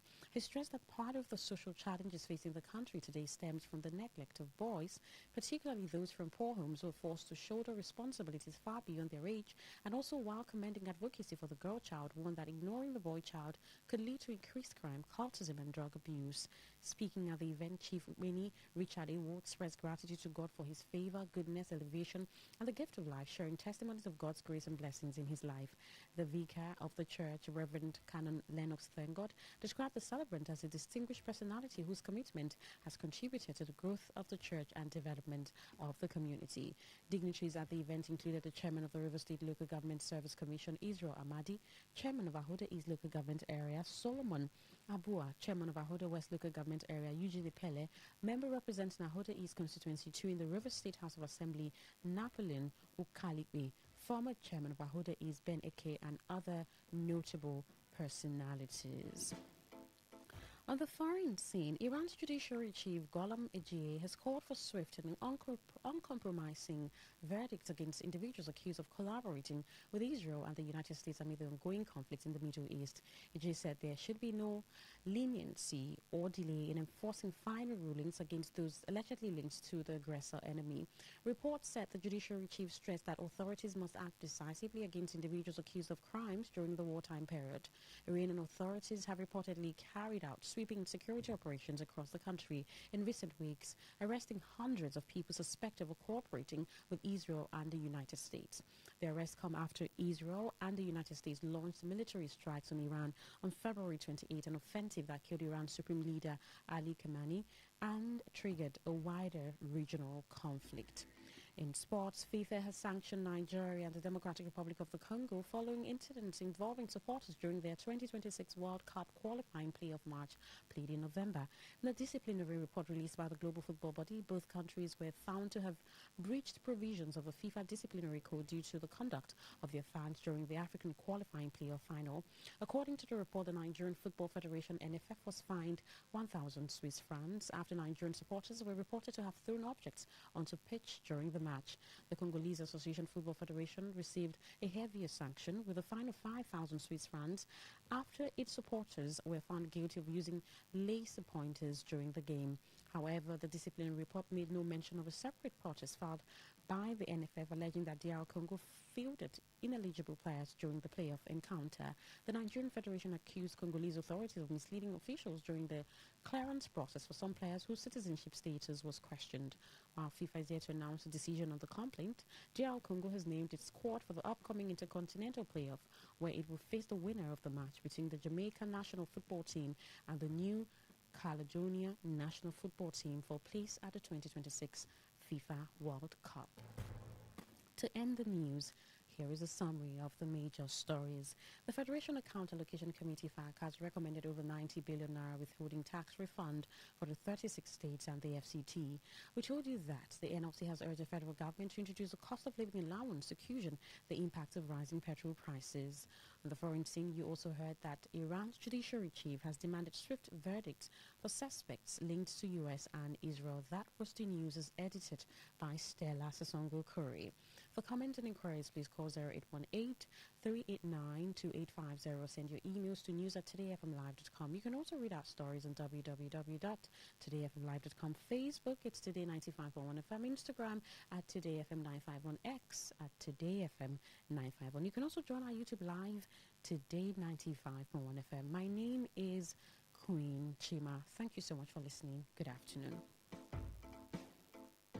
Today's news, today's entertainment, today's sports, today's issues. Today on Today 95.1 FM, Port Harcourt. Stay informed, stay ahead. Tune in to Today 95.1 FM for the latest news and exciting sports updates. Your trusted source for everything you need to know.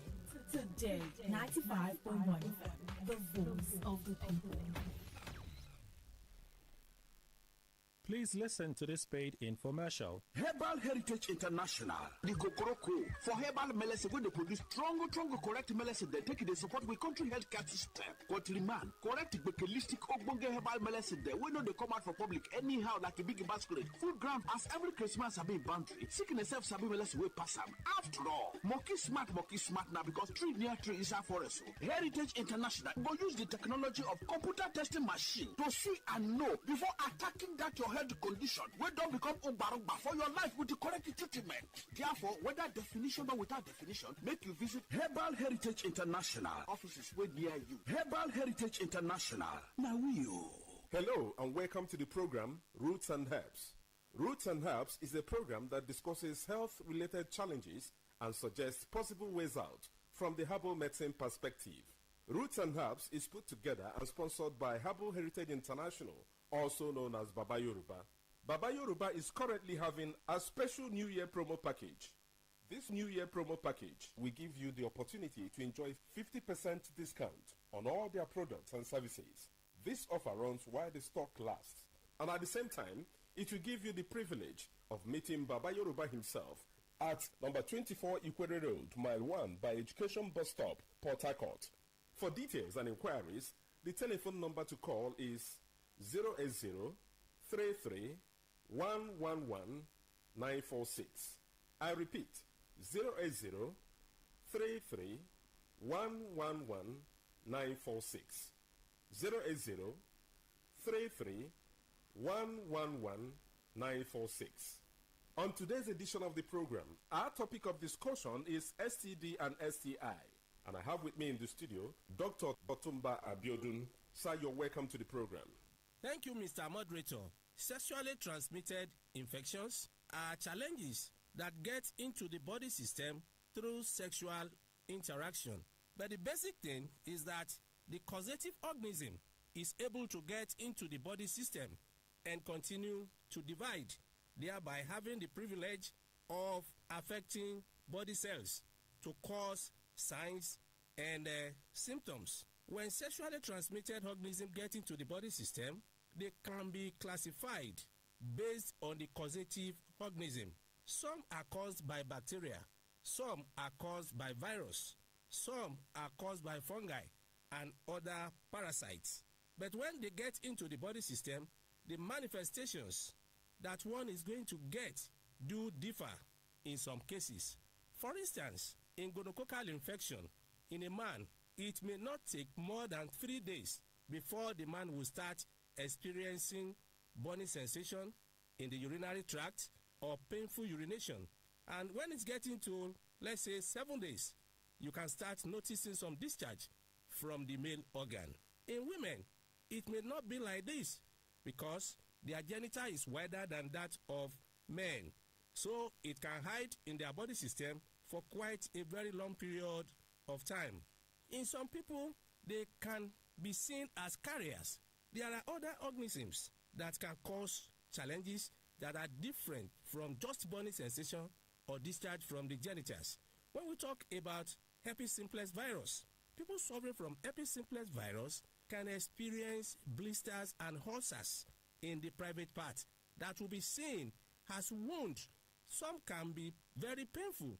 Some can even have some discharge in form of blood, and you see that as regular wounds.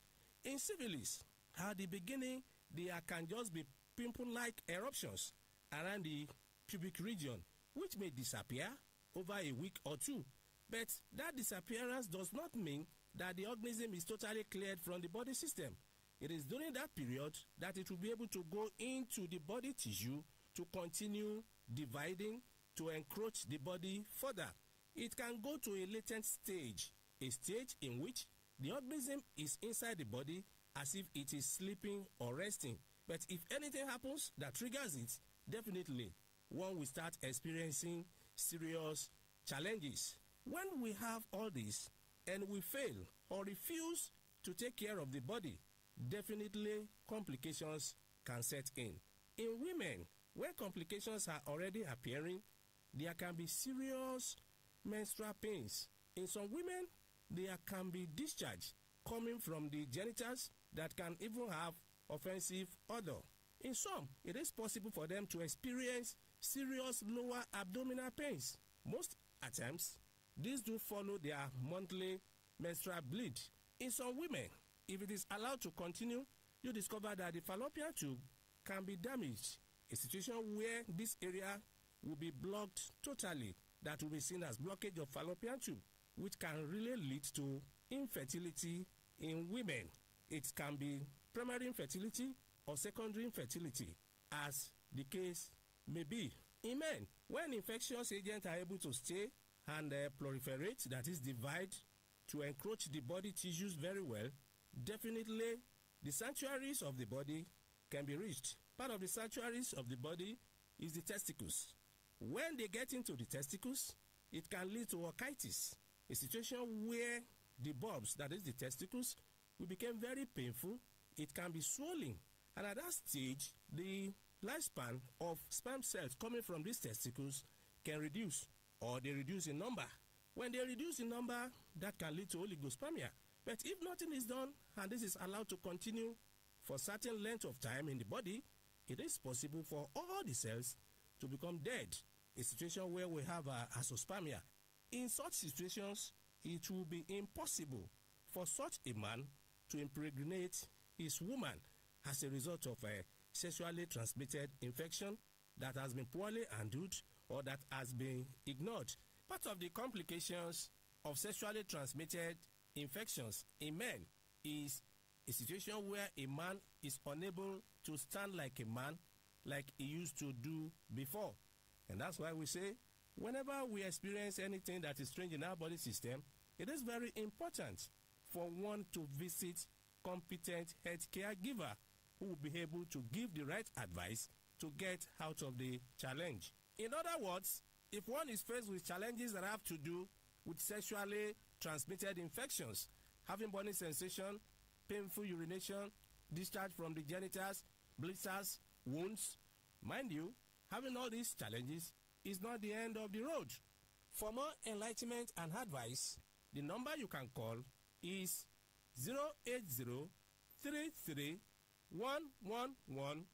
080-33-111-946. I repeat, 080-33-111-946. Thank you. All right. You've been listening to the program Roots and Herbs. Roots and Herbs is a program that discusses health-related challenges and suggests possible ways out from the herbal medicine perspective. Roots and Herbs is put together and sponsored by Herbal Heritage International, also known as Baba Yoruba. Baba Yoruba is currently having a special New Year promo package.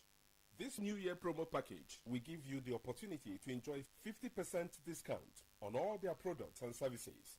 This offer runs while the stock lasts, and at the same time, it will give you the privilege of meeting Baba Yoruba himself at number 24 Ikwere Road, Mile 1 by Education Bus Stop, Port Harcourt. For details and inquiries, the telephone number to call is 080-33-111-946.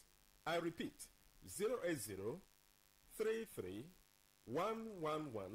080-33-111-946.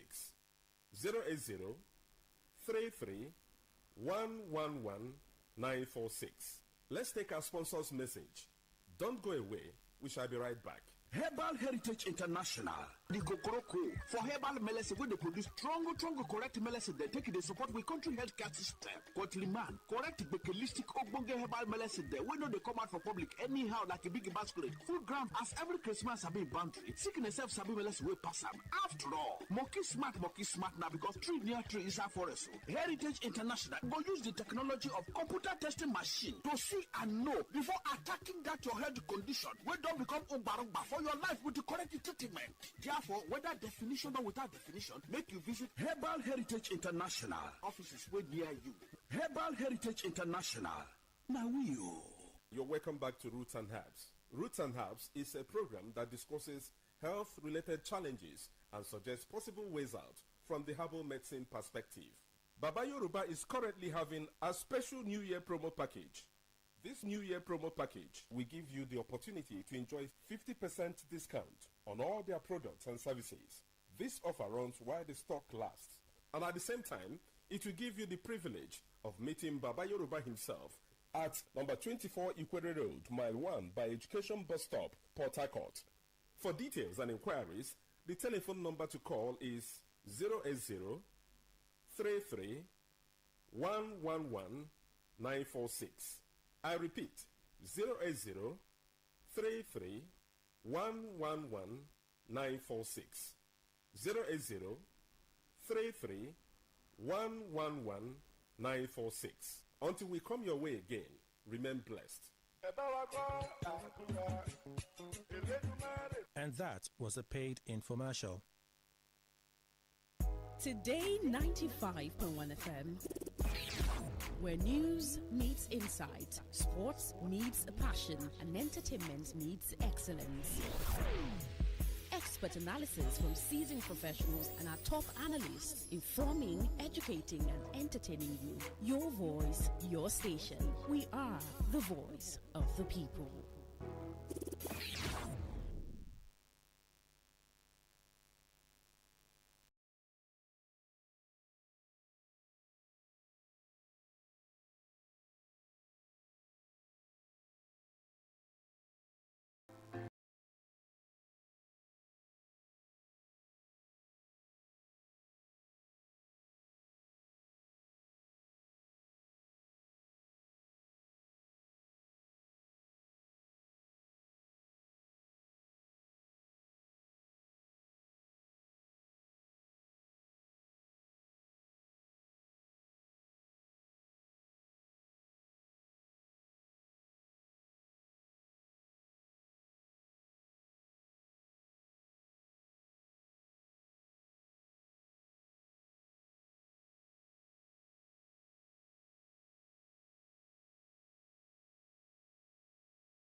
in touch.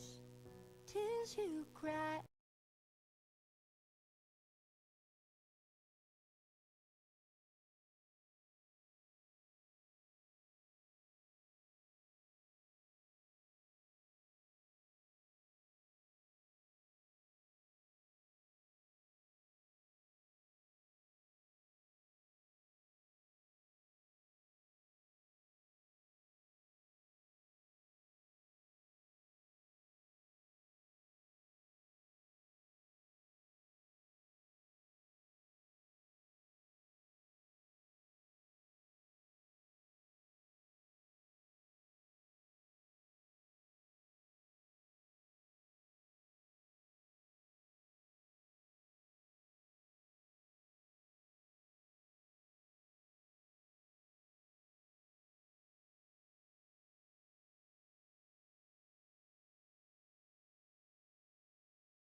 conservative Anglicans will come together to form the Global Anglican Future Conference, GAFCON, and the aim, according to them, na to uphold Orthodox Anglican faith.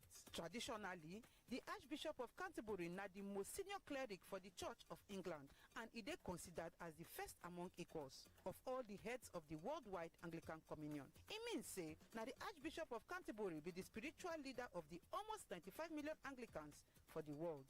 But the conservatives believe say na only men supposed to be consecrated as bishops. Another reason GAFCON the ginger na the issue of blessing of same-sex unions where the Global Anglican Church been approved. For October last year, GAFCON decide say them go reorder the Anglican Communion. Them no participate for meetings where the Archbishop of Canterbury.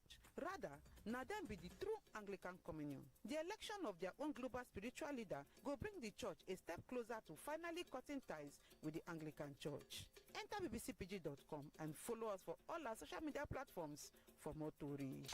That's not the breakdown from BBC Pidgin. Talk radio. I listen to. Welcome to our daily reflection journey with the Lord with Reverend Father Steve Ziegler. In the name of the Father and of the Son and of the Holy Spirit, amen. Lord God, on this 23rd day of our lengthy journey, we come into your presence, knowing that your word has come to give us life. We shall extol you, God, because you have answered us. Lord, we come on this 23rd day in faith and total trust, knowing that you are more than able to do much more than we can ask or imagine. Make our prayers through Christ our Lord. Amen. We're at a time today when the only thing that makes people believe that God is truly alive is when they see signs and wonders. These people walk by sight and not by faith.